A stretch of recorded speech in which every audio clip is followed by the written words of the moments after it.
North Wolf buddy, thank you so much for the 4-month subscription. How are you doing?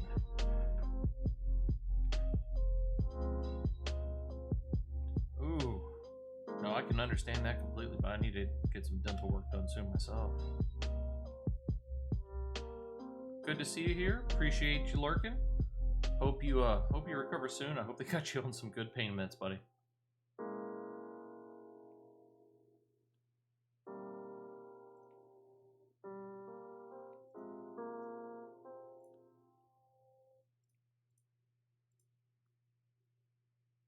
Let's see, hopefully my sound's coming through all right.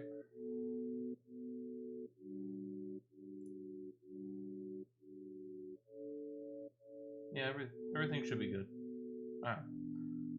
Check my balance. Yeah.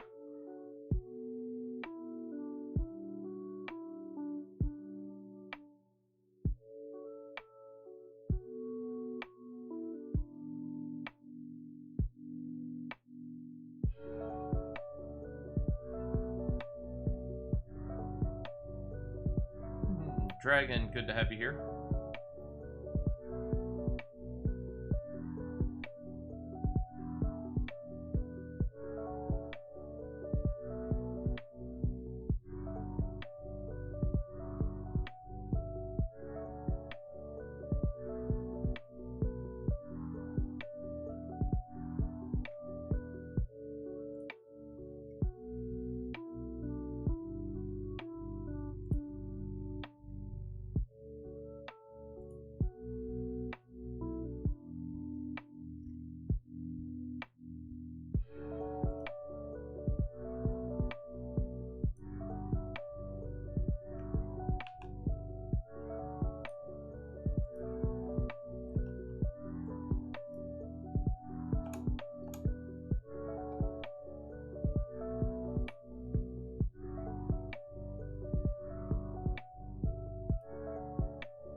Go ahead and give a wonderful shout out to the ever wonderful North Wolf. Wonderful gentleman that he is. No. Oh man. Alright. Hold on guys. I see you, chat. Okay. Alright, we gotta hit him in the eye. Nope. You ain't getting me. Not this time. Let's go! Let's go! 1 health bar. Let's go.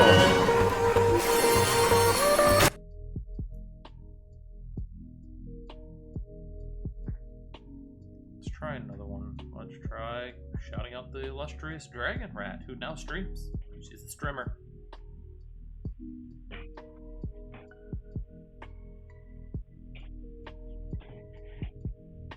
Let's see what happens if I turn this light off.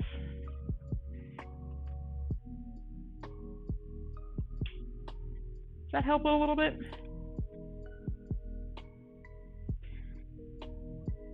How's that, Dragon?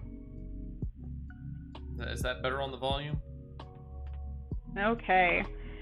And this is the ketogenic version of a lemon meringue pie. I think I'm going to shout out Northwolf one more time, just to get a good sound check. He's a wonderful gentleman. Angry cat patient turf. Oh, how bad is that cat? How bad is the cat?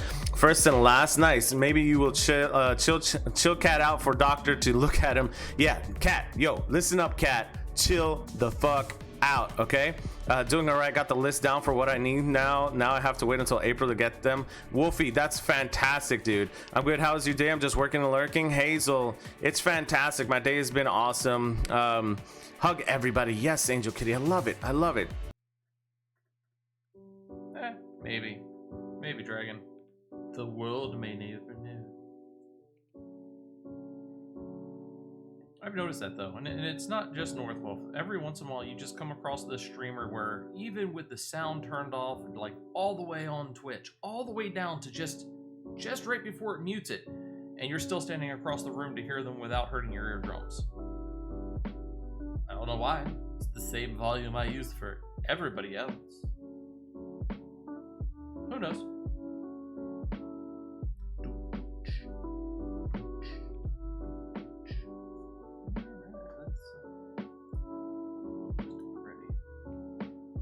It is almost to that time.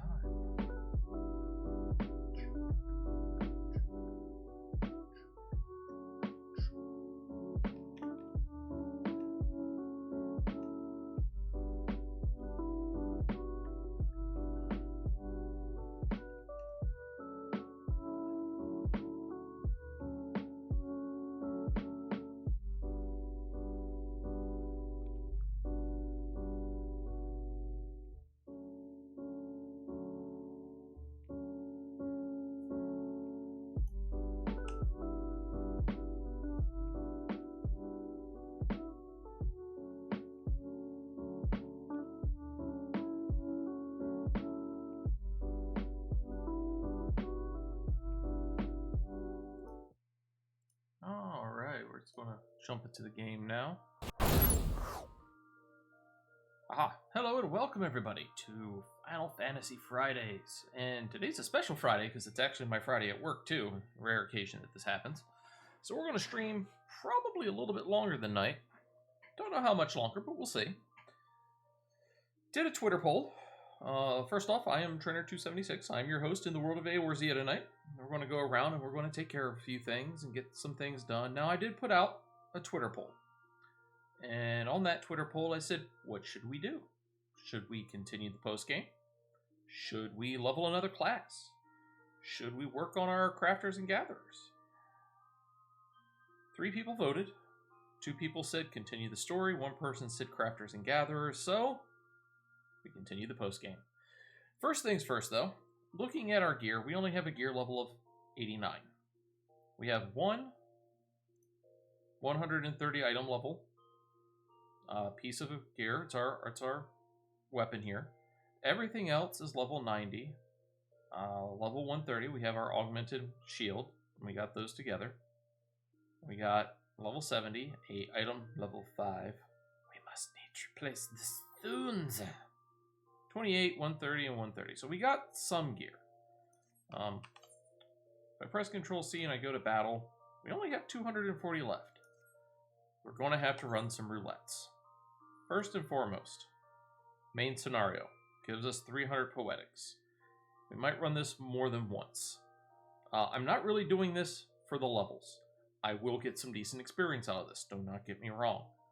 But I'm not in it for the levels.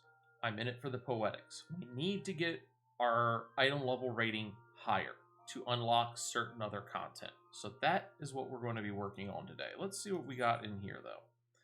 A bunch of crap. We have noises in the background. Ghosts are everywhere.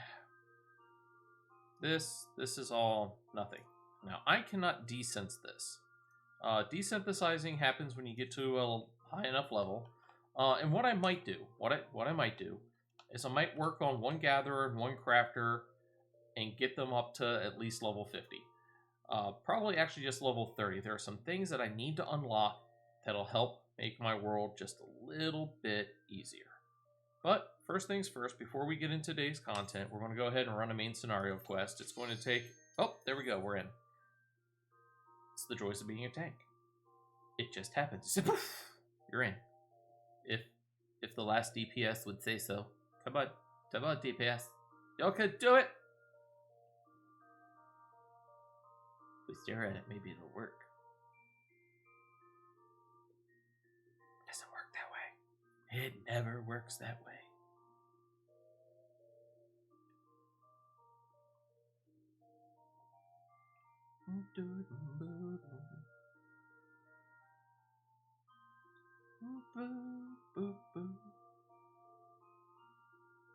Aha! Success! What did we get? It's only going to be one of two different dungeons. It's either going to be Castle Meridium or the Praetorium, and we got Praetorium. Now, a lot of people are going to go, oh man, it's Praetorium. Either one, you're not skipping cutscenes. One of them's going to be about 35 minutes long, one's going to be 45 to 50 minutes long.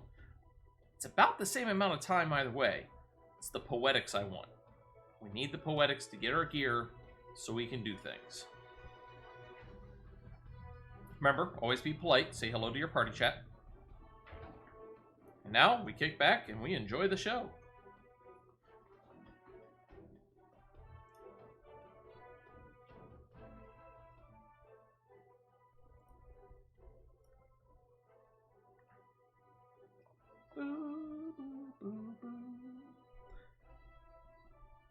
Now, thanks to research that me and Dragon have done, this opening scene takes about a minute 15 seconds. Now, again, we've ran through this multiple times at this point. I'm not going to try to do the dialogue again. The original video has that.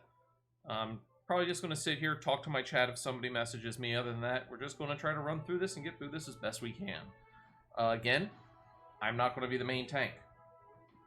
I already know this. I'm not even going to turn on my Iron Will. Why? Because the other tank's level 72. He's 20 levels above me. Just isn't going to happen. Now we wait for people to stop viewing cutscenes because of delays and server lag.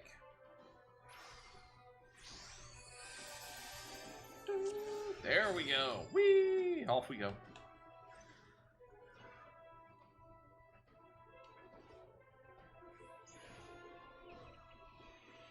Alright. Hold down the X button, clear off all that other party member name so you don't click on them and you can click on the elevator basically.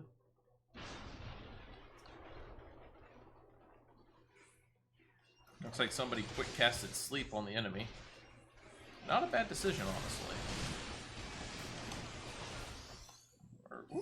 Stay out of the orange. Remember, always stay out of orange.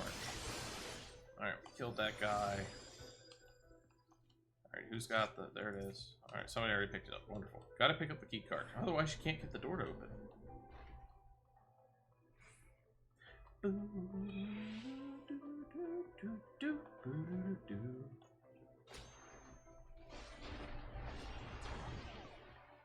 Now in this area, everybody just bypasses it. Nobody slows down to kill anything anymore. It's sad but true. So, with that being said, try to grab as little aggro as possible. Some people are going to grab aggro. Let them. Depending on the group, one person might try to grab all the aggro and sacrifice themselves to make it through. If I do have hollowed ground. Only lasts for 10 seconds, though. So we're just going to try to sprint past everything and hope things don't start attacking us. There we go. Somebody else had aggro. Wonderful. Always try to take out this Medicus first. They heal people. You do not want them healing people.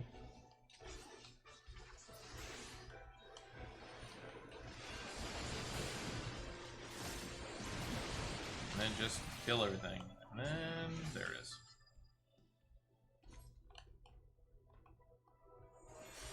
And into the first boss we go already. Again, most people will try to speedrun this.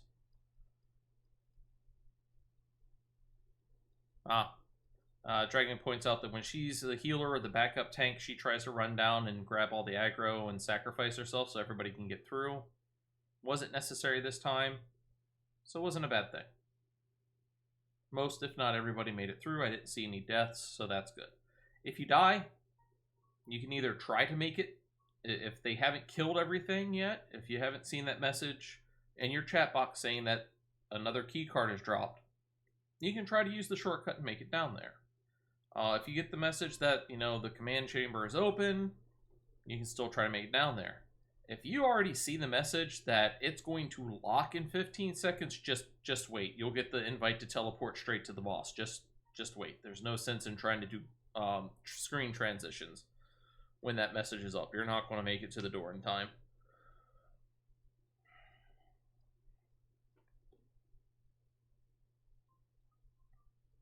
Now, one of the good things about this being, you know, no skippable cutscenes and stuff like that, you can look at other screens. You can talk to your chat. You can read Discord. You can do other things. A lot of people, especially when they're running these, YouTube, Twitch, a movie, something is on another screen. Something. Helps the time pass. Maybe you're listening to music or a podcast in the background.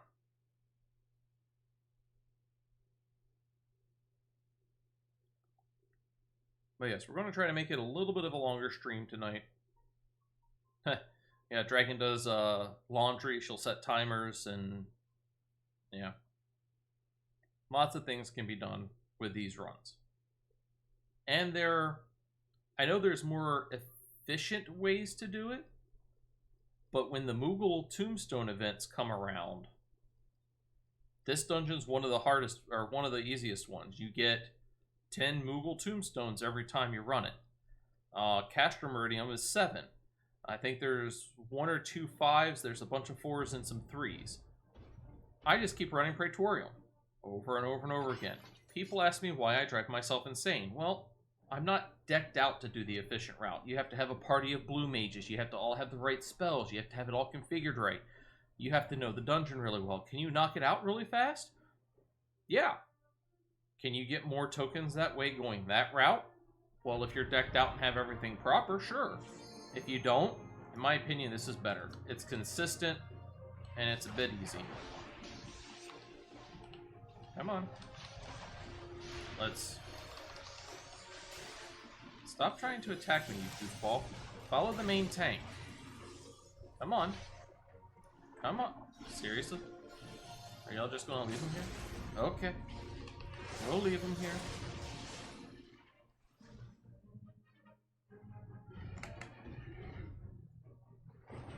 Usually we pull him over to the elevator.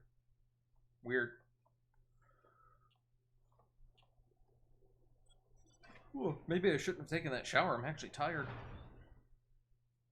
I blame you, Dragon.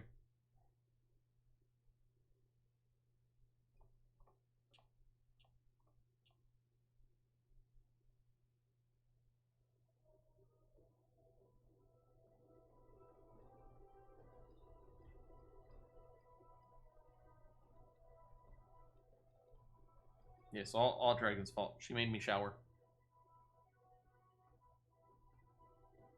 Now I am so tired from the work. Speaking of work, I am a shift worker. It says it right down in my bio in my About Me section. That being said, my schedule rotates this weekend. I will no longer be working Tuesdays to Saturdays, 6 in the morning till 2 in the afternoon. my new schedule is going to be Sunday through Thursday, 2:30 in the afternoon to 10:30 at night. That being said, expect some schedule changes. I will probably be streaming a lot earlier in the morning than evenings now. If people can't make it, that's fine. Trust me, I understand. Being a shift worker, this is one of the hazards. But I hope people can make it. Who knows? Maybe I'll expand my community and meet some new people. And that would be wonderful. Alright.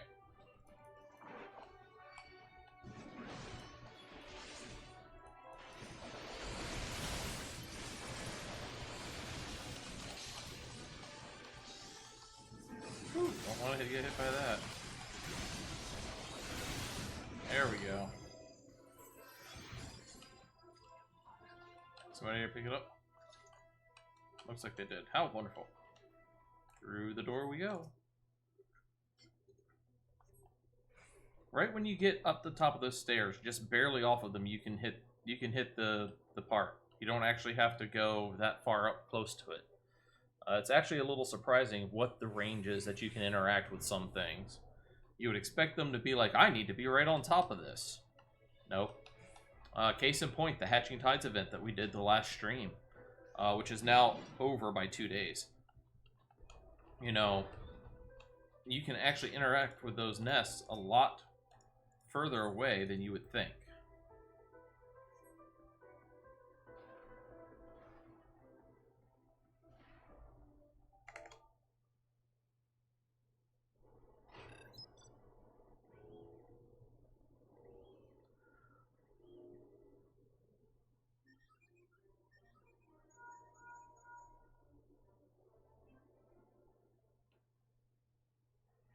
Now, like I said, I am going to get some decent experience with this. It's not my intent to get over leveled. Will it happen? Probably. Levels do equal something in this game. Not very much, a little bit. Most of your stats come from your gear. That being said, we need gear. The only way to get it at this point is to go through this. So.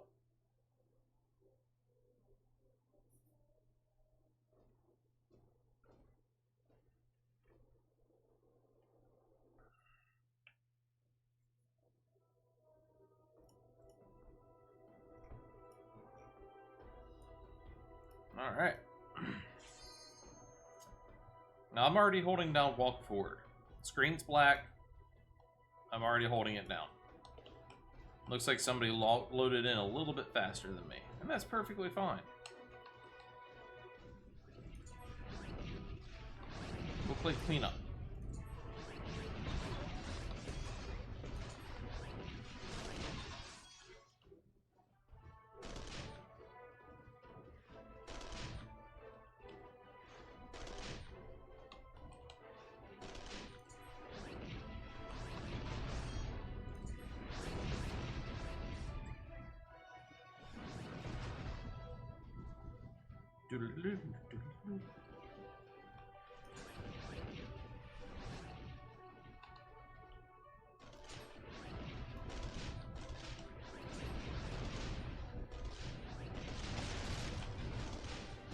Down we go to the depths of hell.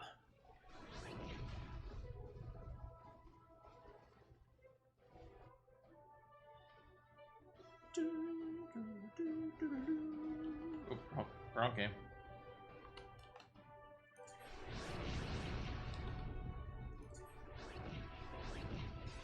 I always hang back a little bit. I don't understand the people that go up further. There's literally no reason for it. All you're doing is getting damaged. It doesn't speed anything up. Until the hitbox is gone, you're going to sit there. It just puts you in harm's way. If you time it right, you can just keep walking. Walking. Yes, indeed, we're walking.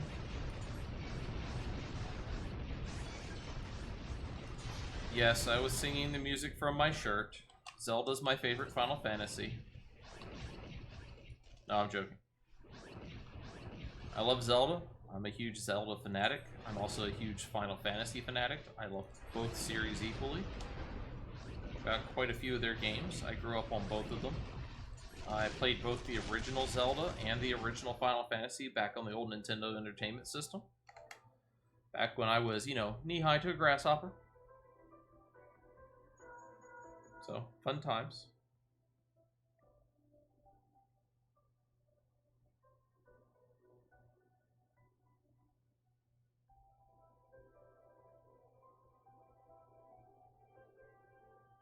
Huh.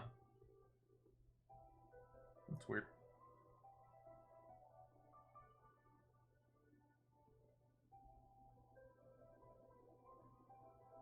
So I don't know what this is. It's in purple. I don't know what the purple is.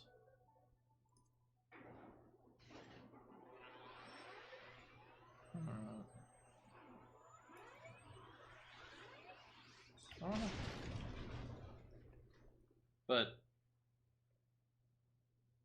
the link to a stream on Twitch for, I don't know, whoever Final Fantasy, I guess, backs or partners with. Pardon me. Don't mean to yawn. Work was a long day today.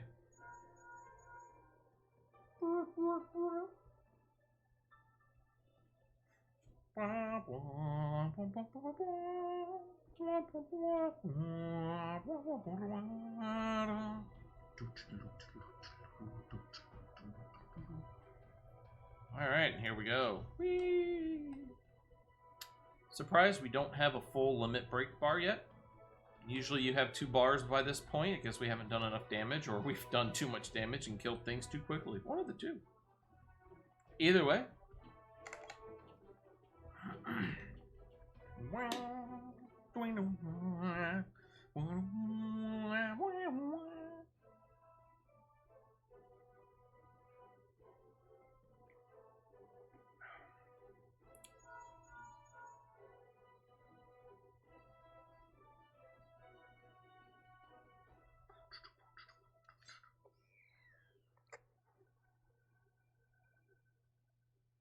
We call this guy Talking McTalkerson.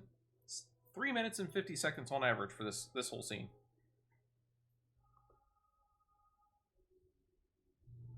Pardon me, something tickled the back of my throat wrong.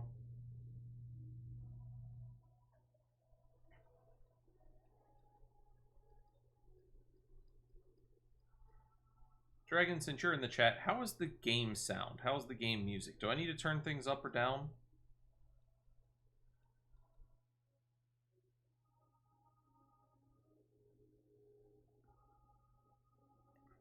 Wonderful. It's always hard to balance what you hear versus what your streamers hear. Even with software and things that actually allow you to listen to what the output is supposed to be, there's still, what do they have their volume level set at? What do they have their sound card set at? Do they have surround sound? Are they using mono sound? It all depends.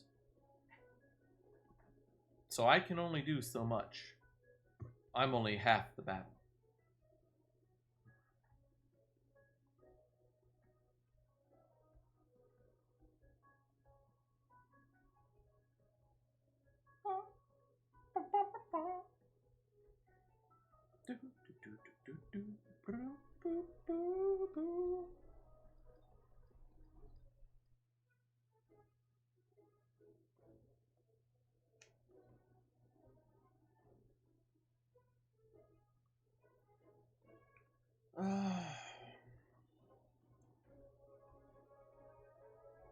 So this guy's TED Talk is too long.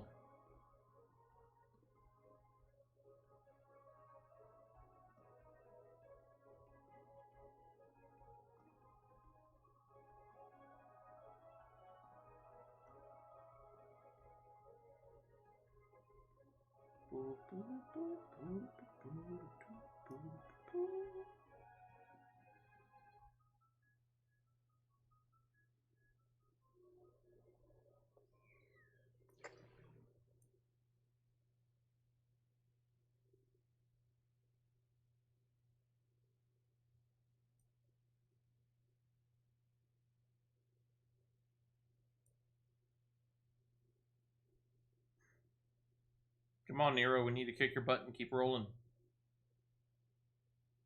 Because, you know, that's what's going to happen. We're just going to roll them over, just pop, pop, pop, like a speed bump.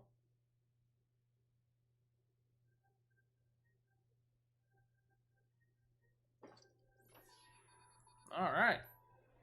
Big old hammer time. Wham!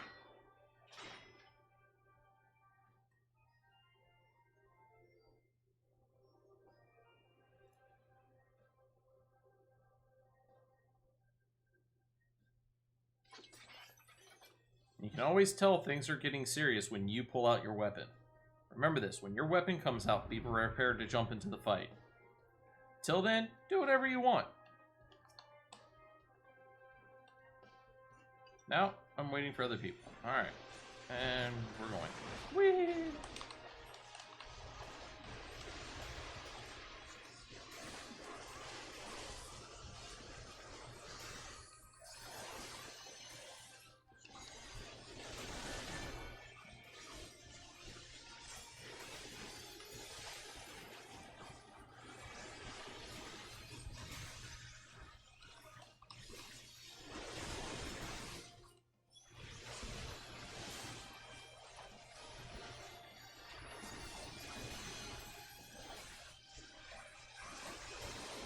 And Nero's down.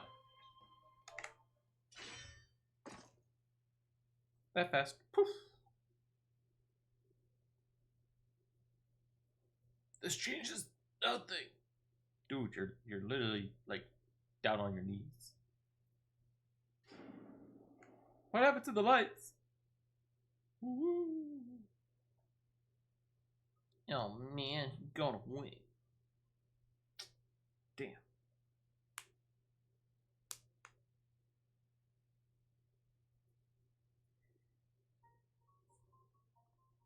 Ooh.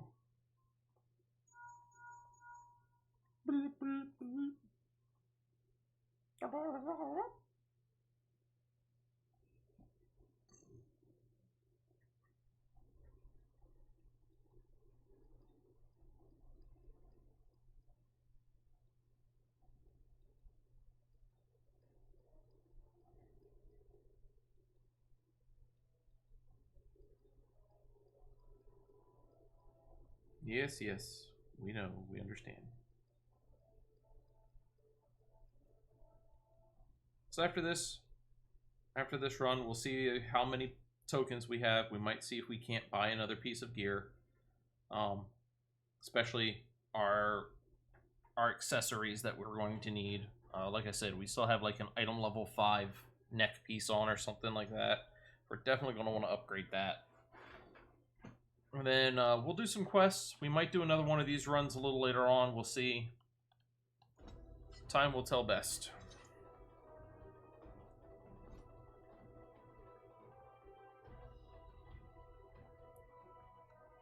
Remember, you want to try to be behind these lights, honestly. See where that shortcut kind of popped up? If you're not behind that, you might be left up there.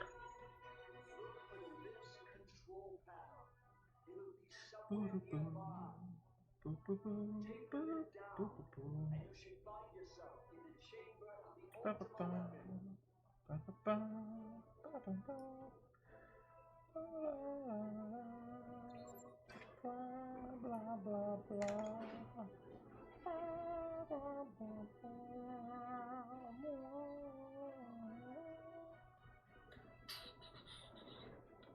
So, this is literally a 5-minute cutscene. It is 4 minutes and 35 seconds on average. Later, after we defeat Ultima Weapon Part 1 and we're on the lift back up, and Nero is La Habrea is talking to Gaius, it's 4 minutes and 55 seconds on average. It's one of the things that does make this dungeon so long is just the sheer amount of cutscenes, but the rewards, especially on Duty Roulette, are well worth it in my opinion. People are begrudged, but they do it.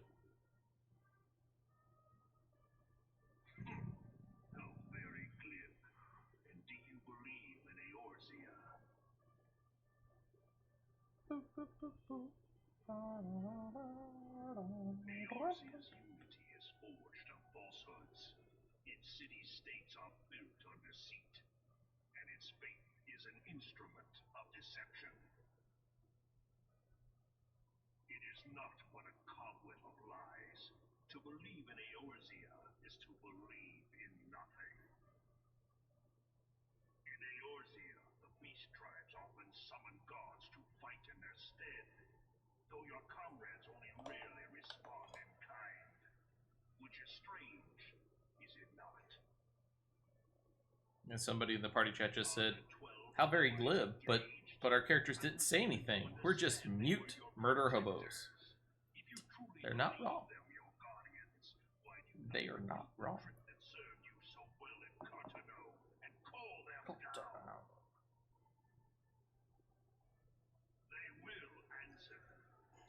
So long as you lavish them with crystals and gorge them on aether.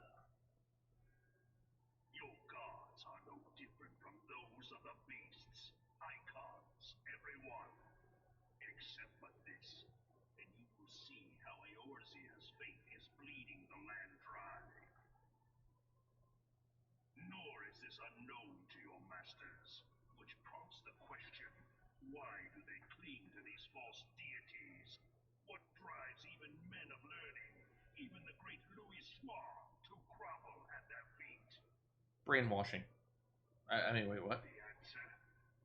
Your masters lack the strength to do otherwise. For the world of man to mean anything, man must own the world. To this end, he hath fought ever to raise himself through conflict, to grow rich through conquest.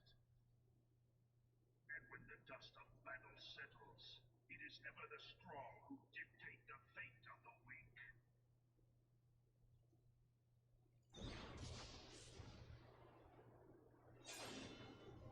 Knowing this, but a single path is open to the infinite ruler, that of false worship, a path which leads to innovation and death. Only a man of power can rightly steer the course of civilization. And in this land of creeping mendacity, that one truth will prove its salvation. Come, champion of Eorzea, face me. Your defeat shall serve as proof of my readiness to Well, rule. looks like somebody started early. It is only right that I should take your realm, but none among you has the power to stop me. And we start. So 15 seconds early they got started. That means that they're running a faster language. Probably Japanese, French, or German. And it is our other tank. I'm not fond of doing this. I like waiting for people. I like keeping the party as a whole. But you can't, honestly. People are going to do what they're going to do.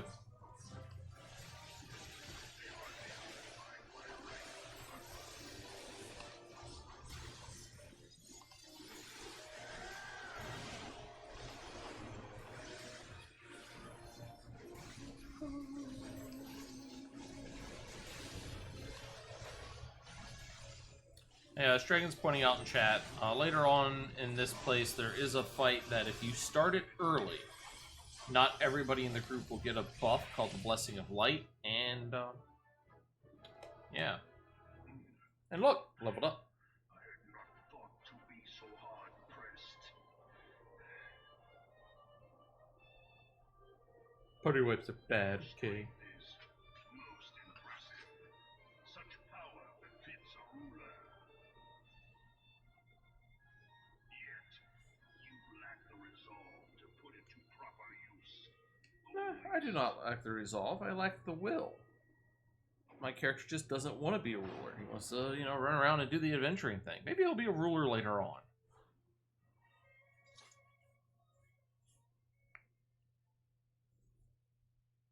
Remember, turn off your shields so you save their batteries.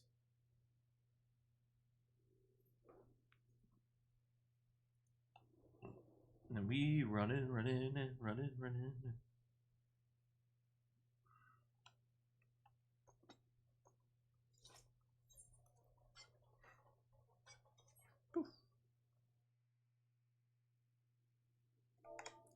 cutscene. It's a theme here. You move 20 feet, you get a cutscene. You move another 20 feet, you get a cutscene. You're lucky enough to get 100 feet, then you get a cutscene. Then you only get 5 feet in a cutscene. They really run this dungeon the race between cutscenes. The way I see it, everybody's just eager to see the movie.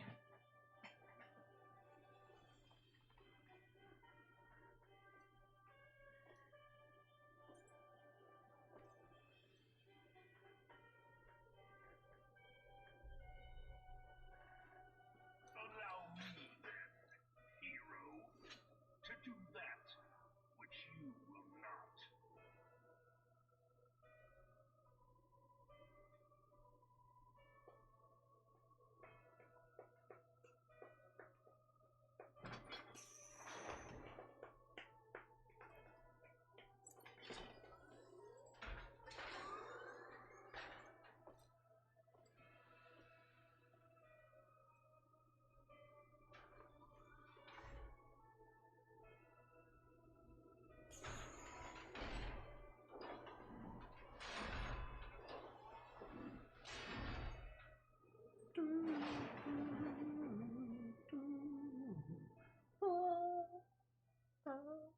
Bear witness to the true power of the Ultima weapon.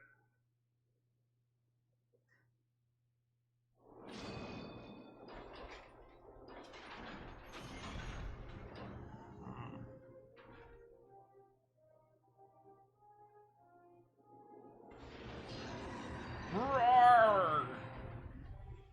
Alright, let's get situated. Oh, let's get in position. Come on. Yep, go figure. Other tank's already out there. Now, I will say that I am 1800 seconds. That's not actually bad. We're just going to sit here. We are not dumb healer. Remember, because of this buff, damage up and vulnerability down. Damage is reduced. Tanks can't get enough enmity because we're not doing damage. So if you heal, if you're playing a healer and you heal, you are going to pull aggro like a mother. There's no ifs, ands, or buts around it. It just is what it is. Plain and simple. So you hope that everybody stays away. Pop my arms linked so I don't get pushed away. Oh look, the other tank's not smart.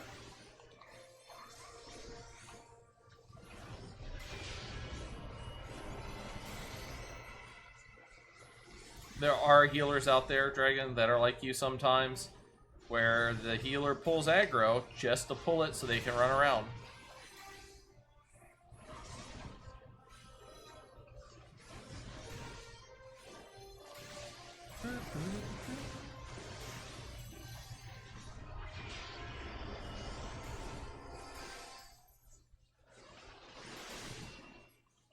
We just fucking up all your shit.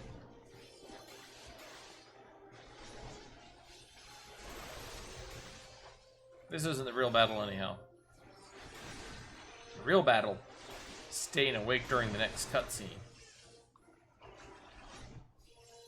However, so this next cutscene is where La Habrea will talk to Gaius. It's a 4-minute, 55-second on average cutscene. Many times have Dragon Knights gone, alright, it's dead. And the moment it hits point 1 and we know that it's going to trigger the cutscene, we go get a drink, we hit the restroom, we grab a quick bite to eat, we, you know... I mean, it's not like we're going out and changing the exhaust system on a Corvette or something. We're out very, very briefly. You know, we run, we grab something to eat, snack, drink, bathroom breaks, whatever needs to be done, as long as we can do it within 5 minutes and we're back. And yeah, I understand, Dragon. You pull the aggro, you keep it contained, better than it'll do on its own. But I have literally seen somebody pull the aggro, that was a healer, and literally just sat there and went in circles, kiting it around, just because they figured it was fun. And I'm like, yeah, until the tank has to take it back from you and we have to chase your ass down. So do I, Dragon. So do I. It's like, look, grab it if you want to. keep it in one place, because when the light shines and I need to grab it back, I don't need to be chasing your dumbass around to get it. But they'll do what they do. I has no real control over them. I can just tell you my thoughts. The heart of Sabik. It is the weapon's core, an enigma whose surface even the vaunted scholars of ancient Alec failed to scratch.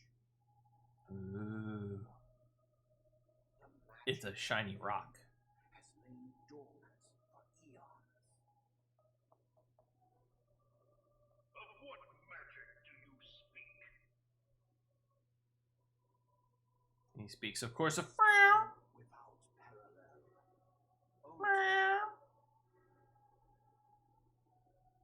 I sought the light force of the primals for no other reason but to quicken the core. For the true power of the ultimate weapon lies within its now beating heart. So what you're telling me is you're Dr. Frankenstein. Got it. What have you done? No more than was necessary for my god to be reborn. Sure.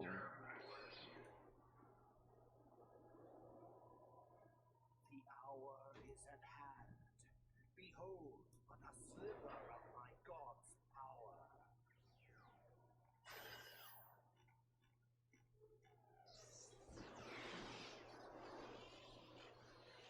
From the deepest pit I'm going to use this great ultimate powerful spell, and if anything up a little bit of this space. the world shall tremble.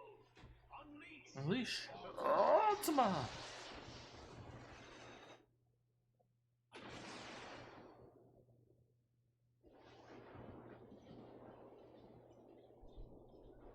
Haha, you broke your own stuff.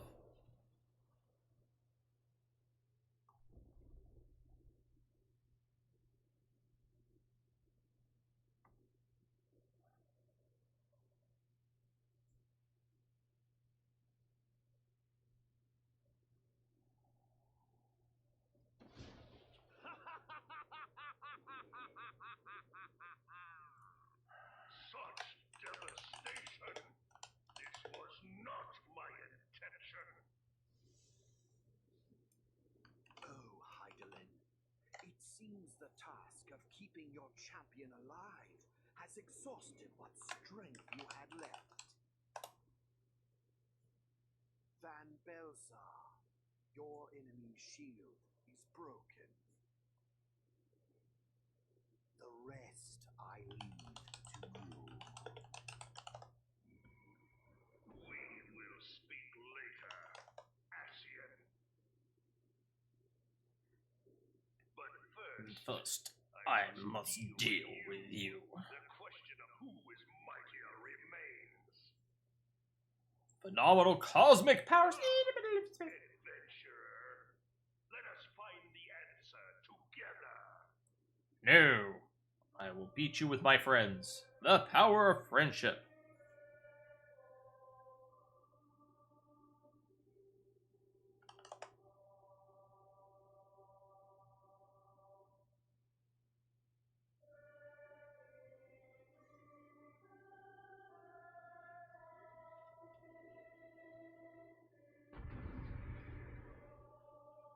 Boom!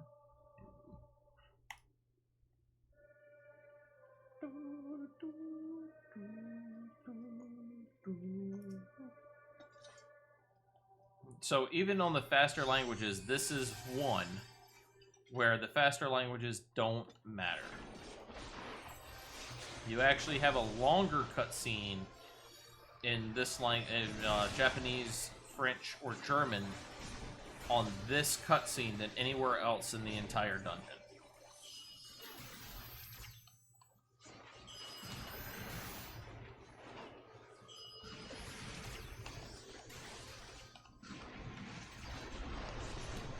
We'll go ahead and pop that. Why? Because big deal.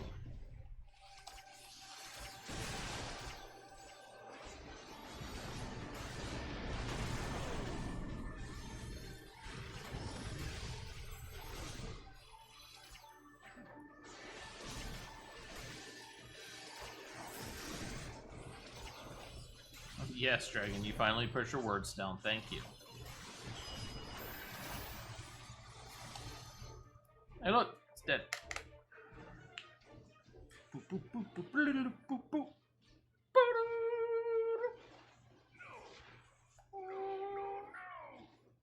Yes, yes, yes! Because you are dumb!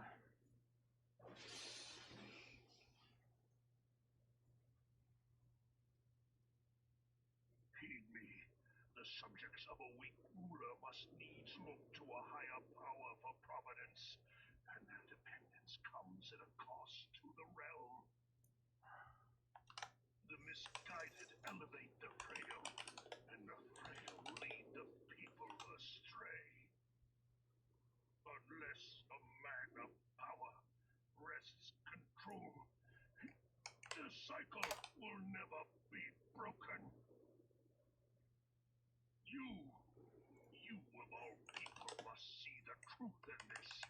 You who have the strength to rule.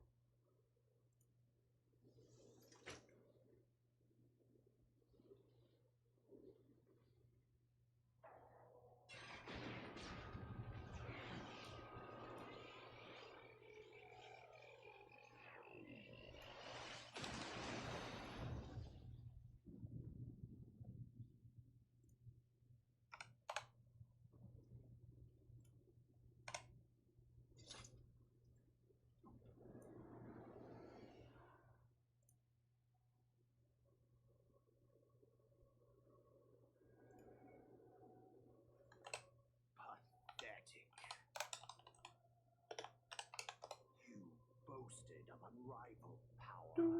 You were entrusted Trusted with the ultimate ultimate weapon. The ultimate. And still, you failed. So much for the glory of man. No, so much for the glory of Ashians, putting your trust in the, glory of man. Maybe you made the mistake. Did you ever think of that? The growing imbalance afflicting the planet must be redressed. If it is permitted to worsen, the very laws of existence, both etheric and physical, will be warped beyond 1 to 3 odds that by the time that this is over, they're already fighting them, and we will all miss out on the buff. Hydaelyn, Can almost guarantee it. like a parasite, she must be burned out if the planet is to recover. And not but the return of the one true God will ensure her complete excision. Yet, to pave the way for the Master's return, a chaotic confluence of untold proportions must needs be brought about, and that will necessitate the presence of the primals. Needless to say, both you and your scion accomplices cannot be suffered to interfere in this endeavor. Dude, we just beat up your ultimate weapon. Do you really think you're going to stand a chance against us? Really? Alright. It's time to kick ass, Seabass. It is past time. Oh yeah, maybe I should get that up. I wasn't standing there, I swear.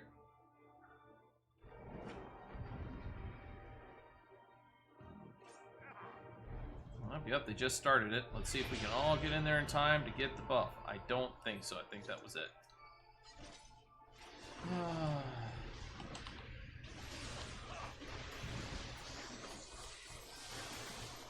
Well, you notice they're the only one with this. The Blessing of Light. Bathed in the light of the Mother Crystal.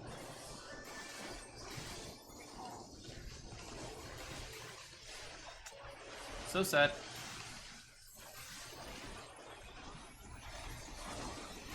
Nothing I can do about it, though.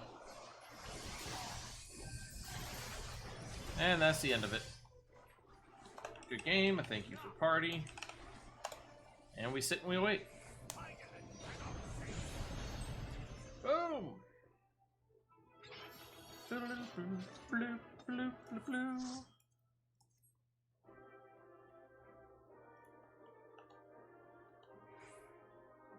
So do I, Dragon, but we can't control them.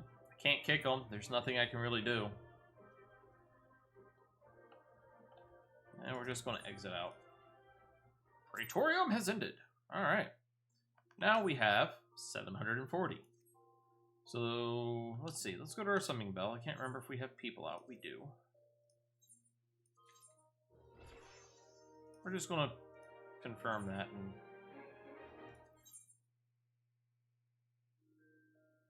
just bring them back to inventory. We'll work on some of that stuff at another time. And trust. Pretty sure we already have. Well, first things first. Going to use our materia extraction. We're going to get our battle dance materia. We're going to see if we already have the Gaius Van Valor. We do not, so we got a triad card. That's lovely. I have a bunch of stuff that I need to pass off to. I'll just go ahead and throw it all on this guy. So all of this, we're just going to double right click. Top one is the entrust the retainer, and that's what we want to do. Just give it all to the retainer. All of our materials, the latex. We'll keep the night spread. We'll keep everything else. Let's go ahead and sort. We'll sort. That is it.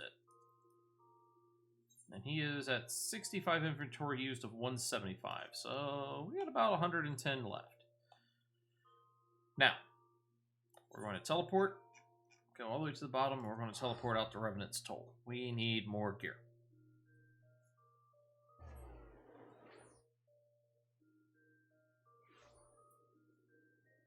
You know, I'm pretty sure if they're on a roleplay server, Dragon, that other people are going to be doing the same thing. So, and if you notice, however, on this screen, look, we have a bunch of little blue things. Most of those we're not going to get to. That's a nice mount. I'll have to figure out how to get that. We are, however, going to come right over to here. Disciple of War. And this is all of our augmented gear. We're going to go Paladin Gladiator. I could have sworn I had a piece of augmented gear. No, I don't. I have literally...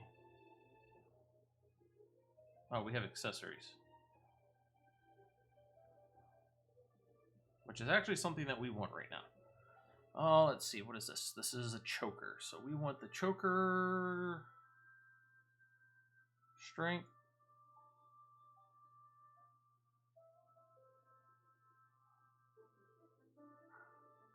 So tenacity affects the amount of physical and magical damage dealt and received, as well as HP restored.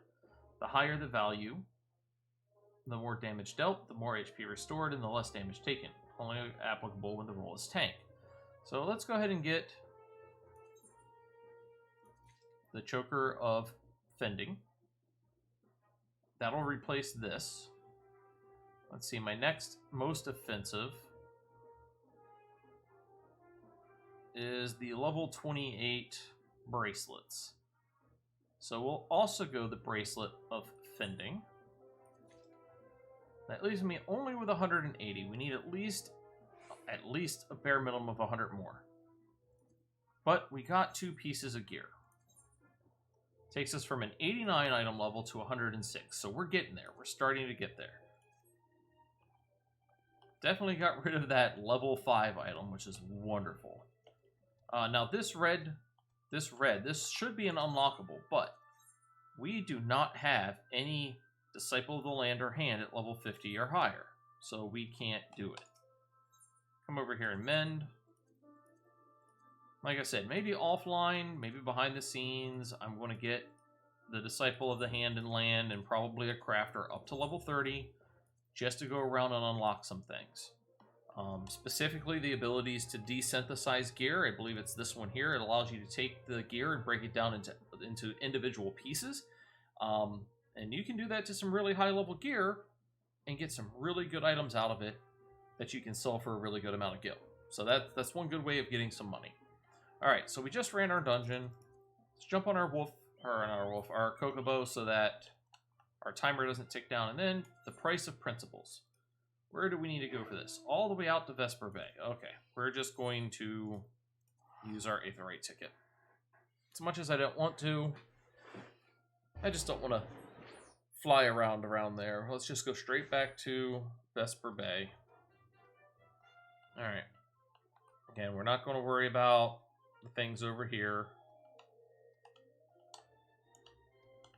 We're going to come down here. Whoop. I'm going to enter the Waking Sands. That's some woke sand. Alright, let's see here. Nothing down that way. We're going to come straight down to the Solar, where our next quest will be. Thank you. Minfilia. Ooh, we have multiple quests, but let's first do the price of principles.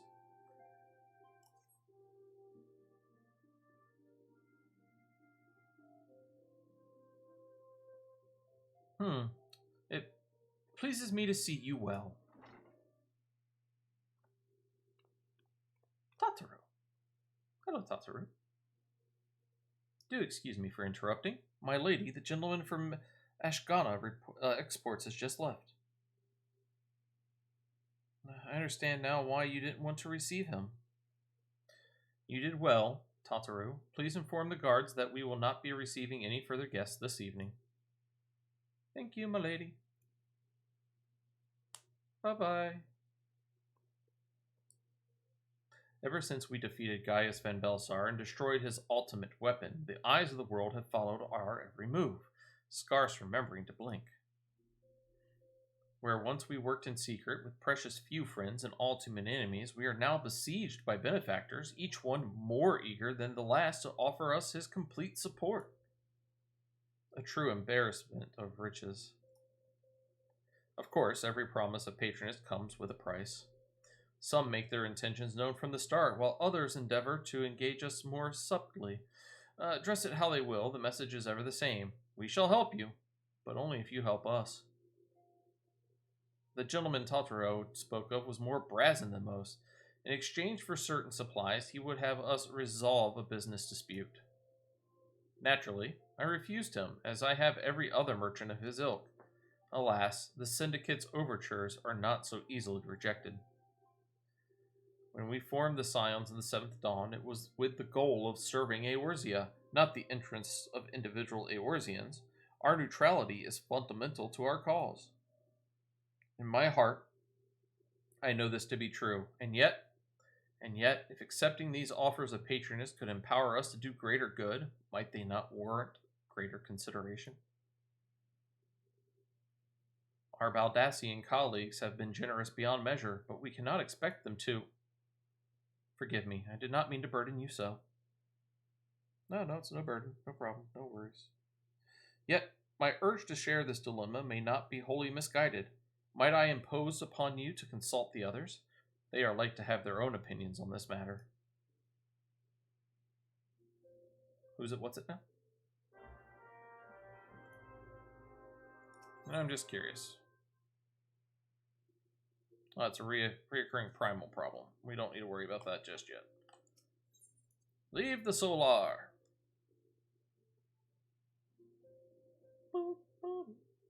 Alright.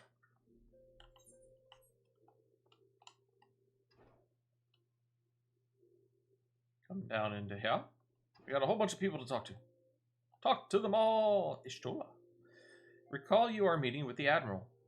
Shortly after, the Lemencians sent word of the summoning of Titan. Then, mayhap, you also recall my words to our host. I said unto Merlwyb that her people had broken their treaty with the Kobolds, and that the Beastmen had justly responded. That we had been called to intervene in a conflict which she herself had invited. I spoke, in short, the truth. And wherefore did I speak it? And wherefore did I speak it? Because owing no allegiance to Limsa, I felt no compulsion to allow the Lemencians to distort the fact to fit a narrative which justified their actions and absolved them of guilt. Upon this subject, Minfilia can expect a similar reply. Our many dalliances With the city-states have already weakened our claim to neutrality, but the path she contemplates would see us relinquish it entirely. All right. Fortune begets power, and power fortune. That we, and especially you, have powers beyond doubt. The question is, what to do with it? You may be interested to know that there is a growing belief amongst the refugees that Alamego could be liberated. Only the Scions would commit their strength to the cause. Yet theirs is but one of many causes. We stand at a crossroads. Each path is paved with good intentions, but where they lead is far from clear. Follow the yellow brick road. Follow the yellow brick. Sorry, wrong movie. None can deny that we would benefit from more support, but if it comes at the cost of our principles. Neutrality was ever a delicate matter. I've lost count of the times I've had to explain to people that our allegiances need not necessarily lie in the same place as our headquarters. Mind you, if we are to sell our services for Gil, we might as well declare our fealty to Ulda now, and have done with it. I'm quite sure Ida would enjoy the bribes. I've been receiving a lot of gifts lately. Papa Lima keeps making me send them back. It wouldn't be so bad, but some of them are really nice. I mean, very nearly abandon your principles nice, you know? Ernger. Tis the lot of the powerful to attract the covetous, as well as the needy. Thus doth prudence dictate that those with power prefer aid with one hand, whilst the other resteth ever on their hilt. Alas, we have not the luxury of time to decipher our petitioners' machinations. Nay, not while the beast tribes do labor unseen, defiant in defeat, to raise up their fallen primals once more. Doubt not that they shall return, stronger and bolder both, nor that we shall be the ones to meet them. This sacred charge shall ever be ours. 'Tis but a pity we are so few, and our fortune so finite. Now, Ernger here will send you on a lot of quests to unlock higher tier battles. We'll do those later.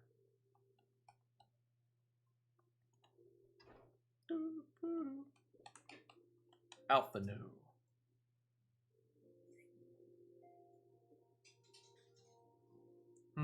This situation is not wholly unexpected. I too have given much thought to our organization's future, though it would seem I have reached a different conclusion. Mayhap it is time I made my feelings known to the antecedent. Come along, little wolf.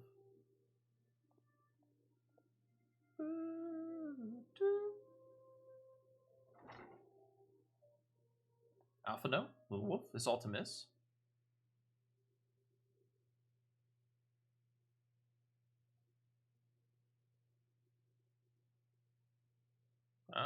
Looks like some people tried to do a naughty. Give me 1 sec.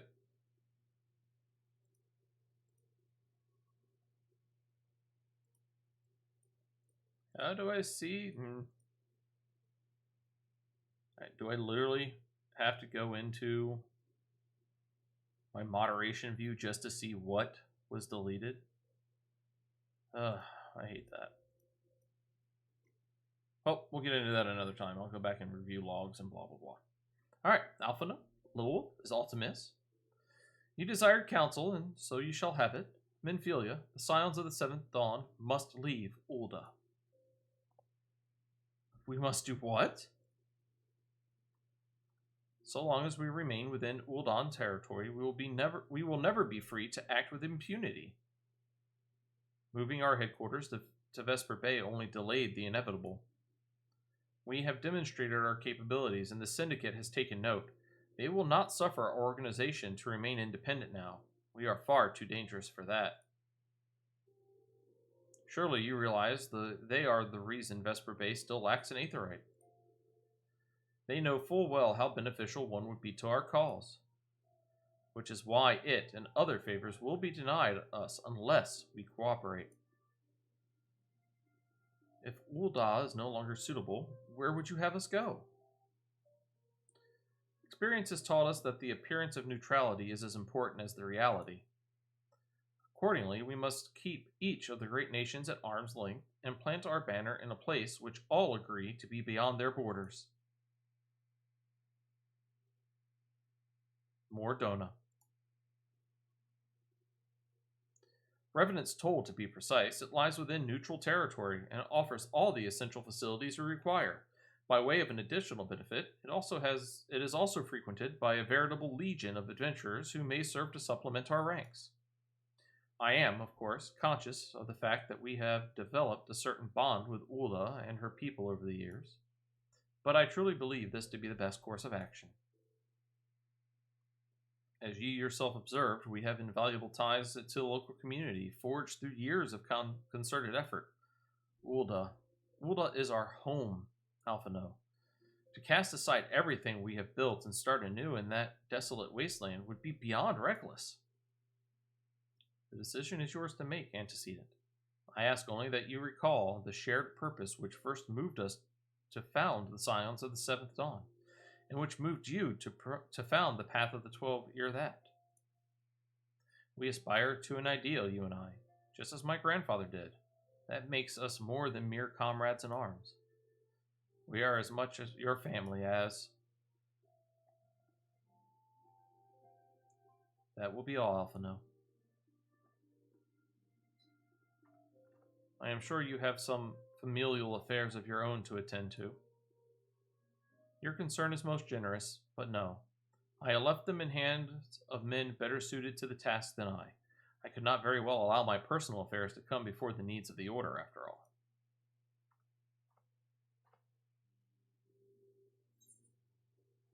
Alright, 70. Okay, we're going to take the gold because we got better rings. Alright, next quest. Moving on. Oh, leave Ulda. Has it truly come to this? Oh, little wolf, pray attend to Alphino. He is engaged in some business or other and requires your assistance. Pray, be on your way. Alphino waits upon you, and I have much to think about. Oh, tell him he shall have my answer in due time. That's right, this door doesn't automatically open. I have to press buttons and do things. Can't just run through it. Alright.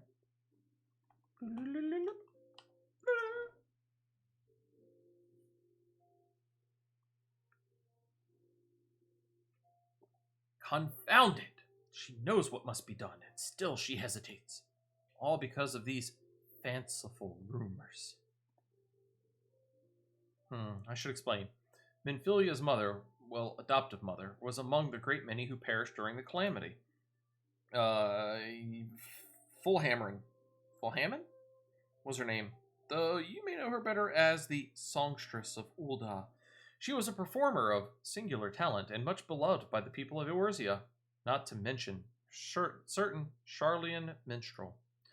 As you may imagine, the news of her passing was greeted with shock and disbelief by her adoring followers, many of whom refused to acknowledge what had happened. That her body was never found only served to encourage speculation.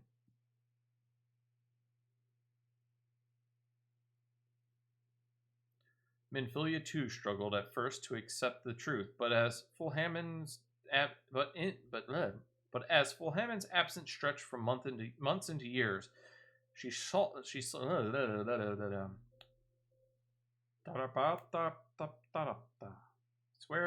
words will come to me one day. She saw that there could be no other explanation. Until recently, at any rate, for whatever reason, rumors have once again begun to circulate that Fullhammon is alive and well. One of our informants, Father Iliad, has sent word that a woman matching the songstress's description has been seen of late at the seaside resort of Costa del Sol. If we could succeed in tracking her down, I have no doubt that any worries that now plague Minfilia's heart may be assuaged. I mean to set forth for Lonesca at once. Let us reconvene there and inquire with Master Gegaruju as to the veracity of these rumors. I believe you. Alright.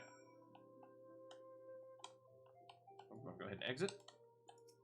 Whee! Now, don't waste your time or your money using a teleport. You just walk right out the door, up some stairs, round the corner, and there's a ferry ticket person. We'll talk to the ferry ticket person, and we'll travel to Limsa Lamensa. Right there. Would have probably cost us a couple hundred gills to teleport. Alright, so here we are. We're going to hit the Aetherite.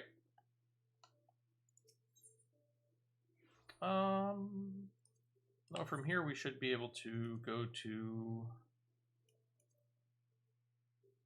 Unesca, Costa del Sol, and it's only 200 gil from here. Would have been about 500 from the other location, so we saved about 150 gil.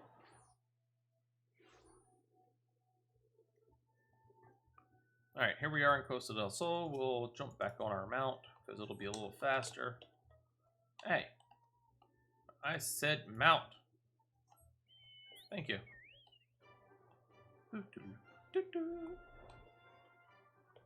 going to come right over here, and we'll talk to Gegoriju. Oh, sweet siren of the sands, my Makita muse, why have you forsaken me? Titan's bane, Lowolf, what brings you to my humble resort? Phil Hammond, you mean to tell me the goddess made flesh who dwelt among us until so very recently was the songstress of Ulda? Egads, man, if I had known that, I would have chained her to my bedpost and never let her leave. Oh, for shame, to think that she now plies her trade for the riffraff off to the west or wherever she said she was going. It's a tragedy, I say, a tragedy. West, is it? Thank you, Master Grigoriju. Your information will serve us well. That said, there are any number of places she could be. I shall begin my search by the docks, and see if any witnesses might have some knowledge to spare. I would be most appreciative if you could travel on to Wineport and do the same. Alright, we're going to mount up. So here's the interesting thing now that we can fly.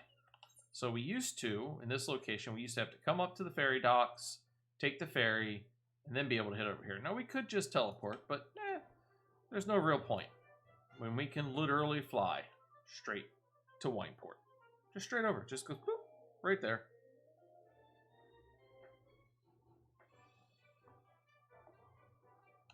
So there's the ferry where the ferry used to be. We fly just a little higher. Remember, that's the Garland compound. Well, let's check our hunt logs, by the way. Oh, we're already complete them. How nice. And we're not high enough rank for this one yet. And we just fly right over here. It's not too slow. It's pretty quick, and it's pretty easy to take care of. There we are. Let's talk to her. Or him, rather.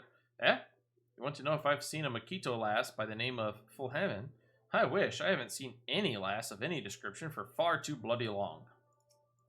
Thank you for being useless. But it makes sense. You're tending to your vines. Ooh, it's a dragon. Alright, so we're going to be inside this building this time. Well, if it isn't Lowolf, the savior of Wineport, to what do we owe the pleasure? Ah, yes, we did receive a customer matching that description. She was a delight to behold. To give the woman her due, but her perfume was so ghastly. I had no choice but to eject her from the premises, interfering with tastings, you understand. If she was your quarry, or if she is your quarry, why not consult your blind associate? His olfactory perception is without peer. Given that I could smell the woman from a malm away, I dare say he could smell her from 10. Alright, so we're just going to walk right outside. Talk to Shamani Lomani. Ramalama Ding Dong. I see you have had many grand adventures since last we spoke. You must share them with me sometime. The girl from a while ago? One does not forget a perfume like that. So robust and intoxicating, yet simultaneously familiar. Reminiscent of a bloom native to these parts, in fact. I said as much when we spoke. She complimented my powers of observation and asked me where she might find some of the flowers. So I told her to follow the road south into Raincatcher Gully, and then head east after crossing the second bridge. Flowers which grow in the shade of the cliff have the strongest scent, you see.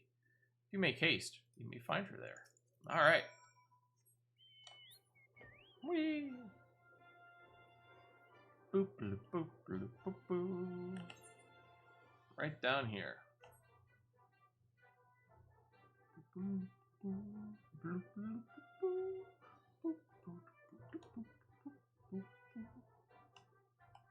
Flying makes things so much easier.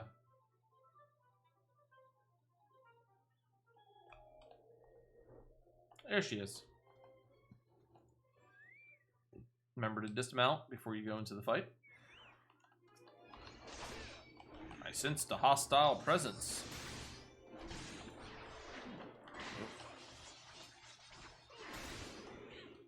There we go. Down he goes. Alright, let's talk to Fulhamen. Fulhamen. I am in your debt, stranger. I did not realize my activities had roused the Gabu's ire until it was too late. Their oils can be used to make a perfume, you see, and I...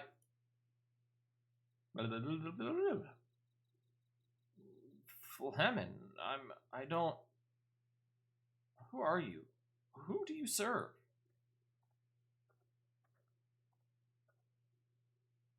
It appears you've already found our woman. Consider me impressed, my friend. The songstress of Uldam, I presume. Minfilia, or should I say Asilia, is looking for you. Asilia? You are the very picture of health, my lady. Yet the world thinks you dead. I can only conclude that this was by design. The question is, why? Not everyone who endeavors to find me does so with the best of intentions, child. You will be pleased to know that I fully intend to reveal myself to Minfilia when the time is right. Oh, well, that does please me, more than you know. But tell me, sojourns in the forest of Lunesca aside, when exactly will the time be right? When I deem it so. Do you imagine I have traveled all this way on a whim?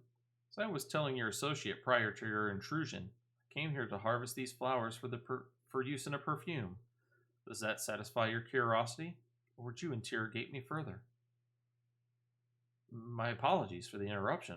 Anyway, now that we all have that which we came for, might we continue this conversation in a safer locale?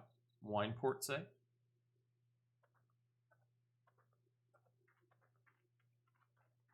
And right back to where we were. But now that we can fly, ha!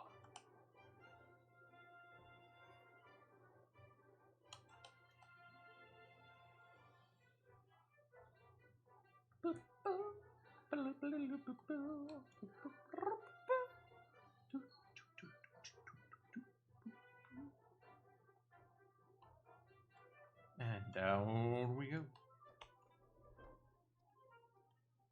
Speak to Alphino. This is not at all how I envisioned it. I can scarce begin to imagine what emotions will go through Minfilia's heart when she reunites with her mother after all these years. 70, we'll take the money. You say my daughter awaits us in Vesper Bay, yes? I have kept her waiting long enough. Let us be off on the next ferry. I can finish fashioning the perfume along the way. Understood. Come with me. It would be my pleasure to escort you to the Waking Sands.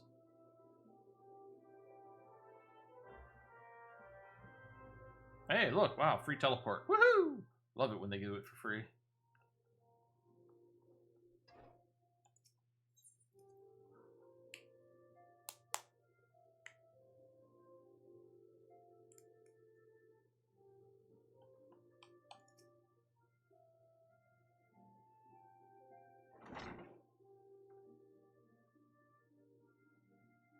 Antecedent, you have a guest.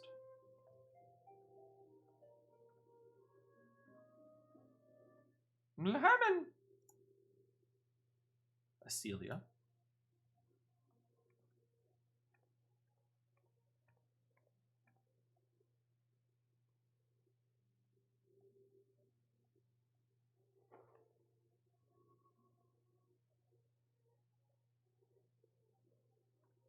My, how you've grown, child.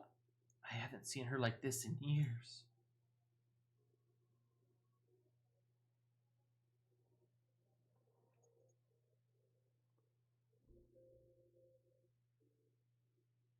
I never truly believed it when they told me you were dead, but what kept you away for so long? The Imperials came for me, as I always knew they would, and so I resolved to stay as far away from you as I could, lest their pursuit of me endanger you and our cause. I could think of no better way to grant you the freedom to continue our work. And continue it you did, achieving things I would not have imagined possible. I followed your every success and celebrated in secret. I am so proud of you, Asilia. I learned from the best. Aw. I have a gift for you.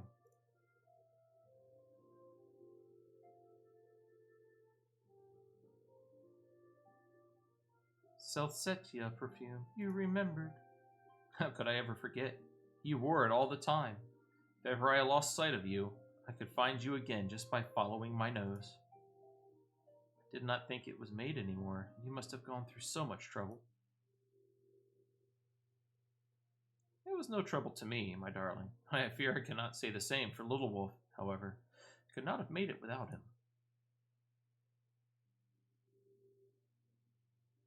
Thank you. Thank you both.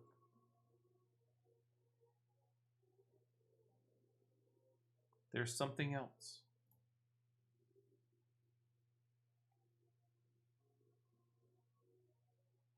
This is the cat's eye I found. All those years you kept it?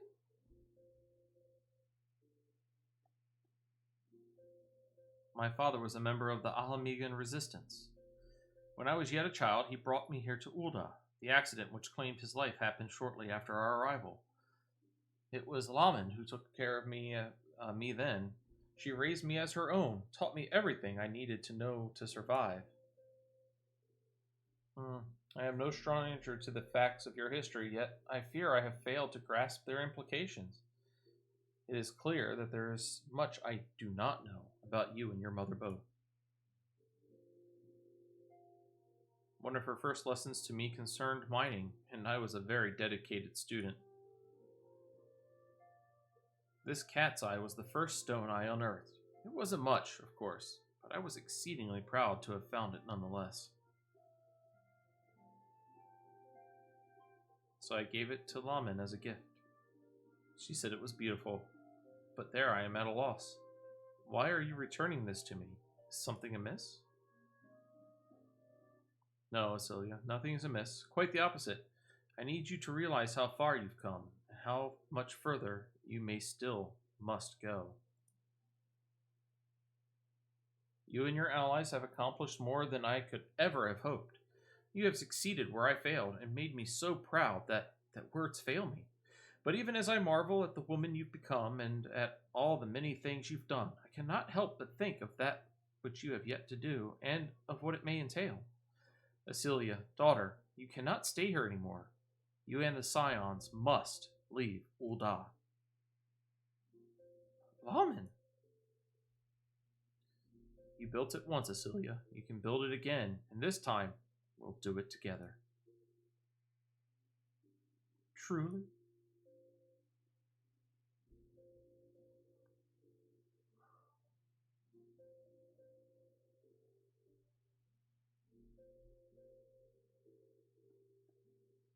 Alphino, the time has come for the Scions to leave Vesper Bay.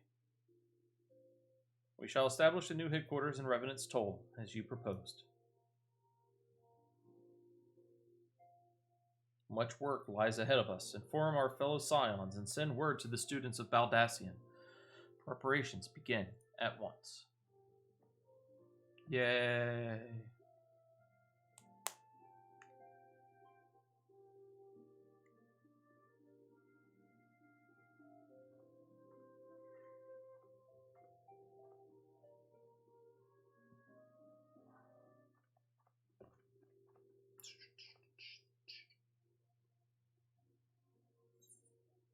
Oh. Oh, nope, we got something better already. So we'll take the money! We're money hungry. Laying the foundation.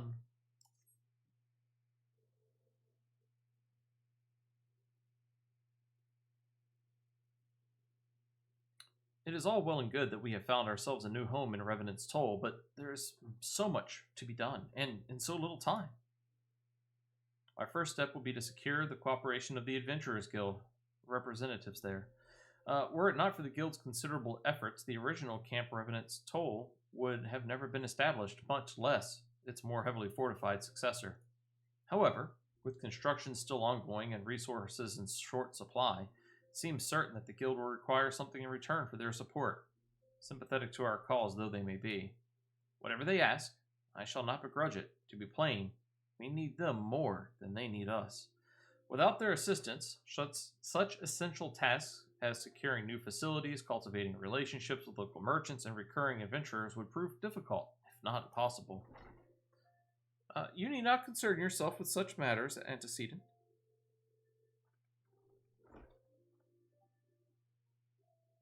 Really, Alphina? If I need concern myself with anything, it is surely matters such as these. Indirectly, perhaps, I submit that you might instead concern yourself with a different matter, namely, to whom the resolution of such matters might best be entrusted. And here I am, nor do I come alone. May I present the esteemed emissary of the Adventurers Guild at Revenant's Toll?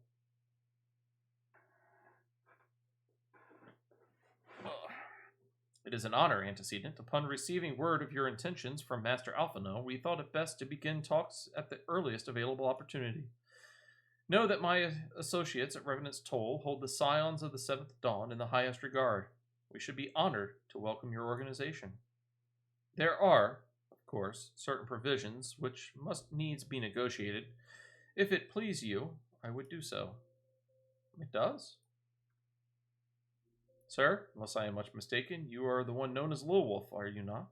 May I say what a pleasure it is to make your acquaintance. Slathborn spoke of you in the most glowing terms.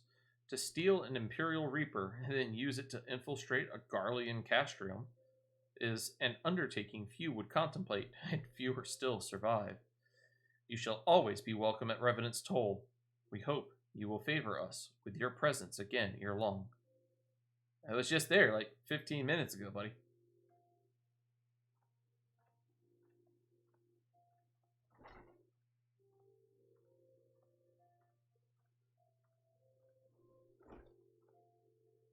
Well, well, it would seem your reputation precedes you, Lilwolf. Mayhap I should dispatch you to Revenant's Toll with all haste, as first intended.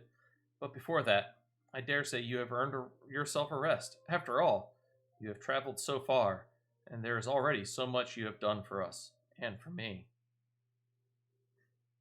We will speak again anon. Till then, take care.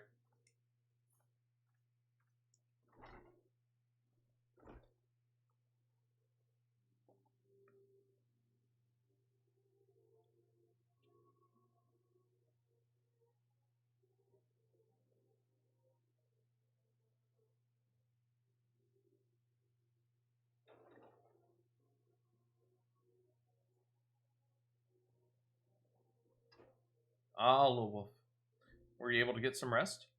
I would ask you to come with me to the Solar. Alphino has just returned, and it would seem there is something he would share with us. Princess Bunny, welcome. It's great to see you. Ooh, making dinner. What you having? Are you making one of Dragon's menu items? Her list is going to grow before long.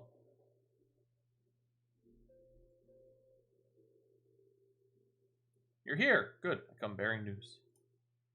Yes, foods. The negotiations are concluded. And? Our friends at the Adventurers Guild have agreed to furnish us with new facilities and material support in exchange for our assistance in the ongoing defense and development of Revenant's Toll. Seems fair.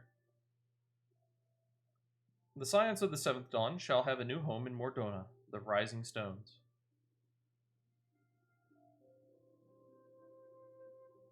A bittersweet victory, if truth be told. I cannot deny that I had come to look forward to Totoro's tales of our many guests and their many, many demands. From the waking sands to the rising stones. Passably poetic. That wasn't your doing, was it?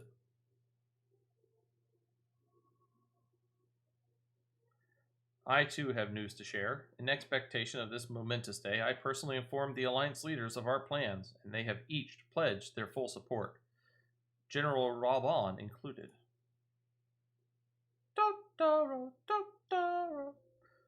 Moreover, I have decided that the time is right for us to cast off the vestiges of our Order's veil of secrecy and announce ourselves to the world. Are you sure that is wise, Antecede?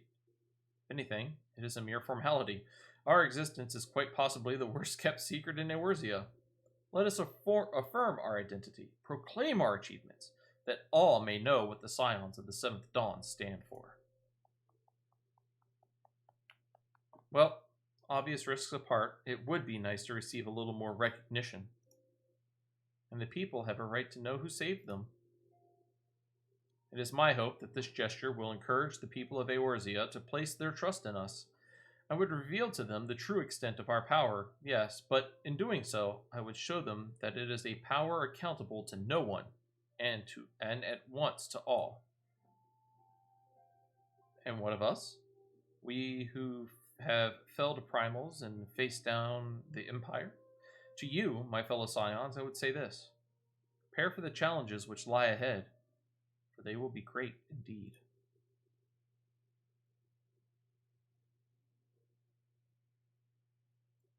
Great, I say, yet no greater than us, and we will rise to them, as we have time and again united as one.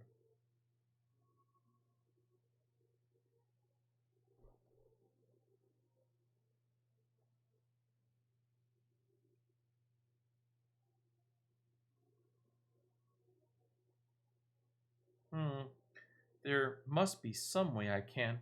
Wait, that area is said to be rich in minerals. Maybe I should ask Fulhiman to teach me the basics of mining too.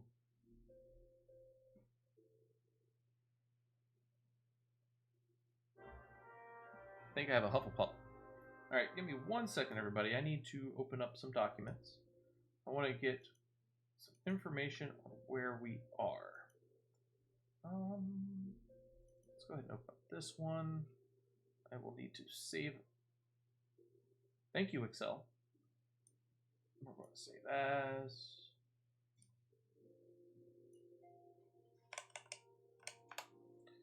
This is going to be Little Wolf's journal.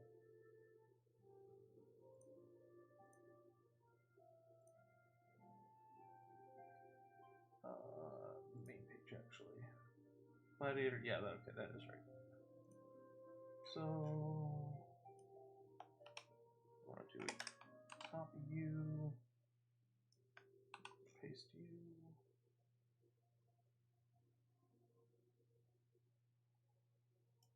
Paste you. Alright, so where are we at? We're at Lane V Foundation. Okay.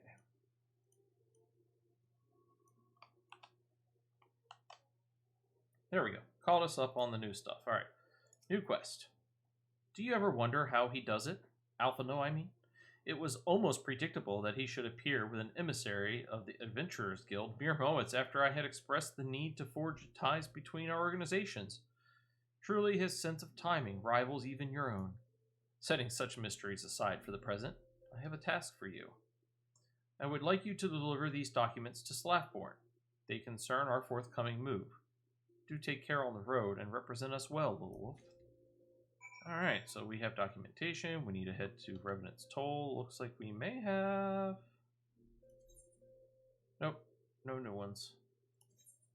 Just the sealed document. Alright, let's leave the Waking Sands. So let's see. Trying to think of the easiest way to get there from here.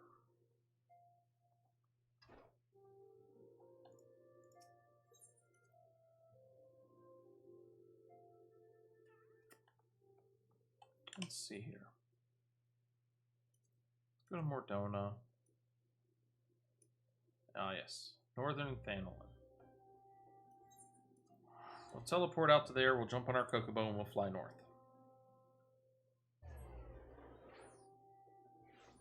go ahead and drop that. Oh, that's south. We want to go north.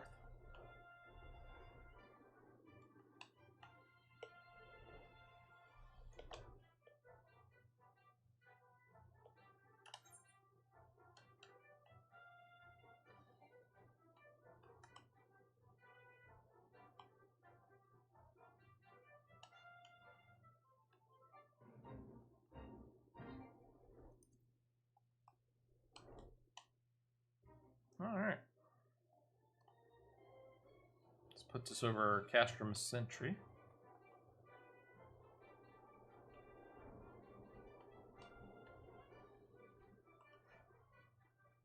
So much easier to fly.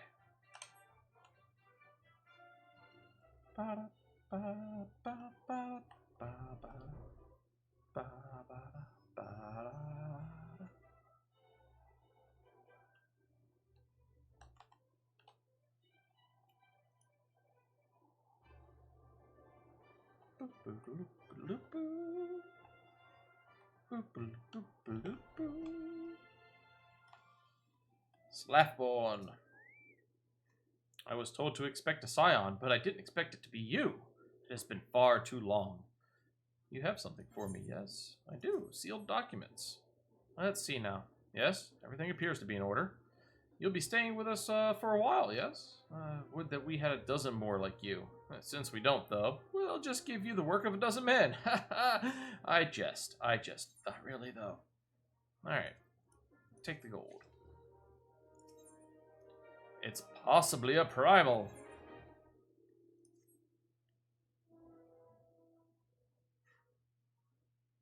Back to do the work of a dozen men, I see. Ha! But I jest. Even I can appreciate that an important man such as yourself has little time for menial tasks. Oh, that's wonderful, Dragon. Puppo probably appreciates that. But since you're here, mayhap you'd be keen on having a look around the Scion's new home. See that impressive structure over there? That's the place. It was originally built to house a branch of the guild, you see. As such, it comes complete with a tavern where adventurers can rest from the road, fill their bellies with good food and drink, and their ears with the tales of fortunes to be had about the realm. It may get a bit raucous at times, but I imagine it'll be as good a place as any to recruit capable men and women to your cause.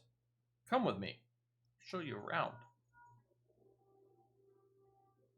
Tataru, is that you, Wolf? I'm quite sorry to interrupt, but I have most urgent news. We received grim tidings from Gridania, and it would appear our aid is required at once. I must ask you to report back to the Waking Sands with all due haste. Is everything quite all right, friend?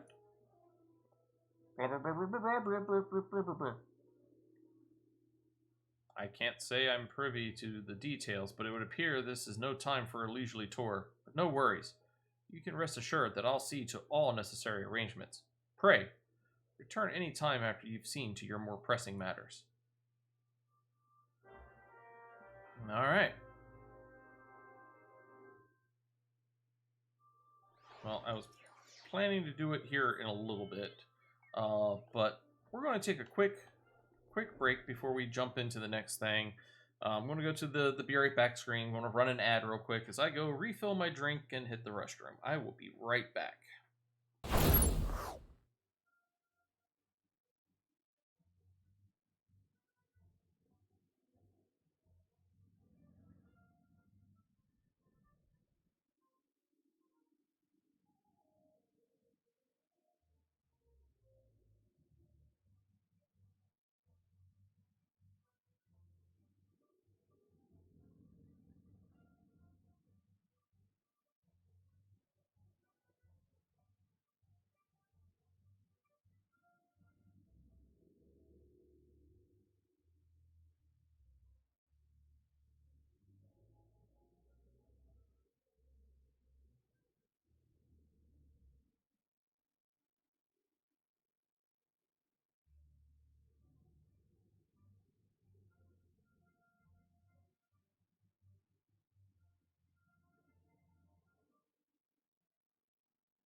Alright, all you lovely, wonderful people, I am back. See, it didn't... Knew it wasn't going to take too long.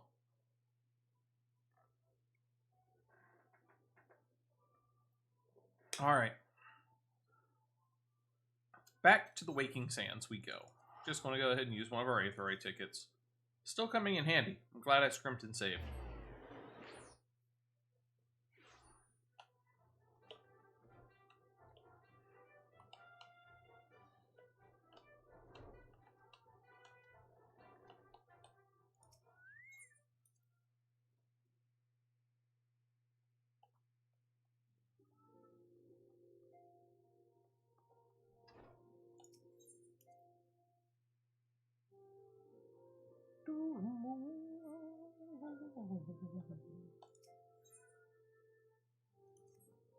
Oh, speak with Totoro. Where's Totoro?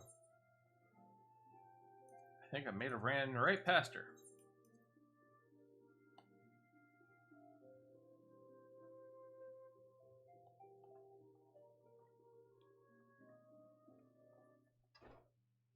You know, being the goofball that I am, I probably did. So used to going down and talking to Minfilia. Sure enough did. Here she is. A messenger from the Twin Adder came to the Waking Sands while you were in Mordona. I wasn't privy to his conversation with the antecedent, but I did see the look on her face after he took his leave. Something is definitely amiss. Could it be that the Ixal have summoned Garuda again? Or mayhap Imperial forces have been sighted within the Shroud? Well, whatever it may be, I'm absolutely certain it's nothing you can't handle. Now go and ask the antecedent if there's anything you can do. I was already down there, though. Let's sigh.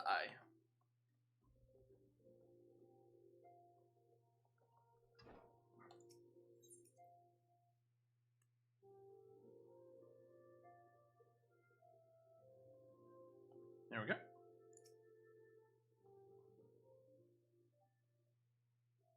I knew this day would come, yet I prayed it would not come so soon. We have reason to believe that another primal, or an entity resembling one, has been summoned in Gridania.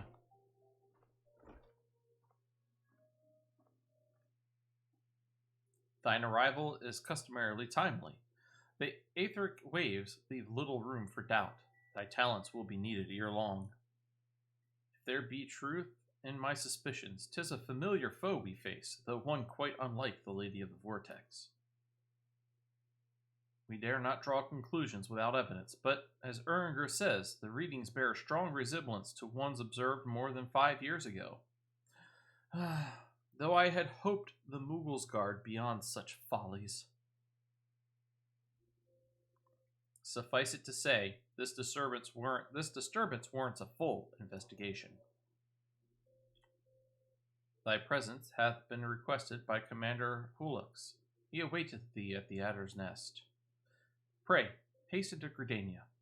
Ida and Papalaimo will rendezvous with you there. May you walk in the light of the crystal.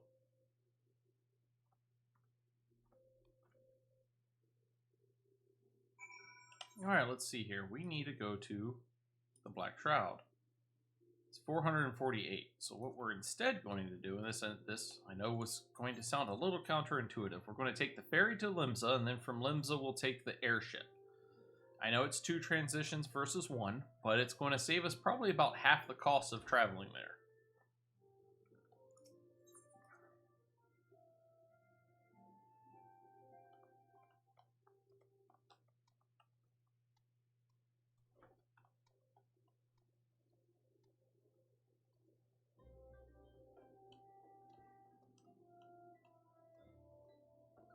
So this is going to be 80.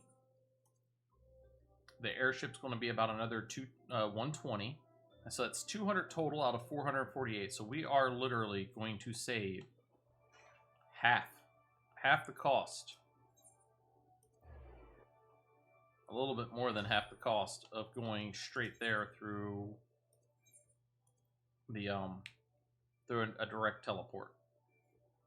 So there are little nuances that if you're willing to take the load times, that will save you some money.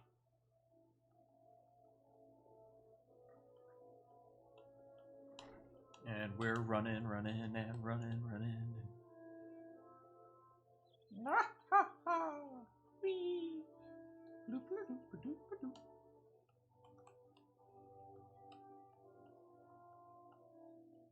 Oh, one of the changes they made. Forgot to show it the last time. So, unable to... There we go. So, through this, if I do mount rewards, we can see that's incomplete. But if I get this, I can just click here and grab it. You don't have to go to the gentleman that is up here where the achievement exchange is. You no longer have to go there just to get your achievement mounts and things like that.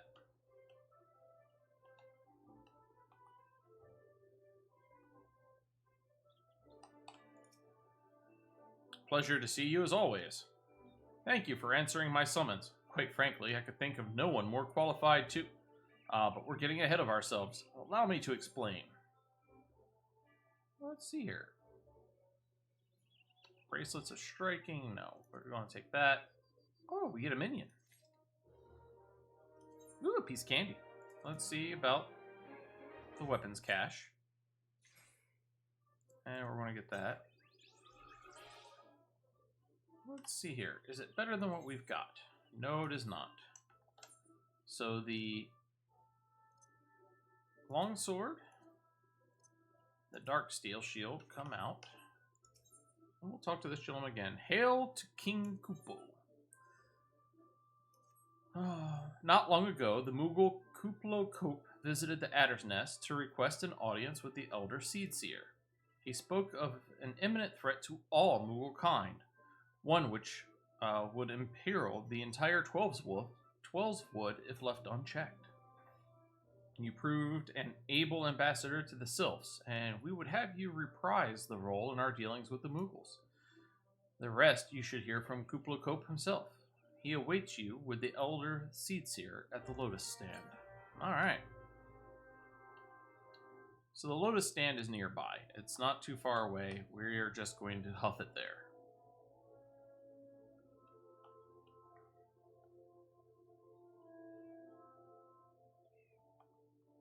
And we're already there.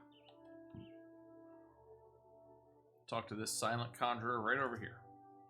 The other scions have already arrived, sir. May I show you in? Why not? You know, yeah, it is what it is. We'll see what's going on. We'll do the things.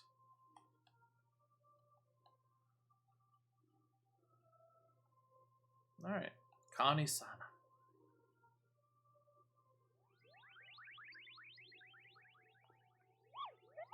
Please, you have to stop them, but you mustn't kill them. They're not bad, Moogles, Kupo. They're just misguided. A gentle, no, firm thrashing is in order. Yes, but no. Calm yourself, Kuplo. Can you not see that he hasn't the faintest idea what you're talking about? Be quiet this instant. Pray, forgive his witless outburst, sister. Most grateful am I that you have come, little wolf, and upon such short notice. Truly, Gridania could not wish for a more stalwart ally. But you are doubtless eager to know wherefore we summoned you. Our friend Kuplakope has brought to us news of a most unsettling development. It would seem the good King Moogle Mog the 12th has returned to Eorzea. A curious thing to hear, I know.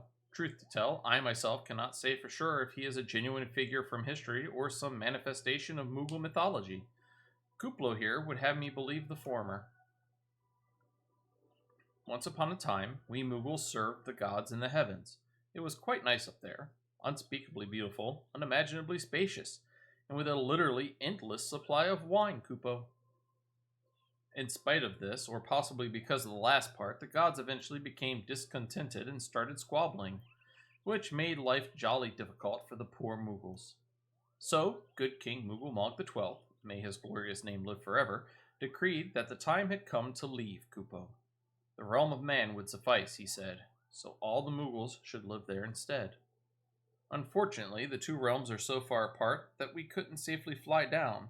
But good King Mughal the XII, may his miraculous foresight ever be praised, knew exactly what to do. Kupo. He had a rope, you see, the longest one ever woven. This he nobly held while his subjects climbed all the way down to the world below. And that is how we Mughals came to this land, Kupo. All of us except good King Mughal the XII. May his courageous sacrifice never be forgotten. He alone would remain in the heavens, so that Mughal kind might at last know peace. Except that he has not remained in the heavens, from what I understand, that being your reasoning for contacting us, yes? I'll bet he tied the rope to something. Good thinking. Remind me again what the problem was with him returning to Eorzea? The problem, Ida, lies in the fact that he was summoned. It is our belief that good King Mughal the XII is a myth made manifest via means akin to those employed by the beast tribes in the summoning of their gods. Wait, you're saying a handful of Mughals with a buttload of crystals wished really, really hard, and he just sort of appeared? Would that even work? What I cannot fathom is why they would ever even try. With Garuda humbled and the Ultima weapon destroyed, what new threat could have prompted them to take so drastic a measure? Might that not in itself be the answer? Twice in the last half-decade, Eorzea has been brought unto the very brink of destruction, only to be spared at the last by the heroics of a chosen few. Yes, Dragon. Yes, it is. To you who braved those tempests and survived by virtue of your own strength, this latest period of peace will doubtless seem a welcome respite. But to those who had not the power to defend themselves, who were spared only by another's grace, this is merely the calm before the storm. I think the Mughals' guard are afraid of what tomorrow will bring, and that things may not end so well as they did yesterday. That fear has driven them to call upon a greater power, one they believe can be relied upon to protect their loved ones and their homes come what may. I assure you, the Mughals' guard only want to protect the forest from outsiders, but ever since the return of good King Mughal the XII, may his boundless grace fill our hearts with love, they've started to get a little carried away, Kupo.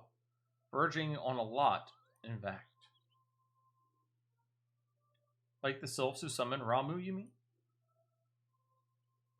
We cannot discount the possibility that this entity is influencing the Mughals in a manner similar to that of a primal.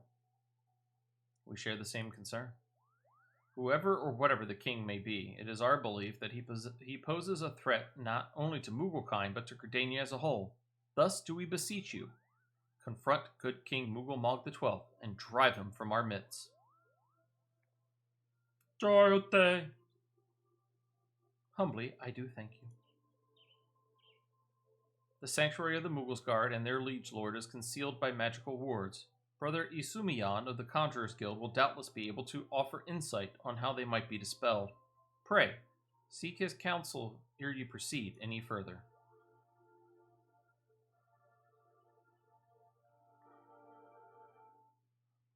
Alright. Whee! Woo-hoo.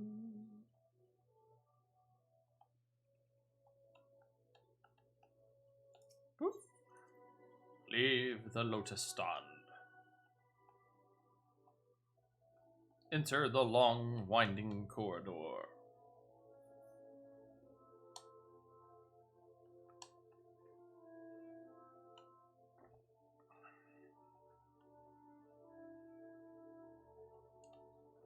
Isumiyan, Guild Master. Deliver to me your secrets. Welcome, welcome. That you should be the one to face good King Mughal the XII is of great comfort to me and to the elementals both. As I am sure you know, the Mughals are not by their nature a warlike race. Yet, should the king be suffered to remain, it is likely that his influence will bring about a change in them. Thus, does it behoove us to defeat him quickly, before any lasting damage is done. Make whatever preparations you deem necessary, and inform me when you are ready to see the king. Those are all bad, so we're going to go... Yeah, all bad. We're going to go with that. Boop, boop. The wards barring access to the King's Sanctuary can only be nullified through the use of enchanted keystones. The self-same method employed 5 years ago when first the king was summoned to Eorzea. It was with great regret that we were forced to sanction the slaying of the Guardians, who then held the keystones, for none were in our possession at the time.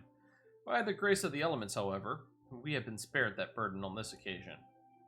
Kuplo Cope confided in me that he had been entrusted with a set of keystones by the Mughals themselves, yet wishing not to betray their confidence, he begged me to find some other means to gain entry to the king's sanctum. Alas, I have been unable to do so, and dare not labor any longer, for fear that the Mughals might succumb to the corrupting influence of their liege lord. We must needs have Kuplo Cope's keystones.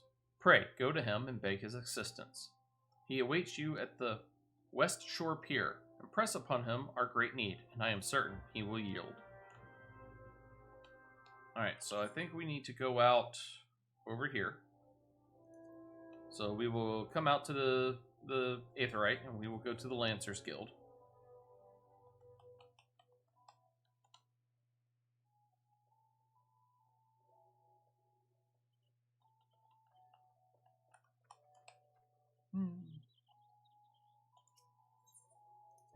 Straight to the Lancers Guild. Poke you with my stick. Whee! Bloop, bloop, bloop, bloop. So, how will you do it, Kupo? Oh, he told you about that. Well, if there truly is no other way, I'll do it, Kupo. Take the ferry to Sweet Bloom Pier. I'll go on ahead.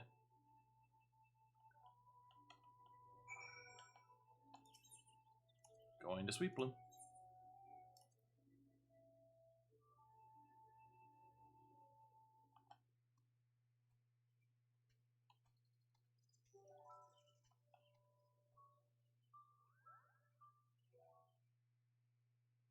Don't you dare lie to me, Kupo. I know what you're planning, and I won't allow it. Open your eyes, Kupo. The king will never be satisfied, no matter how many crystals you bring him.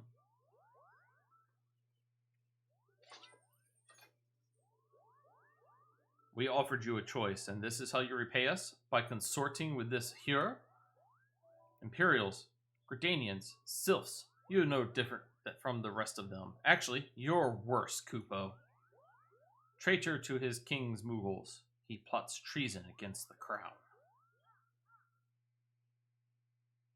Enough.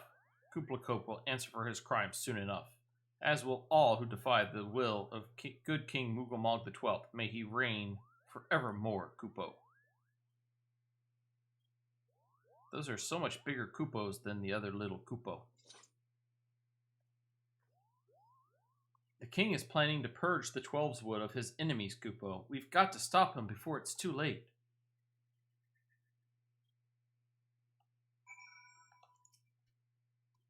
The entrance to Thornmarch is deep within the bramble patch. Kupo, if you take me there, I can nullify the ward, but be warned, the Mughal's guard has set traps to lure enchanted beasts. I can't hide from them, so you'll need to protect me, Kupo. Escort Kuplo Cope safely to the warded entrance. Should you fail to defend him or move too far away, he will return to Sweet Bloom Pier, where you may rendezvous. Alright.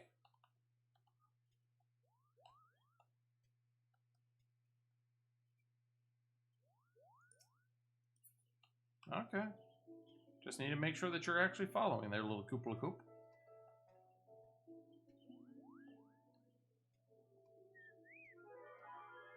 Malevolent fungi!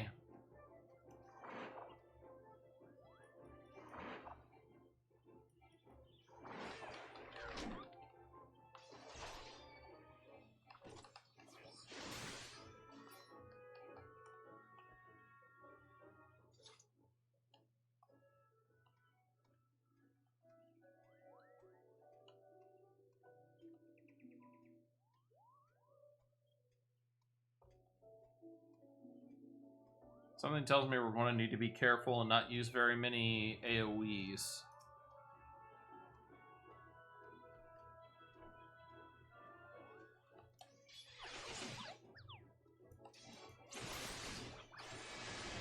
And of course, right after I say that, I use a lot of AoEs.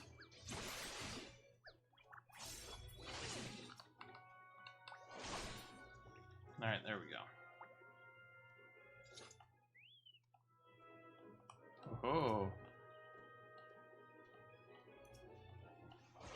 There we go.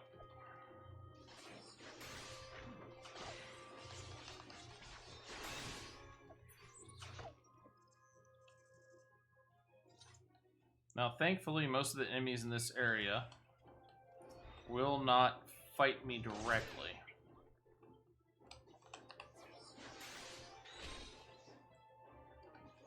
Just the ones from the quest. Let me turn on my Iron Will. Get your butt over here.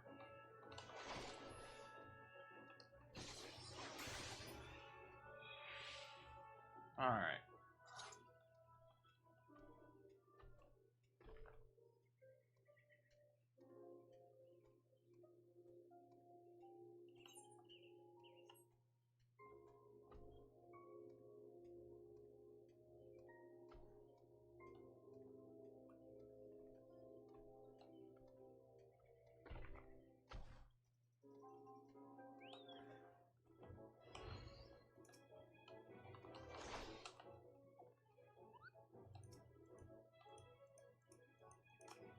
Let me click on it. Holy crap.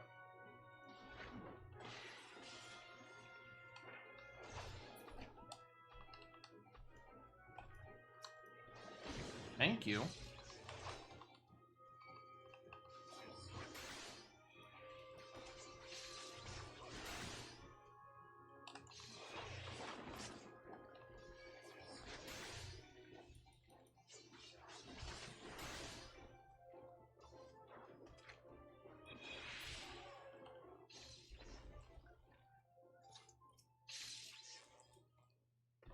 Well, I know you told me to keep going, but we're going to sit here and wait for all the ailments to go away. There we go.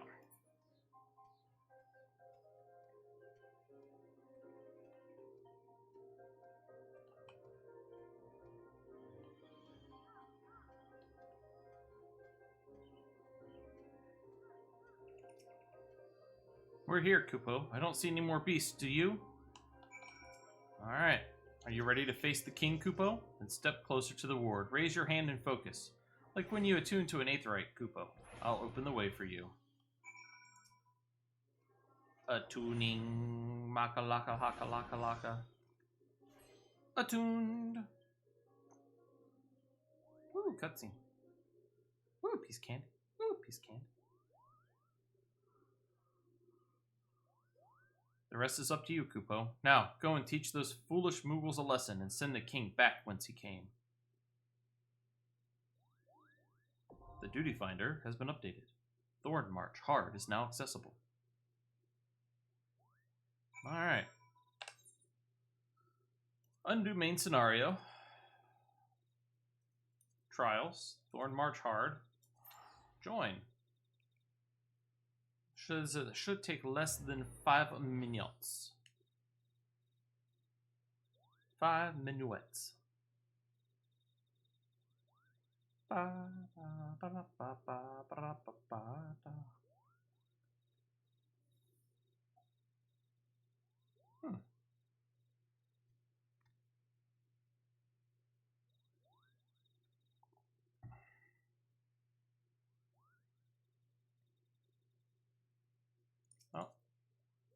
Let's go ahead and use a glacial green, fill up our timer, and then we're just going to sit on our mount.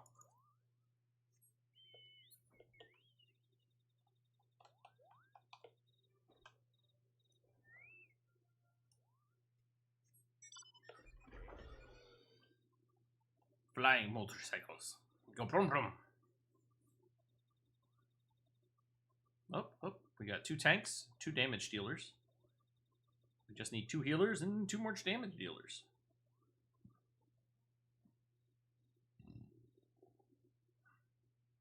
If we take too long or if there's too many deaths, I might poke the dragon to see if she wishes to join in and try to join us. Or we might just do it unsynced on her level 70 and just have her just destroy everything. One of the two. We'll see.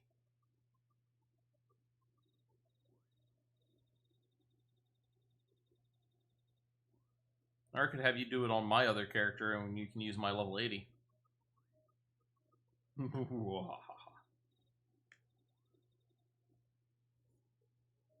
But we're going to try to do it the right way. Before we do it, the faster way.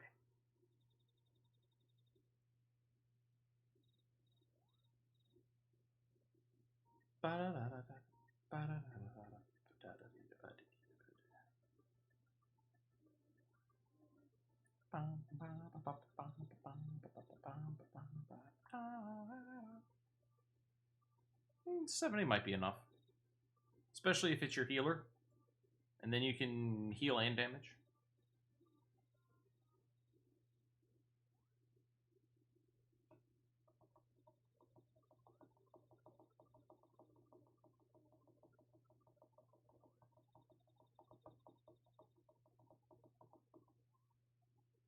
Now, this is a problem with some of the other duties and things out there. On my other character, I tried for over a week to do a certain dungeon, and I couldn't do it. And instead of using the duty finder, like they said, I used the party finder, where you can find people on your data center, on your world, or private things if you know the passwords to get in. Oh, look, like this one. This person is looking for people to do Thorn March Hard because they're looking for Blue Mage spells, the Palm Cure. So they are specifically going in there to get that Blue Mage ability. So this is going to be probably a Blue Mage group that goes in there. We haven't unlocked that yet.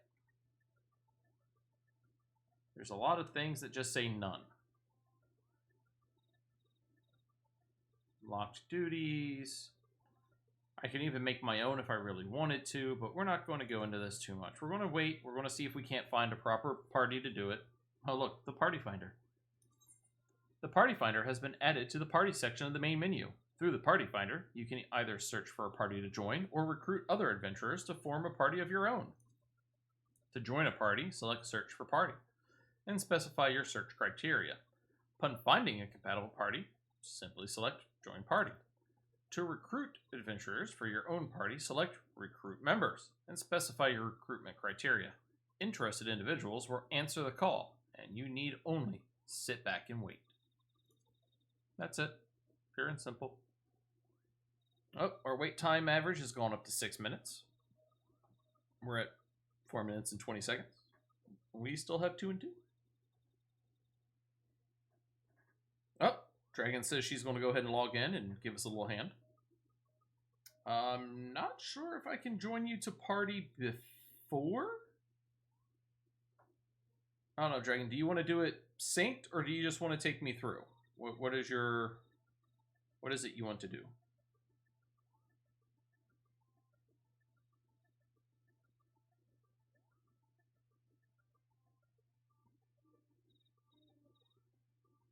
She says either way. Well, we'll try it synced first if we can get enough people. If not, we'll just go through on our own.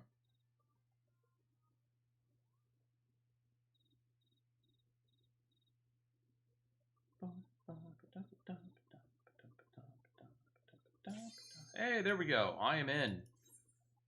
Sorry you logged in, Dragon. I'm sorry. Unless you're one of my healers. We shall see. Uh-huh.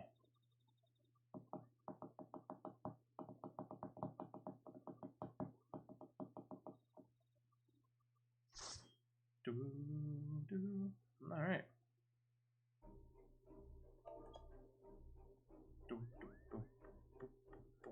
Oh no, evil Moogles.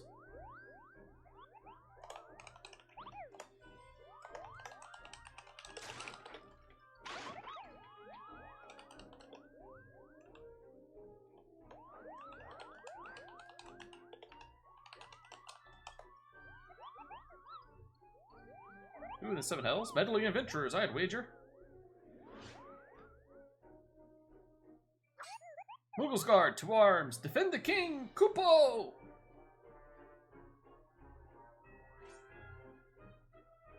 Alright. So far, for the tanks, one will have to take the king, and the other one will tank the tank Moogles.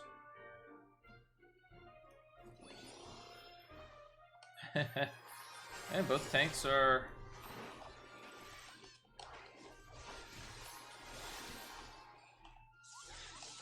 Both tanks are the same level.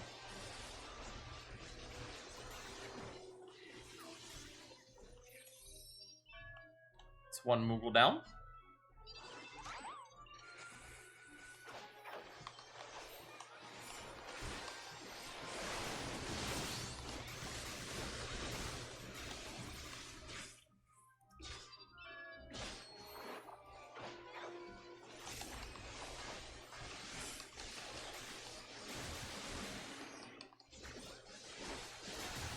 Alright. 3 of them down.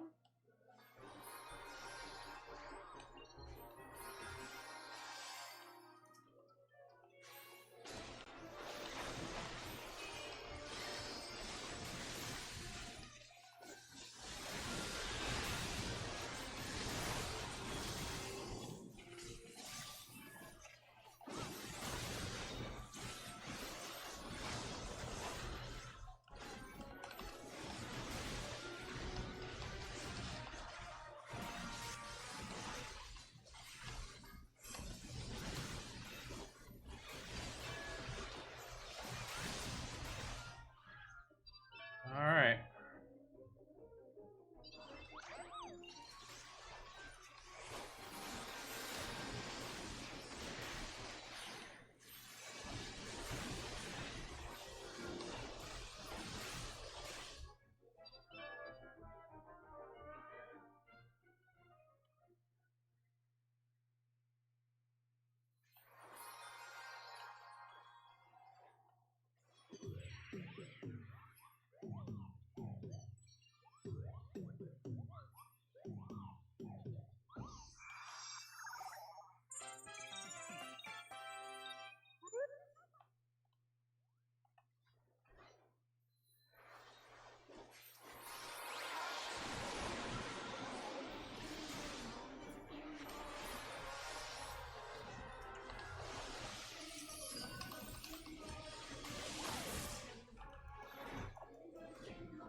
Well, that did not go well.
They trying.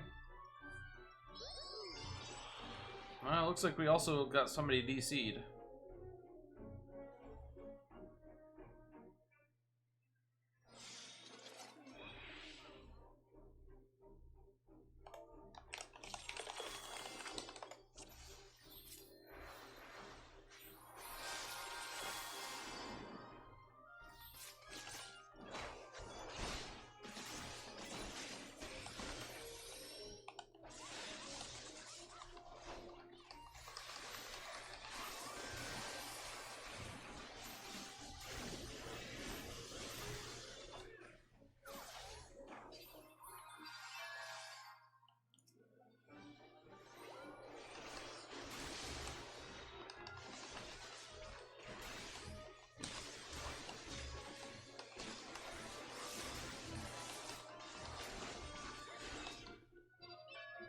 So they are marking them at least.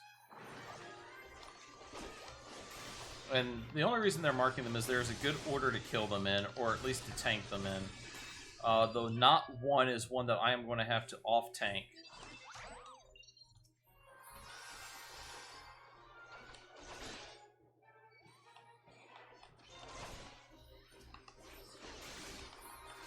Alright, this is the second one that I need to off-tank. That's what those are.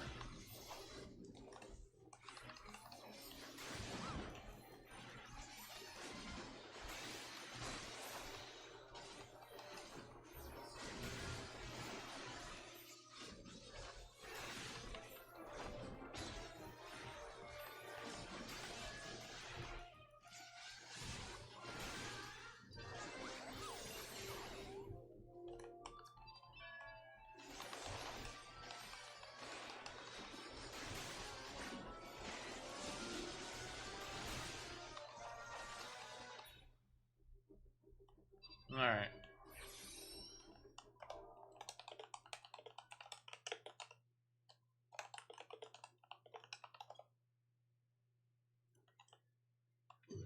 This is going to be a little bit dicey.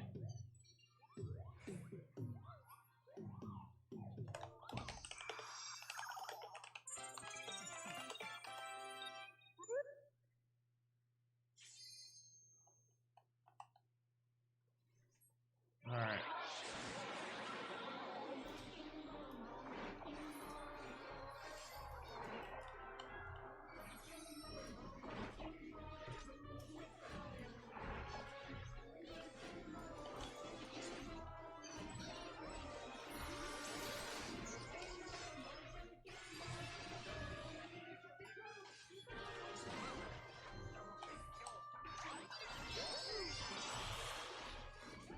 I've been moggled.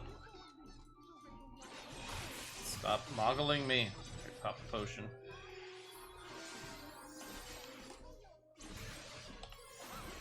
Right, stay out of that.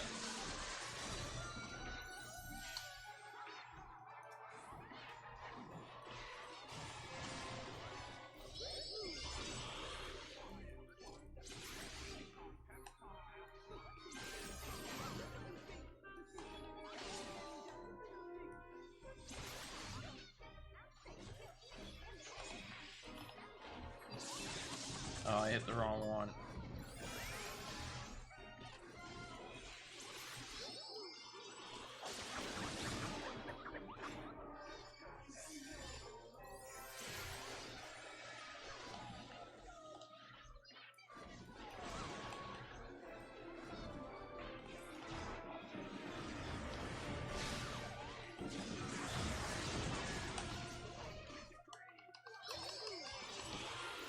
All right.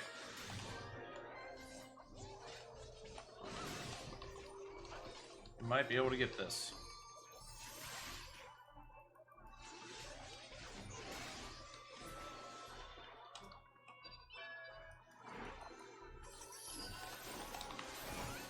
Alright, I'm going to turn off my Iron Will. The other tank has aggro.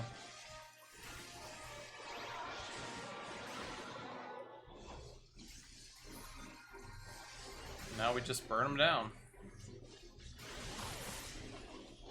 Much better, much better.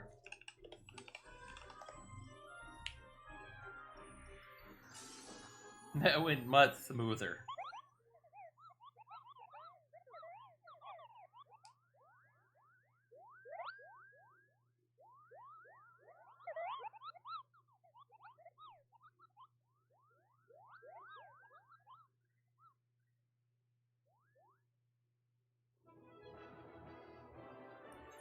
Here's my other tank. There we go. Loot! What do we got?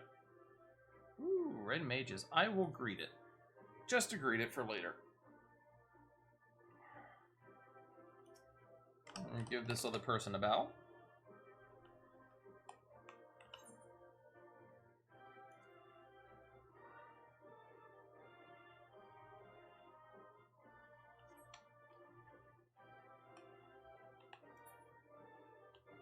Oh, what is it? No, it's not that.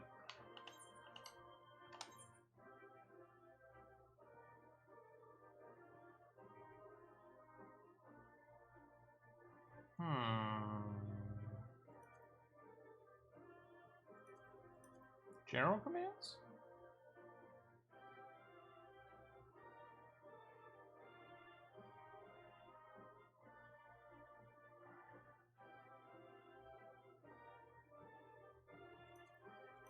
Character, stance, action traits, duty.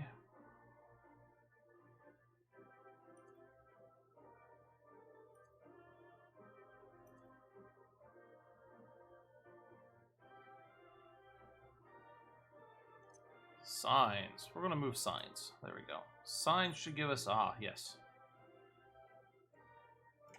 Can I move? I can. Okay. I'm gonna move these just down here to the bottom corner for right now. Just in case I ever need them. We are the last ones out other than the DC'd person. Haha! That went better than expected. We only died once. You did it!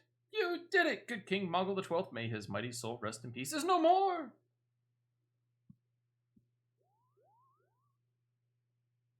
I shudder to think what might have happened had you not stopped the Mughals guard when you did. Thank you. Perhaps now they'll come to their senses and stop playing at fairy tales. Rest assured that the chieftain will have choice words for them too. You should go and tell Puckney Pack that the king is no more, Kupo. She's with Rayo at Camp Tranquil and can relay the news to the chieftain.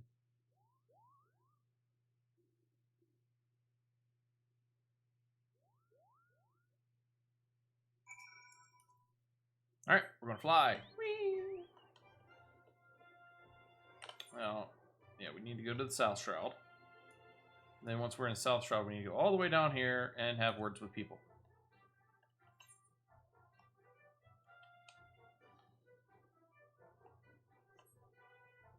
I love the ability to fly.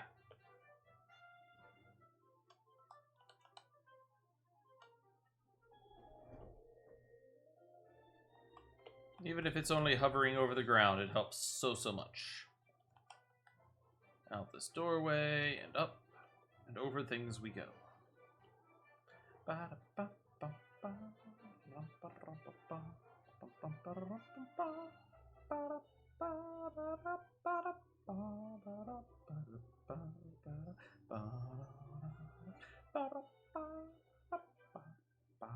Yes, yay, flight. This would take so much longer if we didn't have the flight.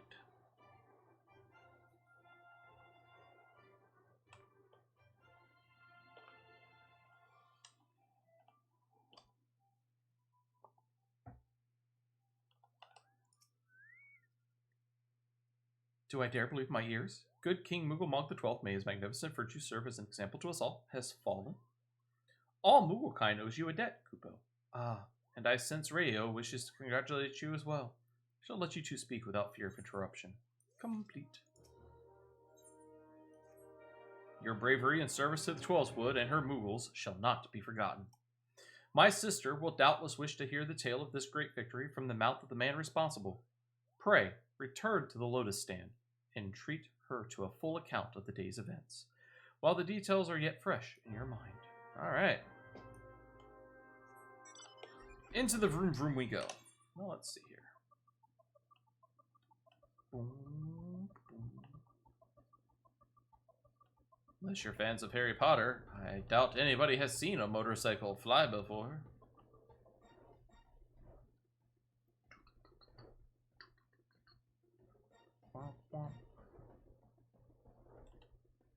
Alright.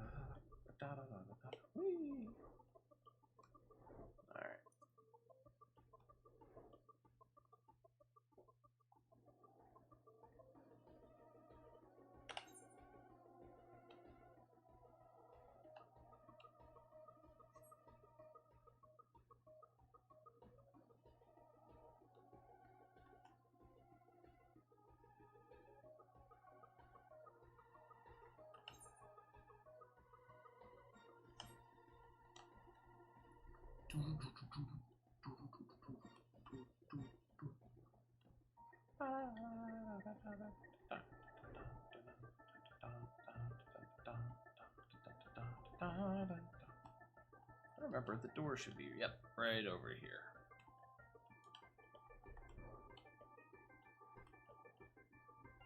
Bloop.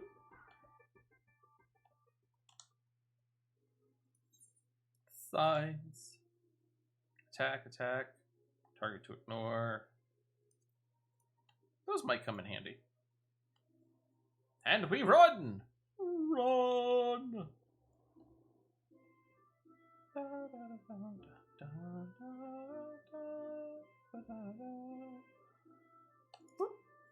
we're going to Aetherite. We're going to go to the Conjurer's Guild. We're going to go to this person. The Elder Seatseer is expecting you, sir. May I show you in? No. Okay, I guess you persuaded me. House kidnapped, I tell you. No!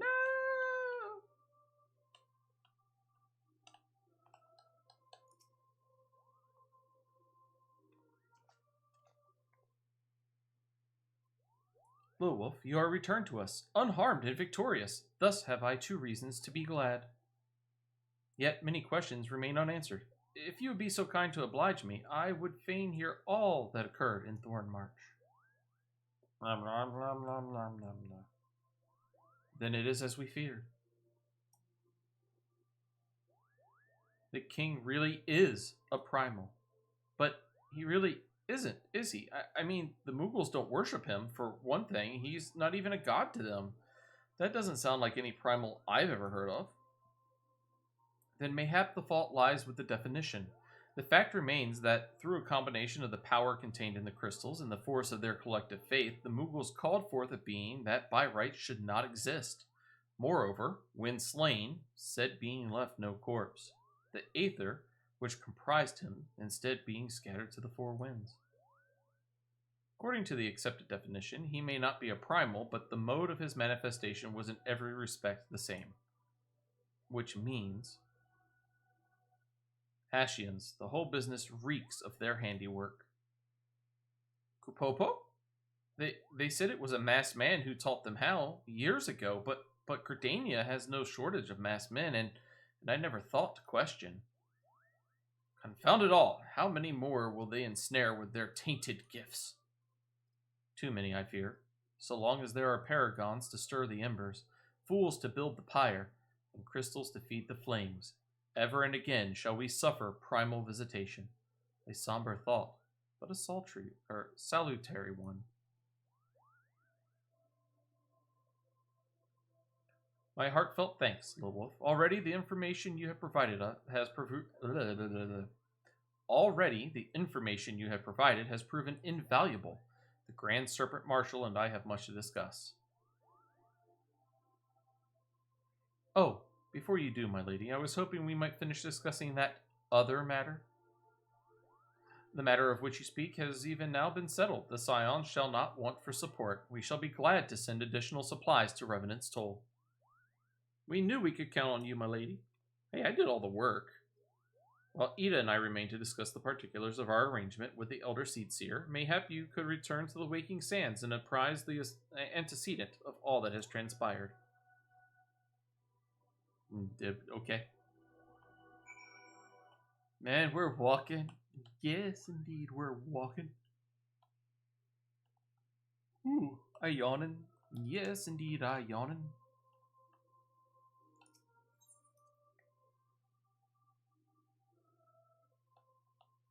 Alright, fastest way to get to where I want to go.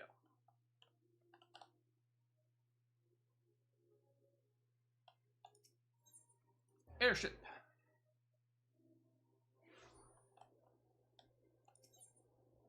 Ulda.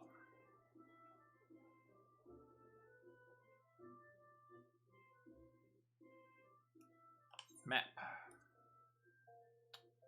Western Thanalin, Horizon's Edge.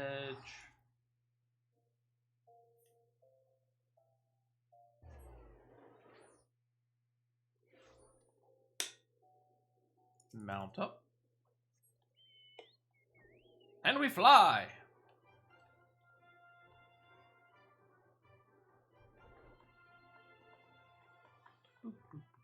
Thank you for trying to help, though, Dragon. I appreciate it, my love.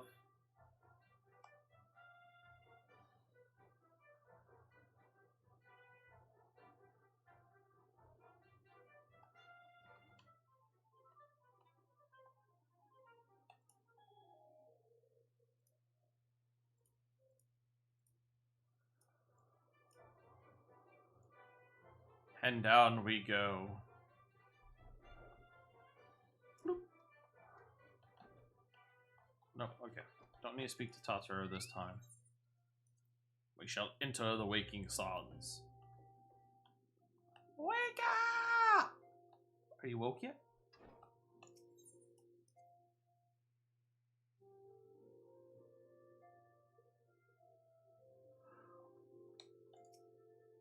It is good to see you hale and healthy, little wolf. I received word from Ida and Papalaimo that you had felled good King Mugawog the 12th, but I had hoped to hear your version of the tale. So it is what they it was as they said, summoned with the same methods used by the beast tribes and taught by the Ashians. Though unfortunate, this incident did at least serve to remind the Elder Seedseer of our usefulness. Her offer of additional support could not have come at a better time. My thanks. New quest! The Gifted. Owing to the tireless efforts of all concerned, we are at long last ready to bid farewell to Vesper Bay. So, as to avoid drawing undue attention, we shall make the journey to Revenant's Toll in small groups, departing at irregular intervals. Lest you doubt, it is still my intention to conduct future operations openly, but on this particular occasion, the need for caution overrides all other concerns. To move north as one ponderous caravan would only serve to invite attack. It seemed only right that I should be the last to leave, and I would have you remain with me until the very end. Upon my departure, the Waking Sands will formally cease to be our headquarters, and the premises will be given into the care of Uringer. I had thought to relinquish the property, but he was quite adamant that I had not the heart to disagree. These walls have borne witness to some of the brightest and darkest moments in our Order's history. Mayhap it is best that we do not forsake them entirely. Uringer shall remain here and devote his energies to studying the nature of primals. By the grace of the 12, he will one day discover the permanent solution that we have sought for so long. Of course, he will not be alone. Alice will continue to work closely with him as well. Should they require our assistance, I have their assurances that they will not hesitate to contact us. Speaking of Uringer, would you inquire of him if any tasks remain undone? I cannot escape the feeling that I have forgotten something. Something important. Alright, well, out we go. We'll go and talk to him. We'll go push the buttons and duke the dooty-doos.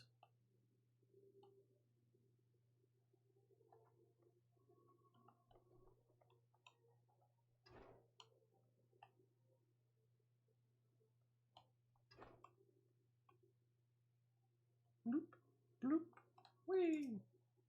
Thou art ever welcome, little wolf, but I require no assistance. Pray, take thy leave unburdened and concern for my well-being. Verily, thy countenance bespeaks a desire to quit this place without further delay. Mayhap thou thinkest this chapter of our tale concluded, that these halls should rightly be consigned to the annals of history? In man's eagerness to seize the future, how rarely he doth set down the past. Full many a proud pioneer hath bravely stridden into the great unknown, only to find there the banner of his ancestor, faded by the eons. And still, man glorieth in his discoveries. 'Tis through his pride that wisdom doth ever give way to ignorance, while they who lurk in shadow remain hidden, lost no sooner than they are found. He's the poetic one. That guy. Be not offended, little wolf. Thy conduct hath ever been beyond reproach. Despite thy surpassing strength and all thy many victories, thou hast never been so convinced of thine own greatness as to imagine thyself above the failings of thy forebears. Mayhap it is the echo which hath opened thine eyes to the lessons of history. Would that the same could be said of... Ooh, cutscene.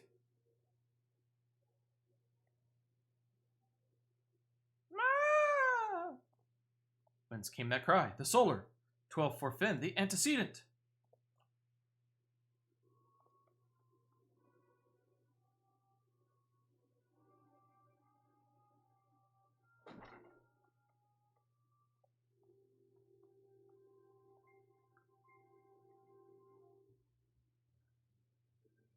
Little Wolf, you must...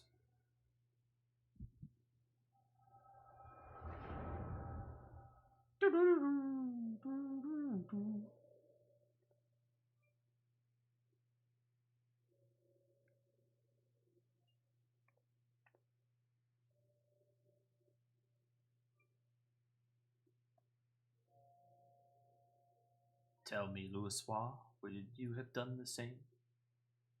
Louisoix Lavalier was a remarkable man, wise beyond mortal measure. Would that I had met him prior to his passing.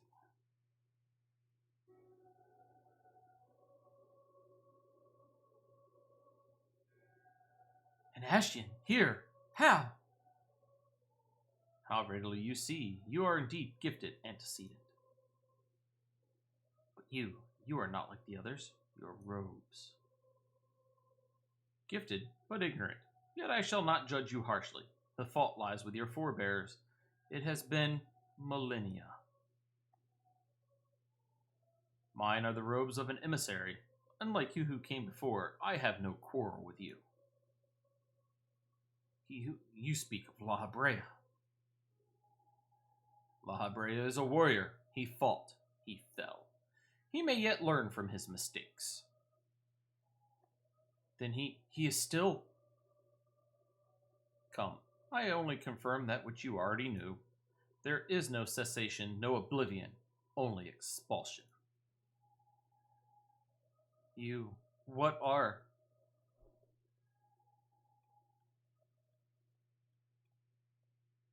We're ready when you are, milady, if there's nothing else. Is something the matter? I feel the same way. After everything that's happened here, it feels strange to leave, but I'm sure we'll soon get used to Revenant's toll.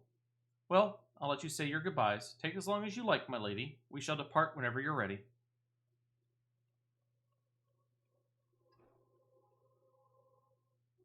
It is only to be expected. She lacks the gift and the knowledge, both. To her, we are indistinct. I do not understand.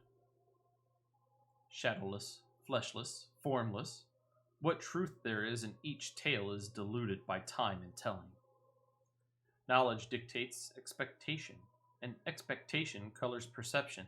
Thus did she perceive naught. So it is with all but a chosen few. Even you, when young, could not yet see with eyes unclouded. You know nothing about me. Nothing.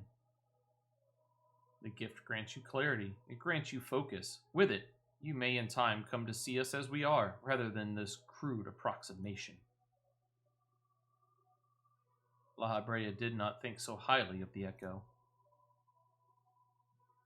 La Habrea is wrong about a great many things. The Echo is indeed a gift, albeit one you have yet to master. And if we did, there would be no strife between our peoples, for we would be of one mind. I leave as I came, in peace, antecedent. May we meet again as friends. Wait, stay where you are.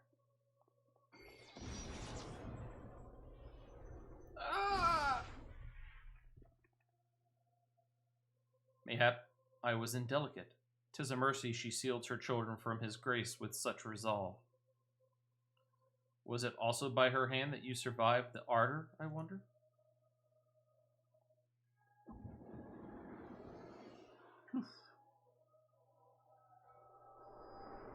Hey, Dragon, we missed a lot. I take it there's no need to explain. Just a lot. It's like a little but a lot. Save your concern. He did me no lasting harm. Whatever his intention was, it was not to kill.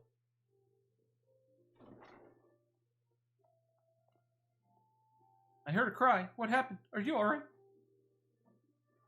You look faint. Do you need to lie down? I could fetch you a flask of my special tonic. Uringer, send word to the students of Baldassian. Tell them to scour the archives, the forbidden tomes in particular. If there is any reference to an Ashian robed in white, however oblique, I would know of it. An Ashian, my lady? Was that what gave you cause to cry out? I did but moments ago glimpse a figure clad in white set forth from the waking sands. Yet Ashians are wont to employ teleportation magics. Why would one be so brazen? I know not and care not. Find him, little wolf. Turn every stone in Vesper Bay if you have to. Pray, attend me, Tataru.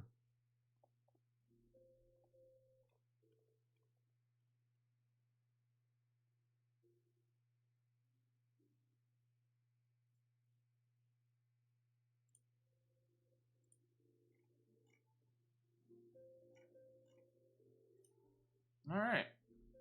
Search for the man in white.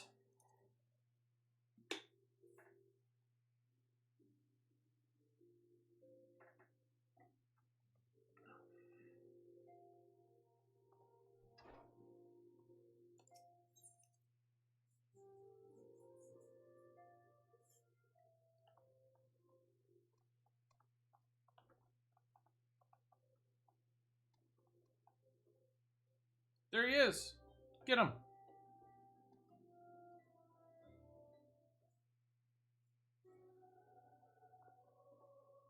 I am told that you are the warrior of light, but I would know for myself. I shall walk north, and you may choose to follow. Know, however, that you will be waylaid if you do. You may even perish. Should you survive, we shall speak anon.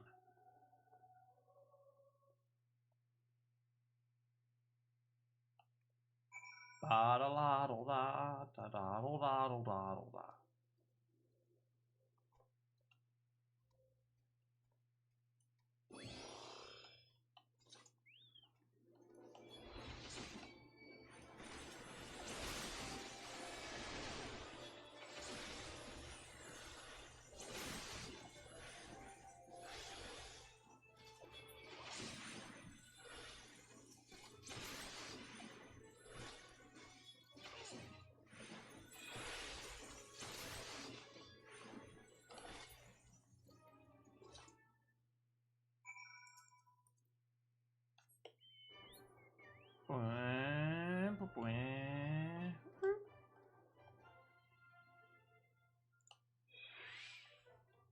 Can't use my AoE.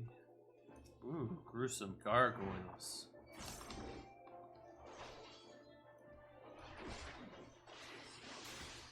They're gruesome.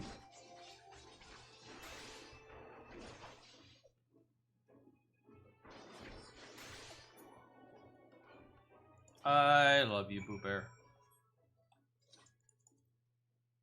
I feel so bad for that chicken already. It doesn't know what it's getting into.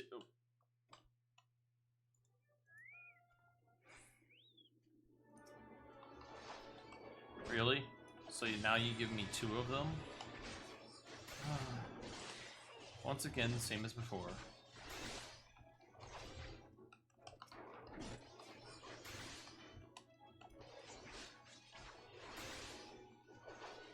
But your streamers are in for a treat tomorrow with your menu items.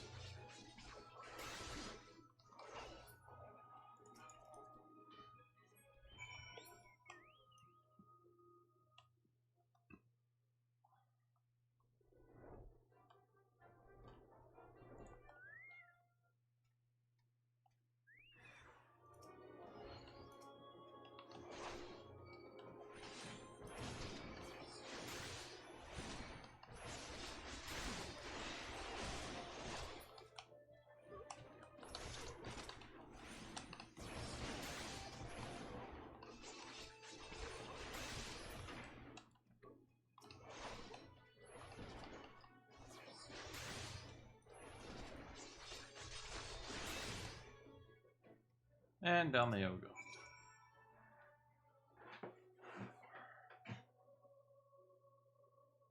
Remarkable. Truly remarkable. I thank you for granting me this indulgence. None, save he who bested La Habrea, could endure such an examination. Have the laws of man grown so twisted in my absence that it is now permitted to lay hands upon an emissary? You bore witness to my audience with the antecedent, did you not? Then you know I acted only in self-defense. I realize the same cannot be said of La Habrea. Even amongst his brethren, he is considered unique. Nevertheless, I cannot wholly condemn his misdeeds, for through them we discovered you, one so strong in the gift that he could cast us out. Your mother favors you still. That much is plain. But surely you must feel it. Her influence wanes, and her strength shall soon be spent. These lands, these people, this world, all shall soon change. As it was, so shall it be again, as it should always have been. Doubt my claims and question my motives if you will. Only believe me when I say this. I am Eldavus, emissary, bearer of the word of the one true God, and we shall meet again.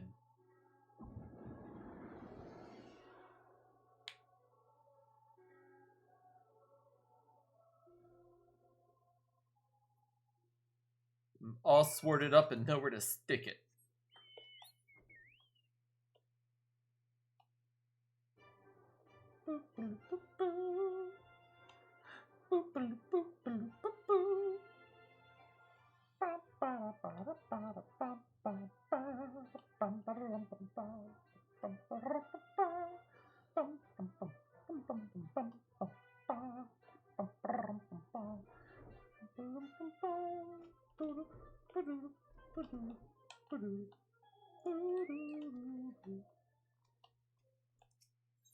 The Waking Sons.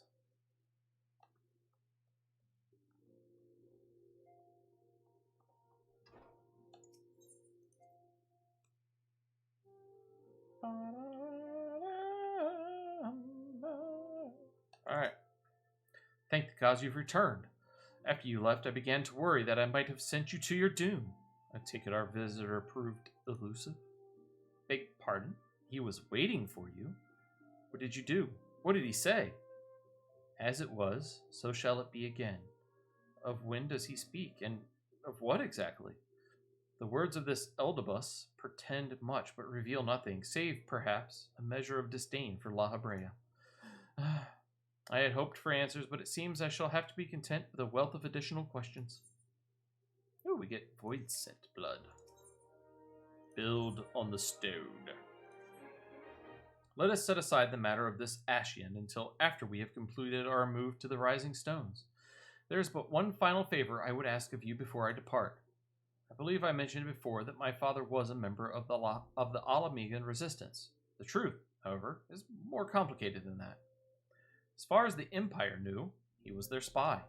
He maintained the deception for nigh on half a decade, furnishing the Resistance with vital Imperial secrets, while feeding his paymasters subtly conceived misinformation. When he died some 15 years ago, my father left behind his journal, which I have closely guarded ever since. It contains every shred of information he and his agents could steal on what they believed to be the single greatest threat to Eorzea, the Primals. Its wisdom has guided me through the years, yet, though there is much within, I still do not understand. It is my hope that Uringer will fare better. Tell him to treat it with care. It is all I have left of my father. Oh, time to go play messenger boy. It's like literally, this dude is like right around the corner from where you're leaving and will probably greet you on your way out, yet I need to go take him your journal. Yeah. Yeah, totally. Totally. Brr. I thought thee departed. To what end dost thou linger? Warburton Stroh.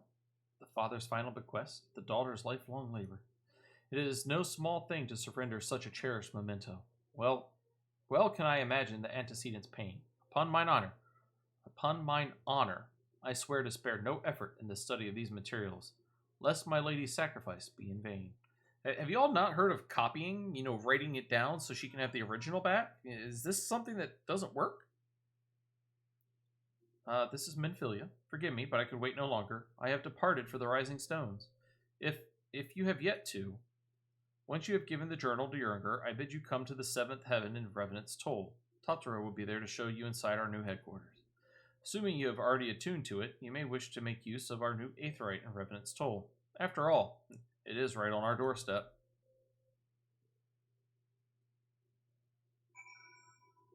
I guess.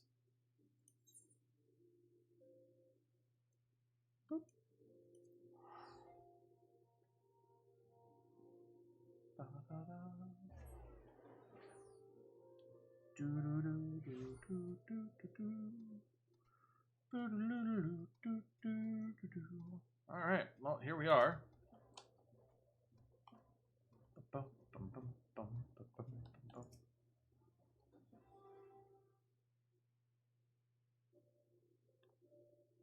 Oh, you're here. Good, good. We were all wondering when you'd show up. As I was just telling your rest of the receptionist here, I'm pleased to inform you that all the documents have been prepared and all signatures signed. The Rising Stones is officially yours. Splendid. From this day forward, I will spare no effort in seeing that it is as welcoming and comfortable a home for us as the Waking Sands ever was. That said, this is all somewhat intimidating, is it not? So many unfamiliar places and unfamiliar faces. Take that odd-looking fellow over there, for example. He's been eyeing us most suspiciously ever since we arrived. Cannot help but wonder if we are truly safe here.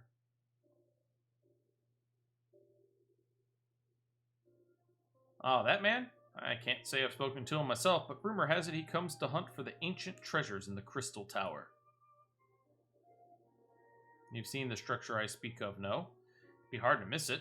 That massive pillar of shining crystal that looms high over the land just to the southeast of here. If the tales are to be believed, it's a remnant of some ancient civilization. The details remain a mystery, and that's no doubt why it's drawn adventurers and scholars from all over looking to unearth its secrets. The man over there is no exception, and if my instincts are true, he knows more than most. If you're curious about the tower yourself, you could do worse than to talk to him and see what he knows. Why, if I weren't otherwise occupied with my duties here, I'd have a mind to join you. I mean, just look at it. I can scarce begin to imagine what wonders lie inside. Why, that's wonderful to hear. Rest assured that this receptionist will work just as hard to see that our efforts do not skip a beat despite the relocation. And with that, I do believe it's time you officially announced your presence to everyone inside. The antecedent and the others will surely be overjoyed to see you. I'm sure they will put me right to work doing more menial tasks.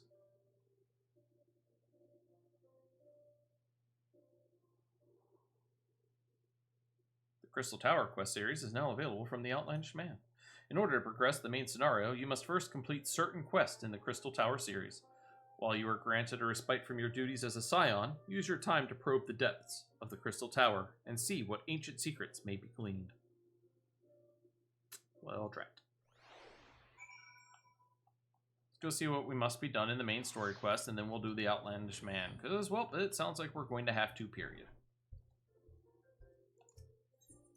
Such are the Rising Stones proper.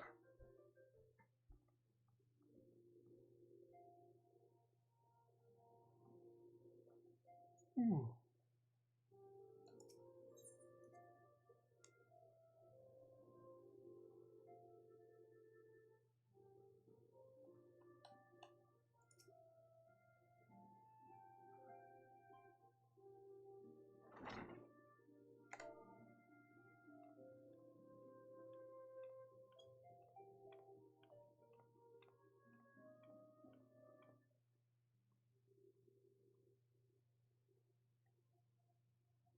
Well, it is certainly spacious.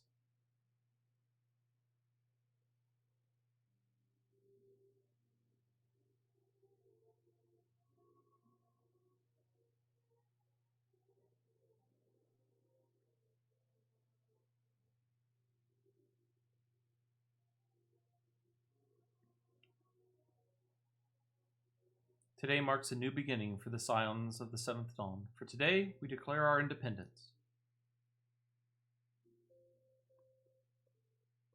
We shall henceforth be beholden to no nation, but serve all of Eorzea's people proudly and openly. But this does not mean that we will sever our ties to the Eorzean alliance. On the contrary, the antecedent and I shall endeavor to strengthen them. Rest assured, however, that we shall not permit political considerations to influence our decisions. Our identity remains unchanged, as does our cause. We are the Scions of the Seventh Dawn, and our single purpose is to safeguard the future of Eorzea.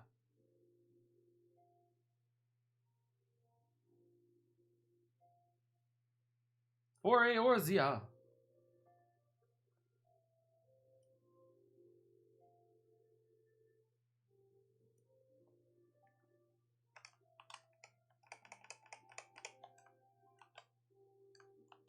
a moment of your time, I would speak of Eldibus.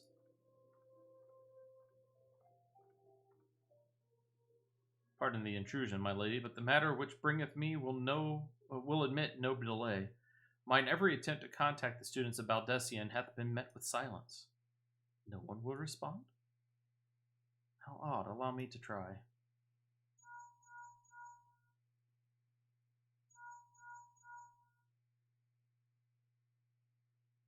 No response. Surely they would not ignore us. They have never yet, my lady. I fear we must assume the worst. No, I will not believe it. An outpost, perhaps, but not their headquarters. Their wards are beyond circumvention. Had they come under attack, they would most certainly have raised the alarm. None could penetrate their sanctum unnoticed. But for those who lack the gift and the knowledge both, oh no. Contact their agents in the field at once. If aught has befallen the students of Baldessian, they may know of it.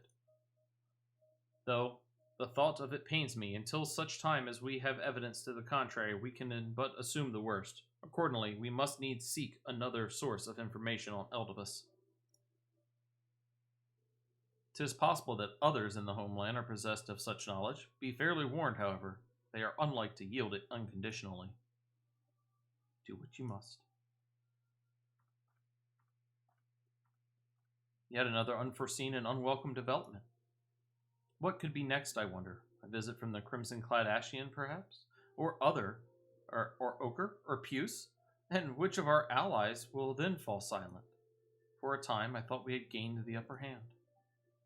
When you shattered the crystal of darkness and cast out La Habrea, I dared to hope that we had found a way to rid ourselves of the Ashian menace. But I was wrong. He endures, and may yet return. Upon that point, I have no doubt that Eldibus spoke true. Yet there must be a way to destroy them utterly, a way to spare this world their unholy machinations. I dare not consider the alternative. There are forces at work we do not understand. I discern them all around, and disturbances too great and too numerous to be dismissed as mere coincidence. Doubtless the paragons are involved, but how and to what end is far from clear. I know not what will come, but I do know that we will rise and meet it as one. Ah, my stalwart hero, your face is a picture of resolve. I know that you will be ready when the time comes. With luck, however, that will not be for a while yet. Pray, return to your private affairs, and with my blessing, should anything arise, you will be informed. Yay.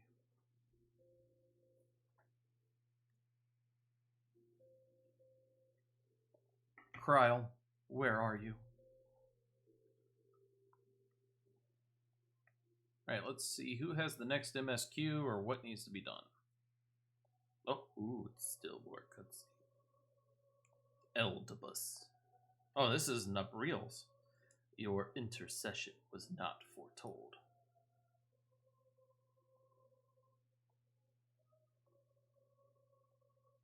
You object? We question. Our plans are in motion. Your intentions unclear. They survived the 7th Ardor and are stronger now in the gift. Does that not intrigue you? Yeah, just a few things, Dragon. Just a few. No, it does not. Serve as you will, so too shall I. We labor not at cross purposes. The wisdom of his plan shall become apparent in time, when the veil is lifted from their eyes. And, at long last, they see.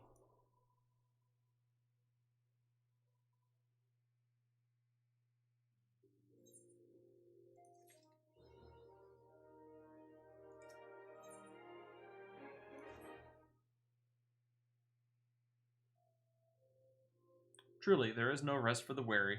Scarce had I begun to make myself at home when I received a request for assistance from a Magina and Sons mineral concern. It would appear their storehouse in Horizon has been the target of a series of covert robberies. Minor as they seemed in isolation, occasional discrepancies in the manifest were long dismissed as clerical errors. It was only during the concern's annual audit that a pattern became apparent. Significant quantities of crystals, and only crystals, were missing. I need hardly tell you what that may imply. Another primal, yay! Look at my shocked face. The brass blades charged with investigating the thefts believe that someone within the concern is selling the crystals for profit. Alas, they have as yet been they have as yet been unable to identify a likely suspect, and the concern's proprietors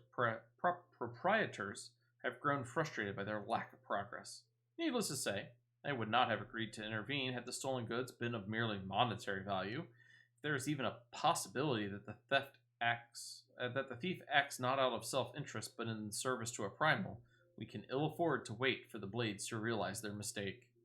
Pray, depart for Horizon at your earliest convenience. Rendezvous with Ishtola when you arrive. She and Thancred have already begun a preliminary investigation. I have every confidence that the three of you will get to the bottom of these thefts. I only hope our fears prove unfounded when you do. Where the sticks hefted? Yeah.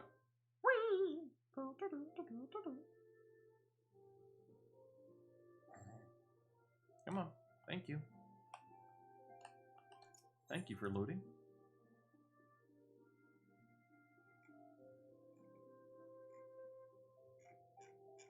Aha! Onward!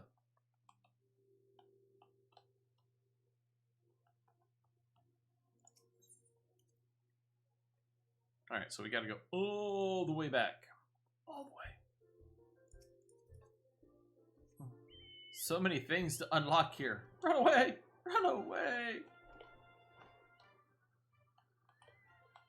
Let's see. That takes me to Thanolin, yeah. Let's go that way. Actually, let's just north, west. We'll just teleport.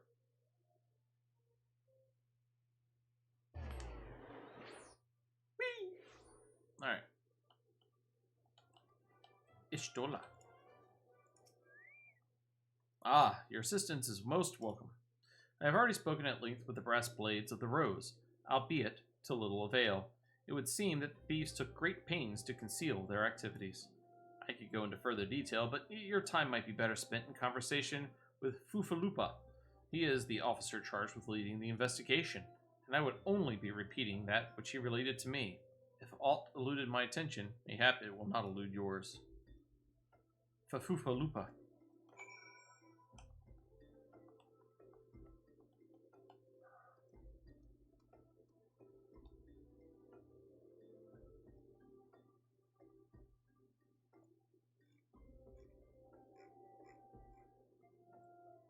I got a message, I just don't know where.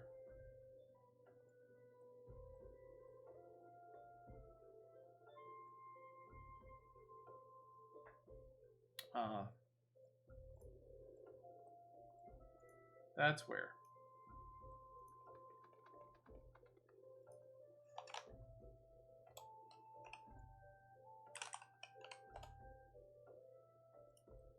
Alright. Continuing on, pressing on, doing the thing. Do the what thing? What thing? Thing what?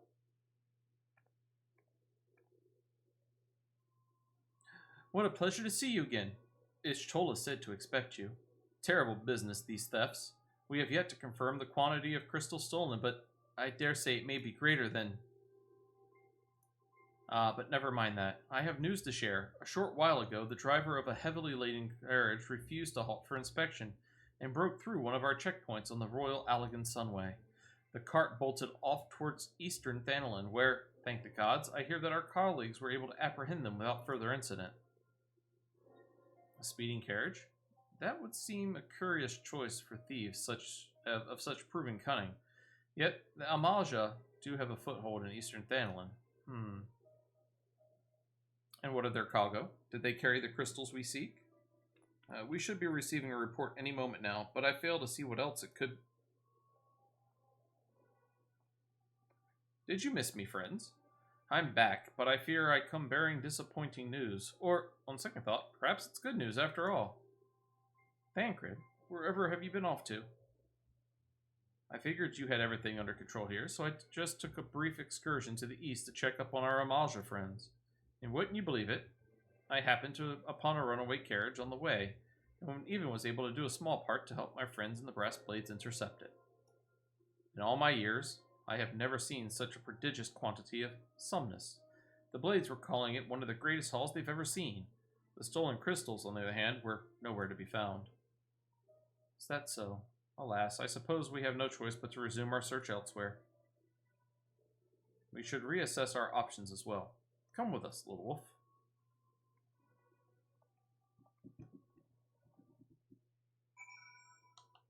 Whee! Against all expectation, it would seem the Amaja are innocent of this particular spat of crimes. By all indications, they have yet to replenish the stores of crystals exhausted during their last attempt to summon Ifrit. What I can't fathom is why anyone else would go to such lengths to obtain crystals, and in such quantities. It cannot be that we are dealing with simple thieves. If their motive were profit, why would they limit their trade to crystals alone? Plainly, we are missing something. While you think about what it might be, I shall inform Yurger of our progress, or lack thereof.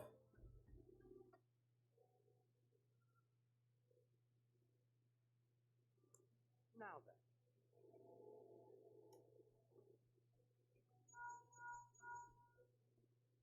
Tis I. The situation may be more complicated than we anticipated.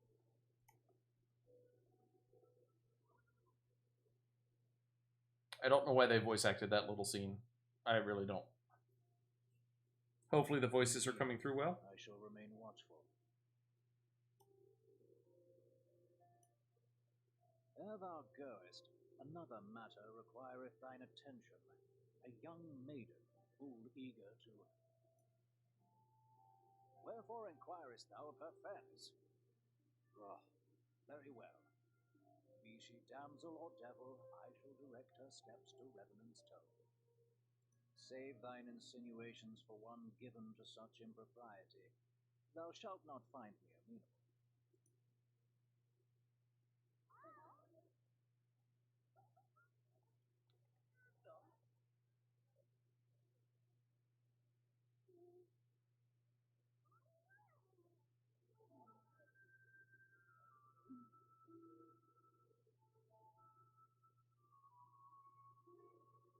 Far across the sea from the land of Domar have we traveled. We seek audience with the ruler of these lands. Who here speaks for you?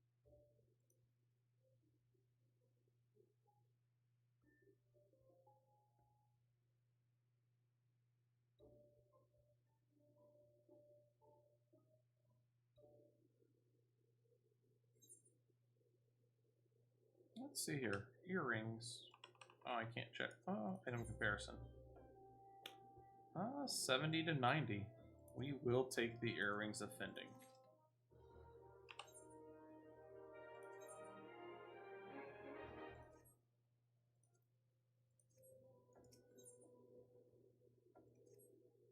Any bright ideas? A solitary flash of insight. No? Well then, for want of a better suggestion, I say we try picking Fufalupa's brain again. Who knows, if we work together, we may yet find something of use nestled away within it. Alright, so before we do that, we're going to not necessarily stop here. We're going to run another instance of the Praetorium. That will get us up to another 452 tokens, and by then, at the end of that, it'll probably be just about time for us to raid out. This will give us probably about somewhere between 40 minutes to an hour for this run. So that'll be fun.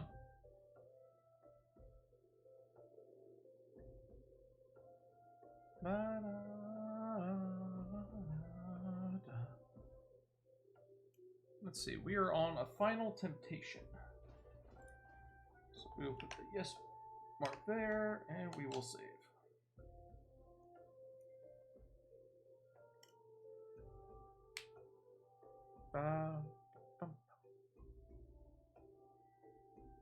And again, we're going to mount up to save our mounts timer. We'll just float above things. We'll float.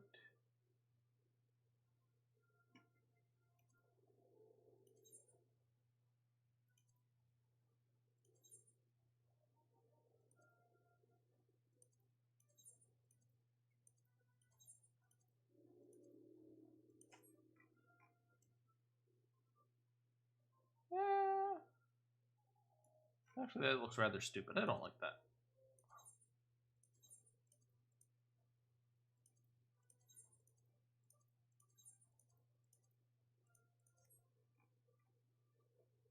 That looks a little bit better. Come on, people, let's go.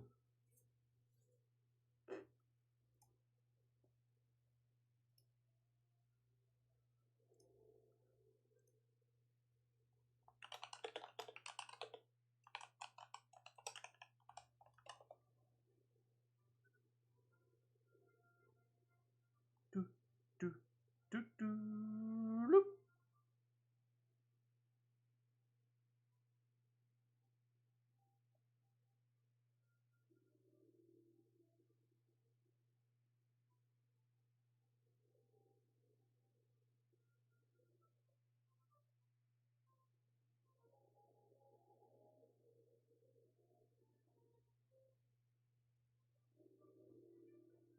So we are literally just waiting around for this to occur. Now I happen to know if I switch into my miner's outfit, I've got this on. There should be, but I'm only mining level 7, so I can't see them. There should have been some mining things right down here. We're just gonna do a little mining while we're waiting. While the party forms, we shall mine.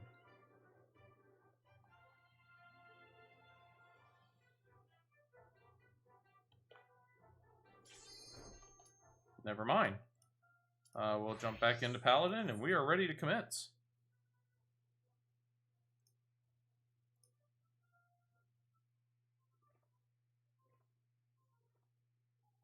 Come on. Come on, DPS, you can do it. Come on.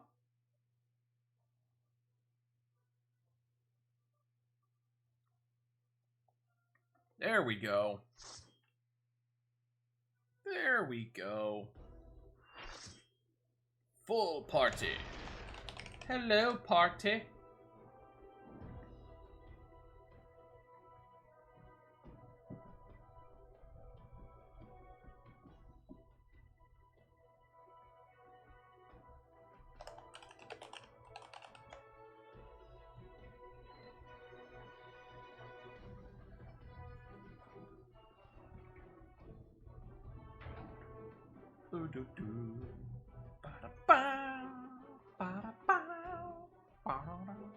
Let's see, who do we have today? We have me as a paladin.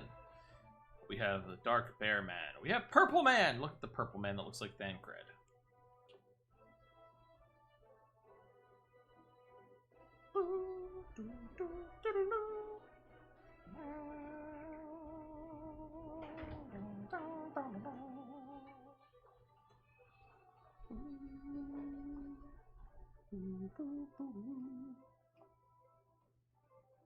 This is it, my friends. Let's go. We have Angel Lady. Looks like we got a couple of... Let's see here. A couple of Mechanists, Ninja, Dragoon, 2 White Mages, and 2 Paladins. 53 and 53. Oh, let's see. You want main tech?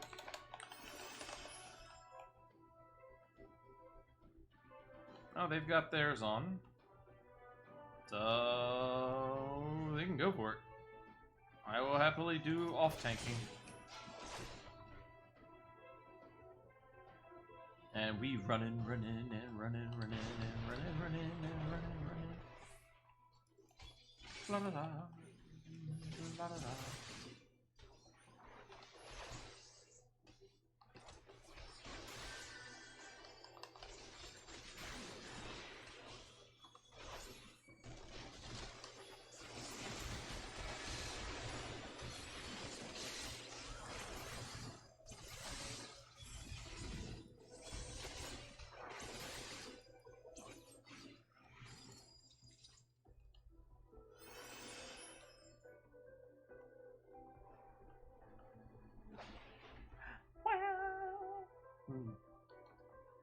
Mechanist was like, no, thank you. I'm a Mechanist. I'm well aware that you're a Mechanist. It's what I pretty much primarily play on my other characters as Mechanist. But where's the Mia? There she is. There's the paladin.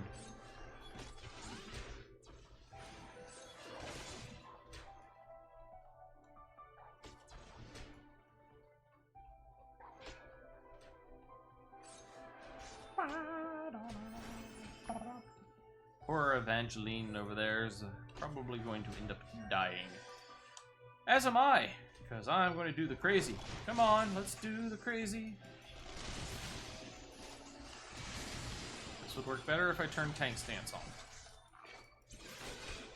Come on. Now, hollowed ground.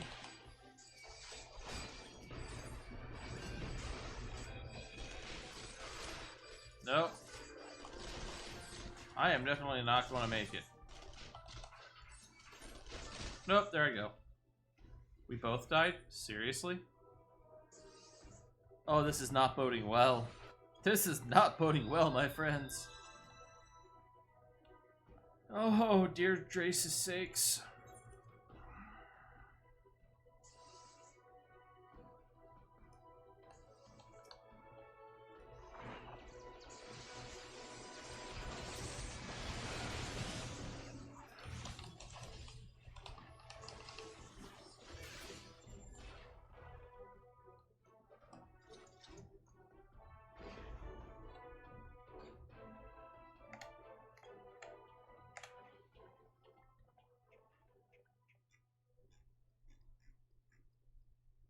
My wonderful friends, both of the tanks died.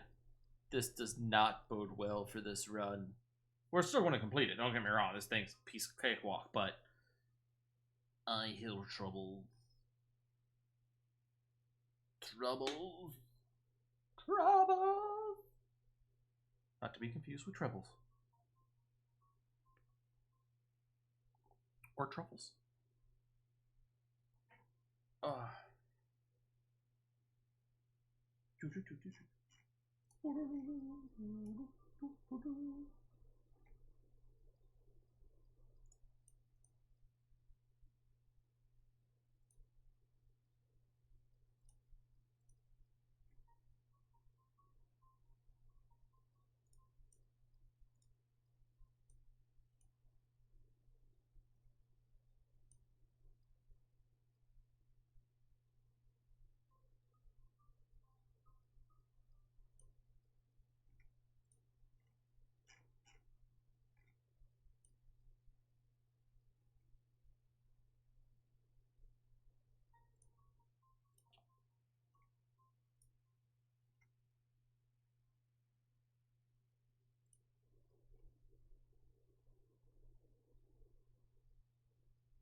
No, come on.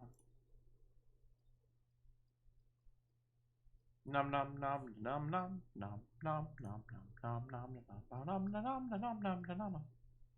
Nom nom nom nom nom nom nom nom nom nom nom nom nom nom nom. Let's go.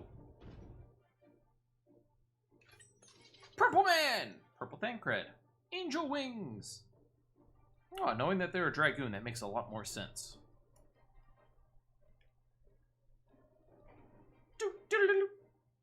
Gaius, wait! Damn it! Come on, like anybody has ever stopped and turned around when somebody's like, oh no, wait! Wait, evil bad guy! Yeah, just, it doesn't happen, folks. We're all aware of this. Come on, follow me. Thank you.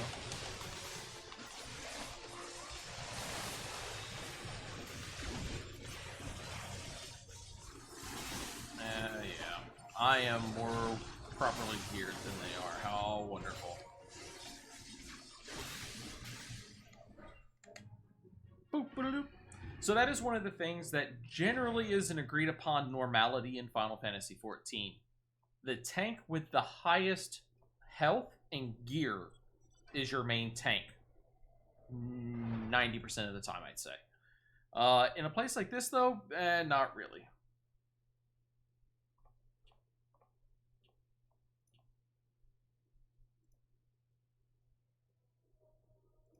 I am so confused. Where did she message me at? Oh, Bear, stay consistent.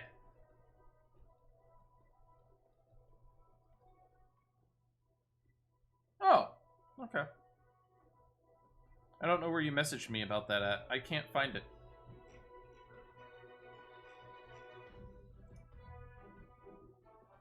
Oh well.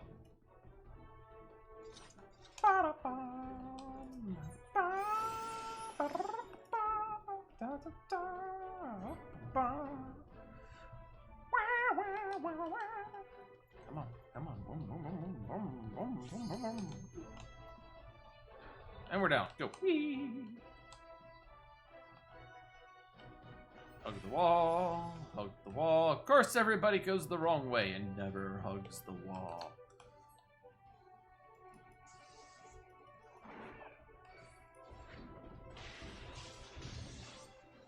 And now they're so far away. I'm just gonna stay right over here. Right over here. Wait for people to show up. Because I'm just too fast for people. And I want to kill you because you are the bad, bad one.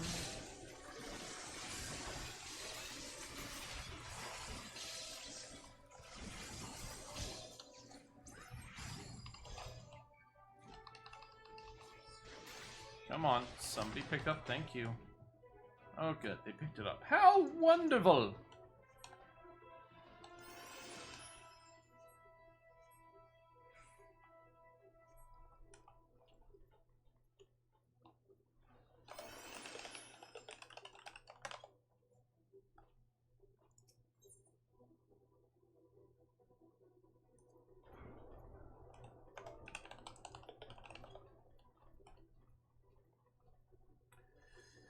So 2 of our people are hanging back. They're not wanting to ride the Magitech armors and do those things, and they're just going to walk around.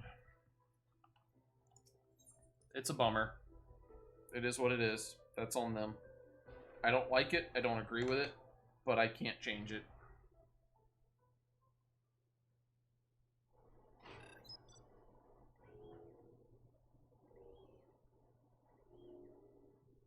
Hey! Margarita, jump in the wine. Ah, there she is. I trust you recognize our old friend Maggie, was it? They must have shipped her here from Sentry.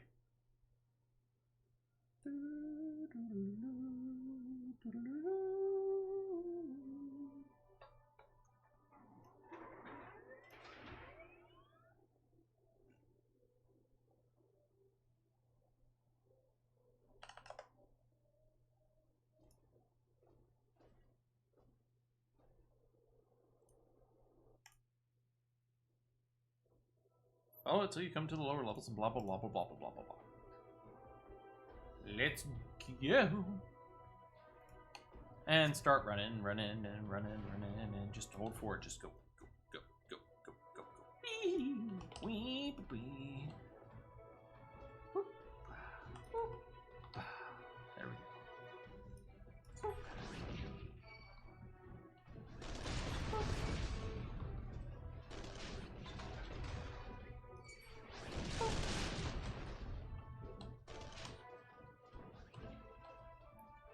I find this to be the funnest part.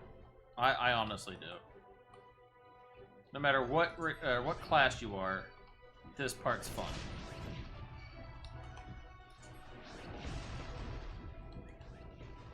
And the other 2 is going to be waiting right down here. I guarantee. Yep. Oh, one on either side. Go figure.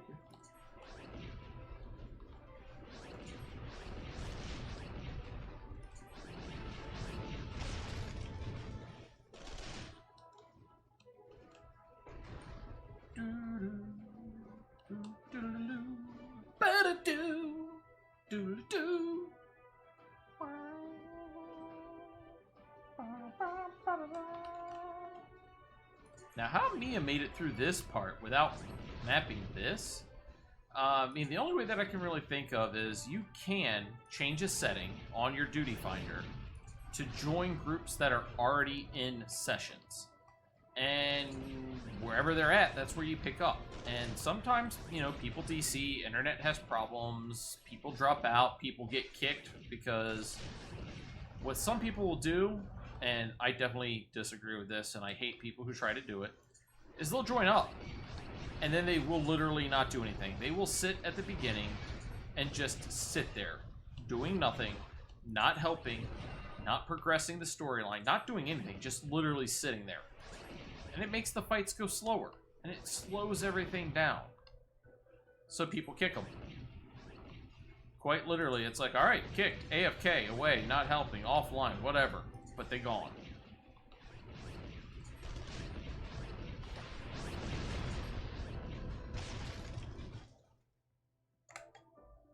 Let's see.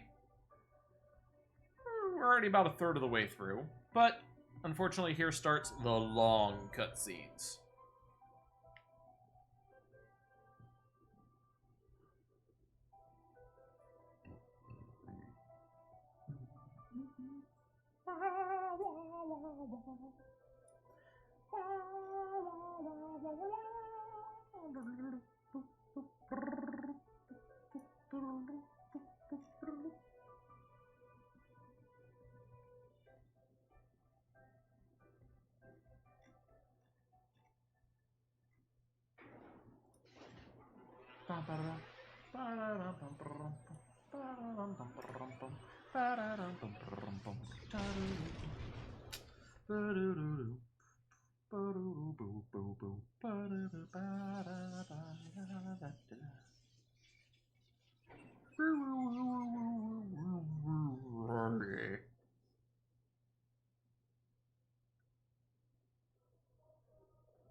You're a natural. Let's go.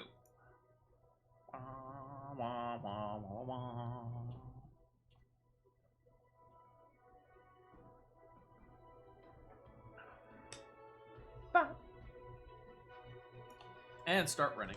Whee! Somebody wants to sprint? Fine.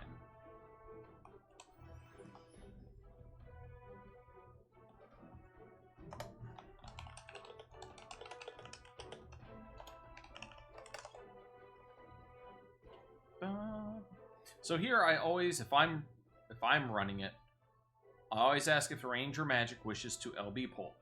This is the only place that we really get the chance to do it. I will always offer the chance. Other people in the party may render that moot. They'll just run up and start striking and get too close. I still like to offer. And I will hold back. You're like, oh, rip LB pull. Sorry. Somebody attacked. But this chat's not being very communicative. I think they're just trying to rush through it.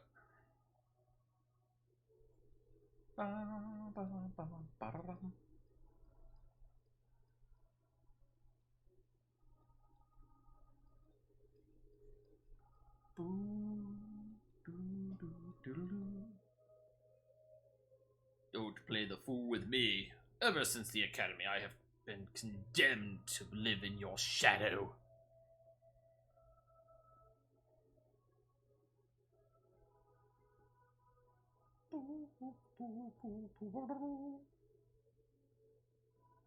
When you defected, I felt sure my star would finally rise. But by disappearing, you acquired the status of a legend! And our battles shall be legendary!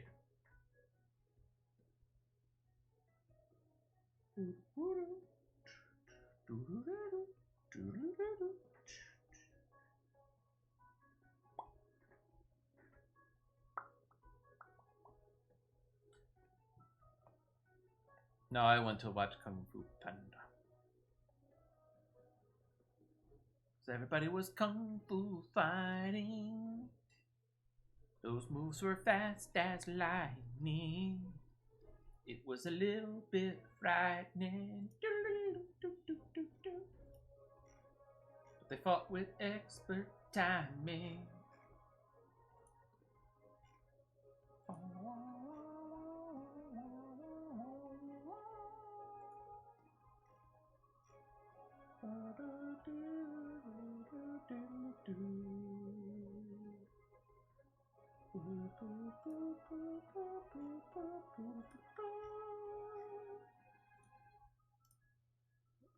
So yeah, I've offered. Doesn't look like anybody's responding or answering. So we're just gonna run up and smack them.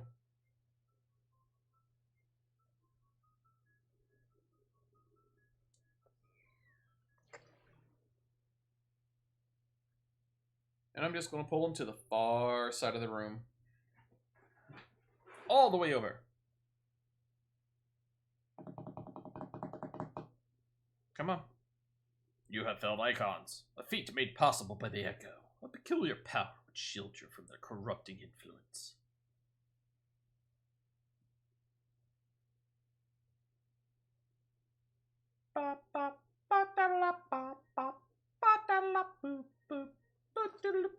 Hammer time! Da-da-da-da-da. Wham! Still say you should have caught it. Quit being a little wimp. Catch the hammer. Hi, Boo Bear. Bye, Boo Bear. It was a drive-by kissing. I'm going to go get some sour cream.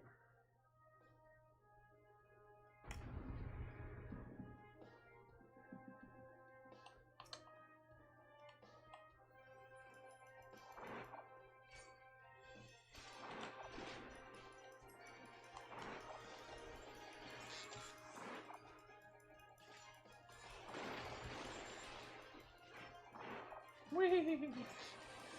Whee!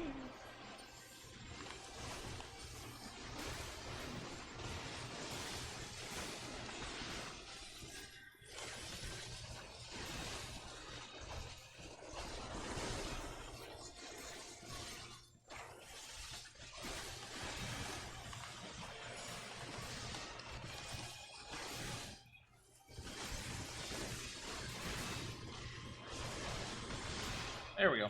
And he's done. Electricity gets tingles.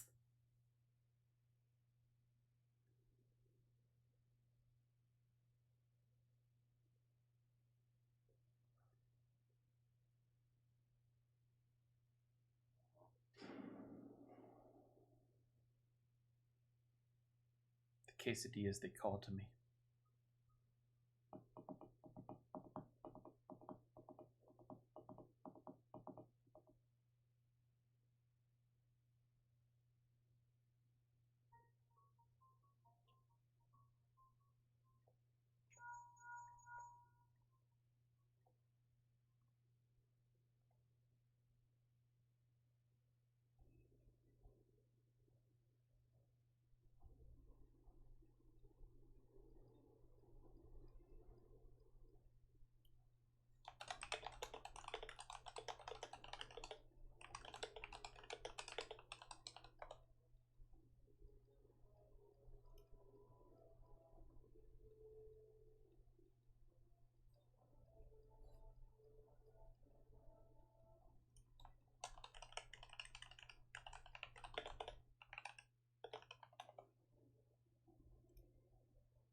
Yes, yes, come on.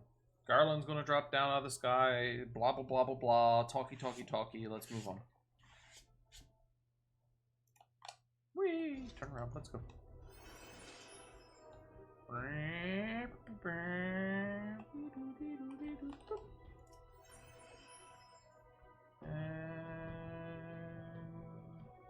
Close enough for the people that are moving, at least.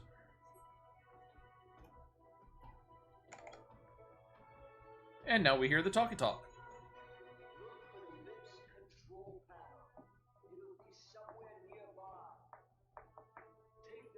The lift down. And you should find yourself in the chamber of the ultimate weapon.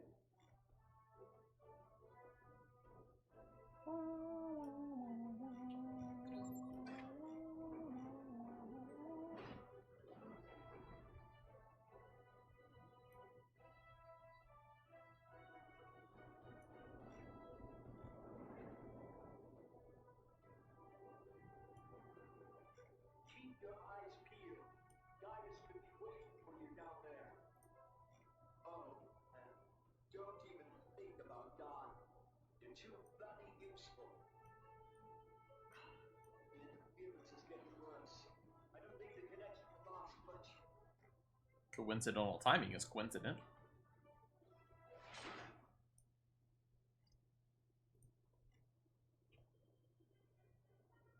Tell me, for whom do you fight?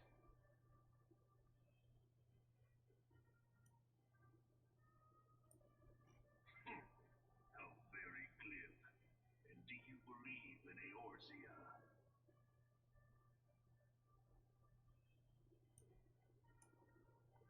Eorzea's unity is forged of falsehoods.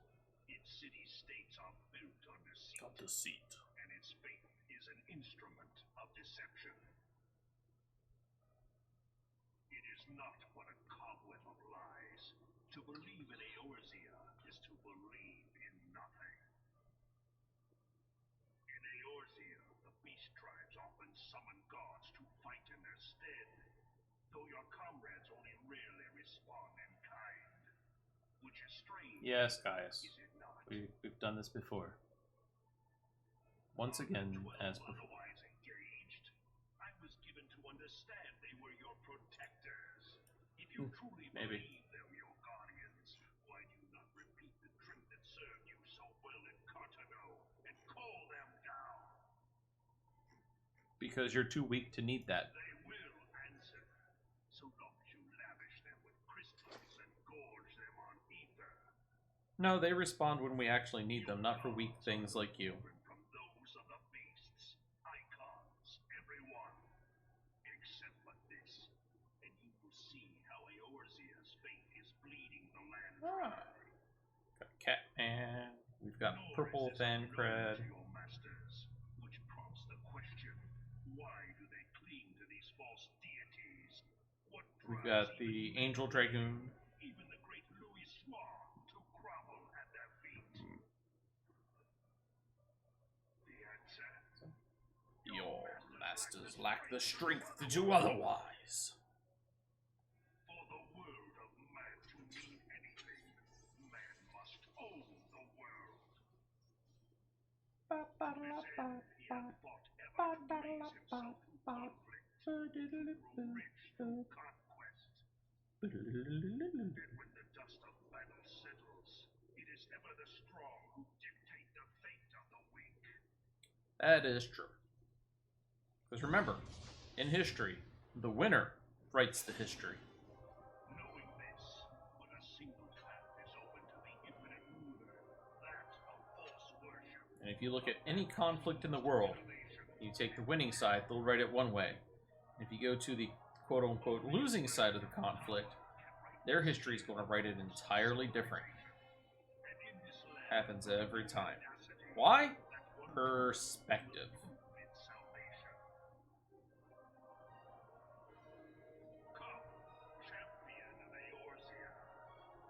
Your defeat shall prove my readiness to rule the world.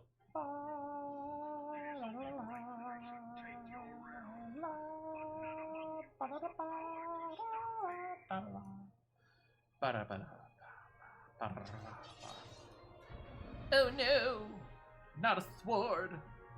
Hey, but nobody started fighting him. Well, a couple people are still in cutscenes. Oh well.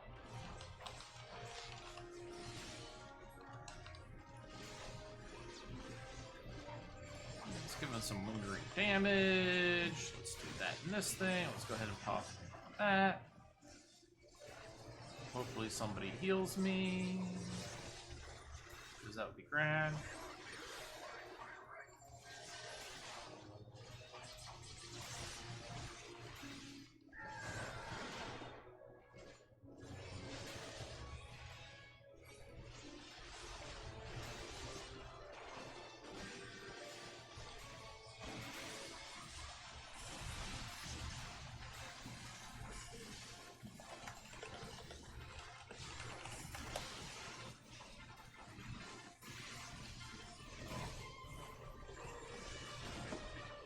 Now I use some of my abilities because, quite honestly, between cutscenes, it's going to redo everything anyhow. So it's not that big of a deal. I had not thought to be so hard pressed.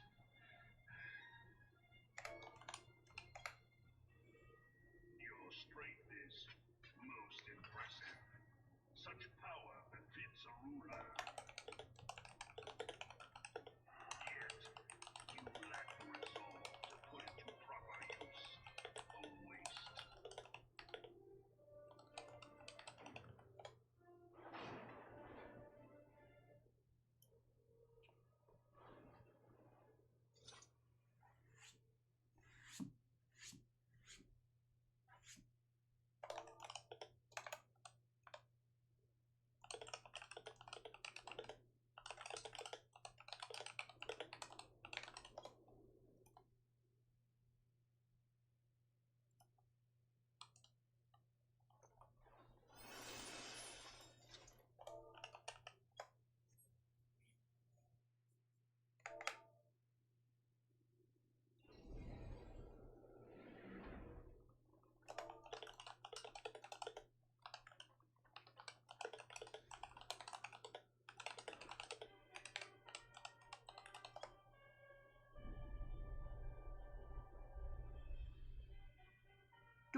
Allow me then, hero, to do that which you will not.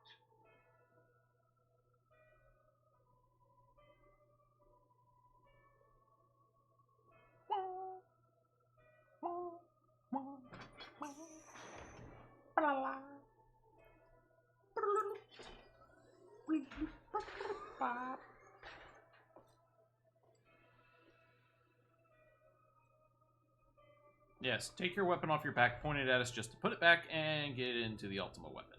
Serves no purpose. Your finger could have done just as well.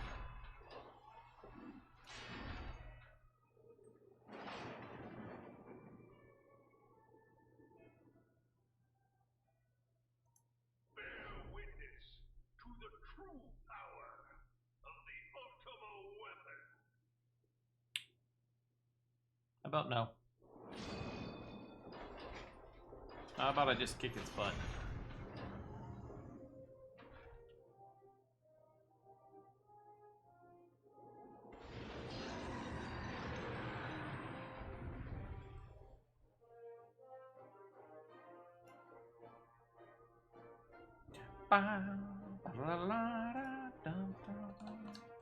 Alright.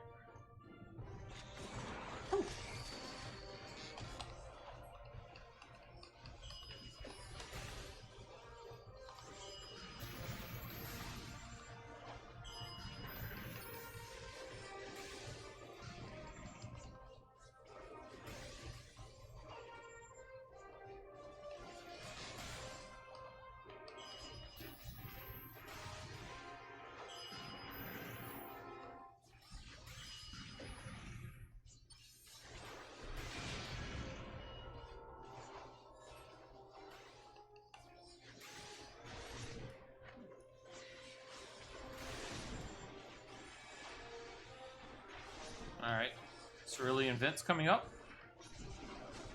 Give it 1 second. Pop your arm's length. Falcon Blast is coming up. Just went out. And I move nowhere.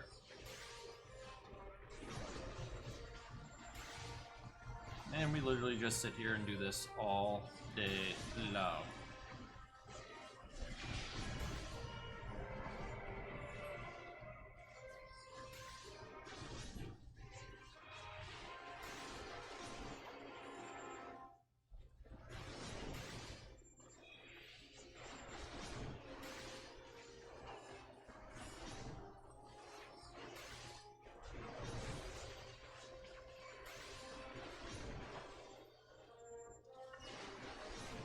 Stay out of the fire, stay out of the fire, turn and run.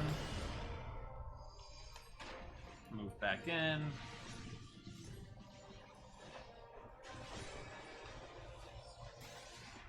Rinse and repeat.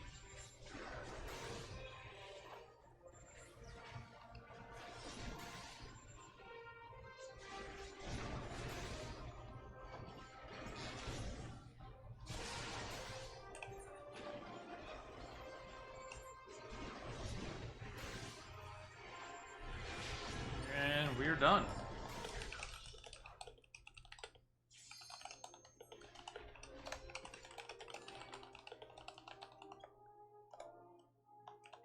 But the ultimate weapon is all powerful. Why does my enemy still stand? Can his strength truly be so great?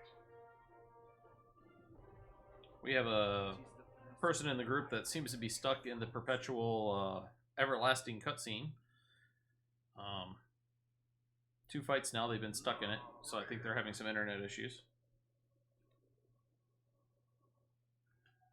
Your foe acts under the protection of the crystal he bears.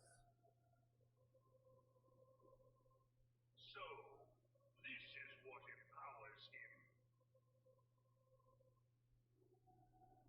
I don't know that number. I don't know why they called me. If you are to prevail, the hammer of darkness must needs be brought to bear upon the shield of light. And so it shall, for the ultimate weapon is host to a power of which you are as yet ignorant. Speak plainly, Asian. The heart of Sabik. It is the weapon's core, an enigma whose surface even the vaulted scholars of ancient Alec failed to scratch. Now this, again, this is the 5-minute cutscene. It's 4 minutes, 55 seconds on average, not to count loading screens and everything else. This is a perfect time that if you're playing the game, if you need to step away for a brief moment, get a drink, grab a small snack, use the restroom really, really quickly, this is when you do it. I sought the life force of the primals for no other reason but to quicken the core. For the true power of the ultimate weapon lies within its now beating heart. Laha Brea, what have you done? No more than was necessary for my god to be reborn. Damn you, Asian. I'm gonna find out what they're streaming. I have 2 people that I may raid out to after once this is all over. I just gotta figure out what they're streaming at the moment. So let me do this just to see what they are doing. To the very pinnacle of the heavens, the world shall tremble. Unleash Ultima! You know, honestly, I might not raid out to either one of those.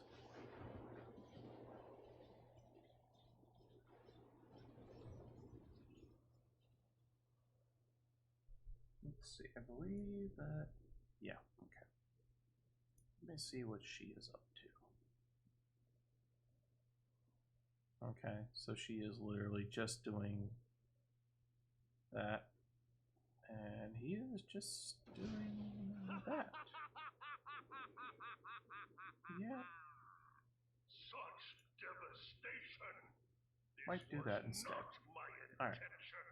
Got that on standby for where we're going to go next. Heidelin, it seems the task of keeping your champion alive has exhausted what strength you had left. Van Belsar, your enemy's shield is broken. The rest I leave to you. We will speak later, Asian.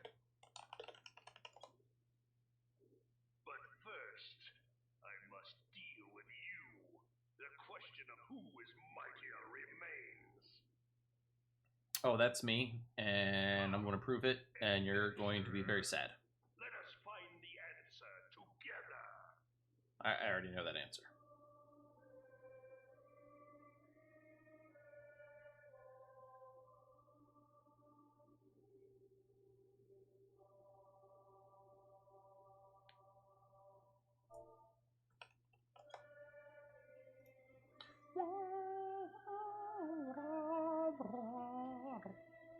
Gotta say, beautiful, beautiful soundtrack.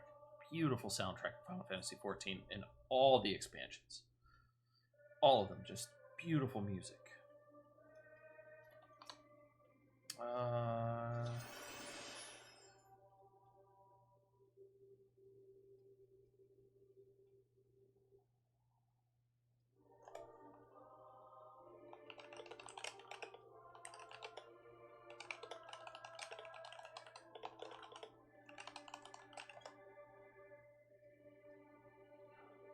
So we have a party member missing. When you see the question marks like that, they're DC'd.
So we're waiting. We've now actually got 2 people that are MIA from the group due to power problems on one end. We don't know where the other healer went.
Alright, looks like the other tank is about to port back in, so that's good.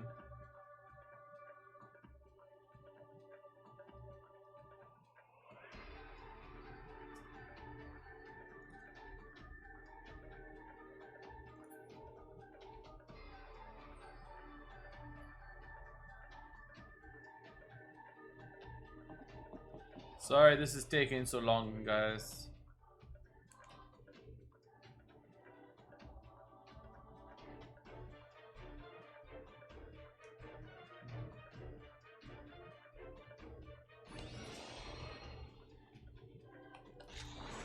And away we go.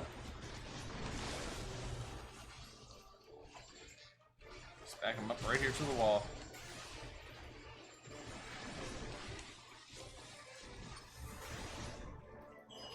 Now for this one, you gotta dodge around a lot. So I always like to use my actual mouse to click on things for this portion. That way I can concentrate on movement as best as I can.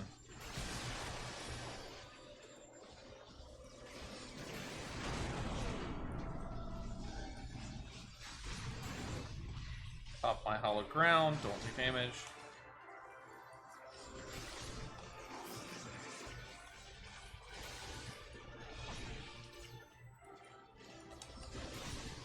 We're not going to do too bad. And it does help having the extra tank here to do a little bit of extra damage.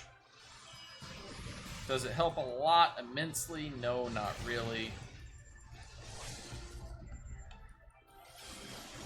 They are going... nope, they did not get that off in time.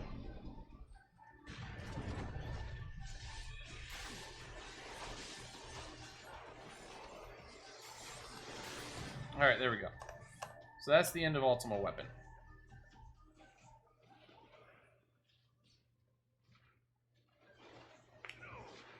No. No, no. Ah!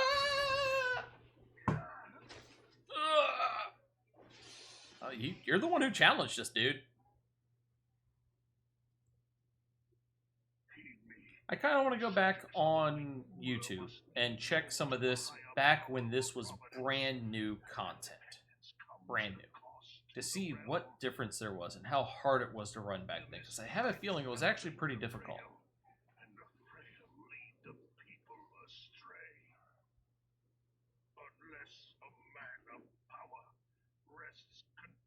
Control. The cycle will never be broken. That reminds me of the original Final Fantasy where there was a 2,000-year-old time loop that you had to go through and break.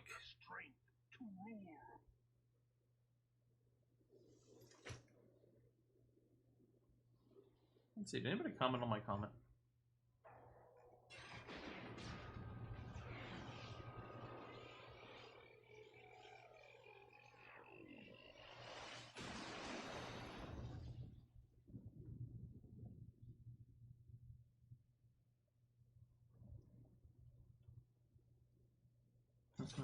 Somebody mentioned it's like, oh, the pain of A Realm Reborn 4 times. Yes, this is my 4th character, my 4th playthrough. So. Pathetic. You boasted of unrivaled power. You were entrusted with the ultimate weapon. The ultimate magic. And yet we beat your butt. We bent you over and played congos on your ass. The bongo. The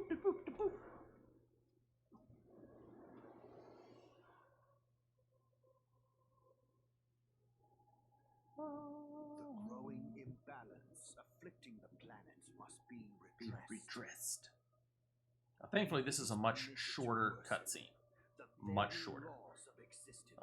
This one's only about 2 minutes or so, I want to say. Oh, I'm wrong. This is 3 minutes and 50 seconds. Almost a 4-minute cutscene.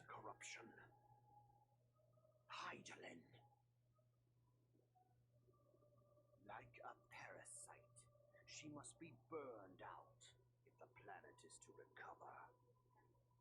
And not but the return of the one true God will ensure her complete excision. Yet, to pave the way for the Master's return, a chaotic confluence of untold proportions must needs be brought about, and that will necessitate the presence of the primals. Needless to say, both you and your scion accomplices cannot be suffered to interfere in this endeavor. You will not leave this place alive.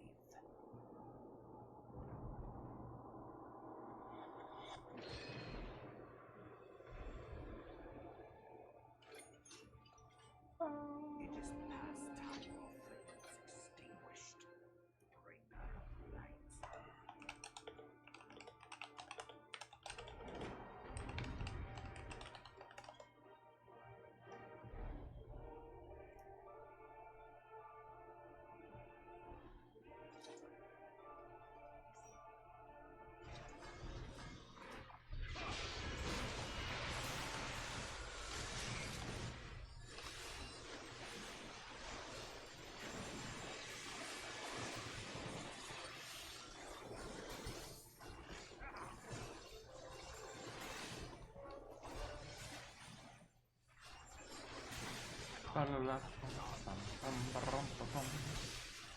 And already he's almost dead. And done. Chicken, thank you for party.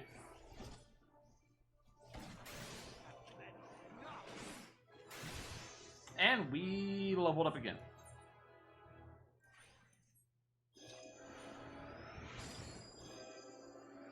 Alright. So yeah, we went up to 452. Give everybody a bow. Be polite. Tell them thank you. Thank you for joining the party. Thank you. Thank you. Thank you. Thank you. Thank you. Thank you. Thank you. Ooh, Mog 12's Whisker. That is nice to get.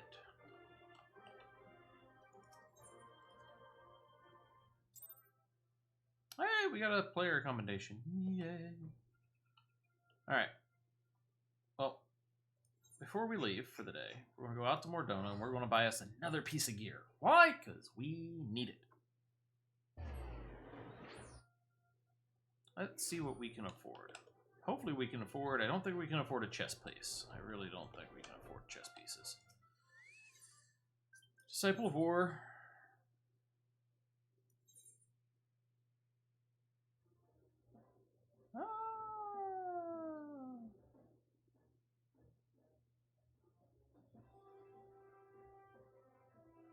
Do we want to accept the friend request at the random or not? Sure, for now.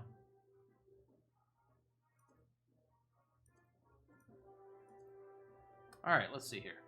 Accessories.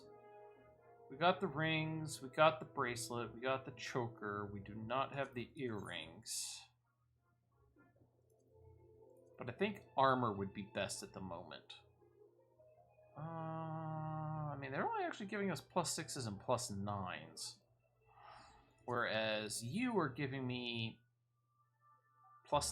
So we're going to go with the earrings. We'll go ahead and do the earrings. Get all of our accessories knocked out of the way. Boom. Alright. And once we return next week, we will continue with the storyline. And again, we will do a run as soon as we get on to get some more poetics. We need to get our gear. We are now down to 172. So if we can get 2 more runs in, that's another 400-ish, 500-ish. That'll get us up to 672. So we'll be able to buy a main piece of gear. And we'll keep going on with a final temptation and go that way. Let's go ahead and go to... And I am going to... Well, that'll be it. So, I hope everybody had a wonderful time. I am your host, Trainer276. I'm your host for the Lands of Eorzea. We are going through the A Realm Reborn currently. We're in post-game for the initial game. Hi, my love dragon. I love you too. Let's give Dragon a little love. So yes, we're going through the post-game of the original game. Now, that is still quite a lot. If I go back to Final Fantasy V and no, if I go to Modern Capture and I bring this over, this is my checklist. This is a handy-dandy list that I got off of the internet that Sony put together. This is currently for the 5.45 expansion. We did just drop 5.55. Hopefully they'll update it. I'm probably not going to update the Excel spreadsheets that they put out until the 6.0 drops on the next expansion. So we finished all of this. This is the original storyline. This is everything you go through for the main quest line. And right down at the bottom, I went too far. There we go. This is Praetorium. This is where the official game ends, and you start the 7th Astral Era. We've already done A Realm Awoken. We are now going to go through the Maelstrom. We still have Defenders of Eorzea, Dreams of Ice, Before the Fall, and Before the Fall Part 2. We still have quite a lot of content to go through before we even start on Heaven's Ward, including World Eater, which is Leviathan, the Striking Tea, which is Ramu, the Snowcloak Dungeon, Amphitheater Hard, the Keeper of the Light, the Chrysalis, and the Steps of Faith. We still have all of those dungeons and instances to go through before we even step foot into Heaven's Ward. We got a lot to go. We are going to work again. We're going to be doing at least 2 runs a stream into the Praetorium, or at least one of them. If I move this out of the way and we go back to the standard Final Fantasy XIV screen, because I like using it the best. If we come through here, Praetorium is 200, but we could also do Castor Meridium. It's also 200 Poetics. If we do our Duty Roulette, we can't see it right now, but you get 300 Poetics, I want to say, from doing this. So we can average, if we do 2 runs, 500 tomes. The most expensive things that we have, if we come over here, the most expensive items that we have for a warrior is 510 for the augmented armor and 510 for the trousers. So this is what we're going to work on next. We've already got all of our accessories we need. We're fully geared up there. Next is this. And we're going to need a minimum of, well, let's see, that's 1,020, 369, so that's 1920, 45 and 45 is 90, 135, 135 plus 280, 5, 11, 1, 415. So we're looking at about 2,500-ish tokens. We're going to be doing this for a couple of more weeks. Bare minimum. Bare minimum. But the first, so next week we'll do our 2 runs. We'll get the armor offending. We'll do 2 runs the following week, and we'll get the trousers, and then we'll go from there. We're going to go back to ending. But I hope everybody has a pleasant time. I hope you all have a great time. I know who we're going to raid out to. He's a wonderful individual, Mr. Tyr Molnir. He is a wonderful person. He is currently, let me check to make sure he's still on. Let's see here. He is playing the ever wonderful Nier Automata. A wonderful game. I hope you get to check him out. It's a wonderful RPG. I believe it's a single player. Do I not have you on my list, Tyr? I should have you on my list. I do not. I am a horrible, horrible individual. Let's add him to the list.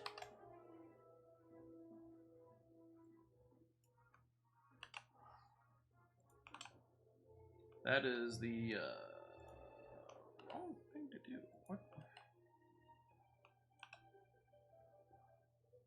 Text only. There we go. Copy you. Let's get him some volume up here. I am going to unmute my browser so I can hear him, and we are going to raid out to Tyr Molnir. I hope everybody has had a wonderful night. I hope you have a great weekend. It was great having you all in here. It was great seeing you. And I will catch you Monday. I don't know what I'm going to play yet. Again, my schedule is changing. I will be streaming in the mornings. I will not be streaming in the afternoons. So that is definitely a fact. It will be at bare minimum Monday and Friday that we will be streaming. It'll be Monday morning and Friday morning. Friday morning will definitely be Final Fantasy. Fridays will also be my day off, so I should be able to stream it a little longer, but we shall see how it goes. Anyway, love you all. Hope you had a wonderful time, and I will see you next week for more in the Realms of Eorzea. Take care.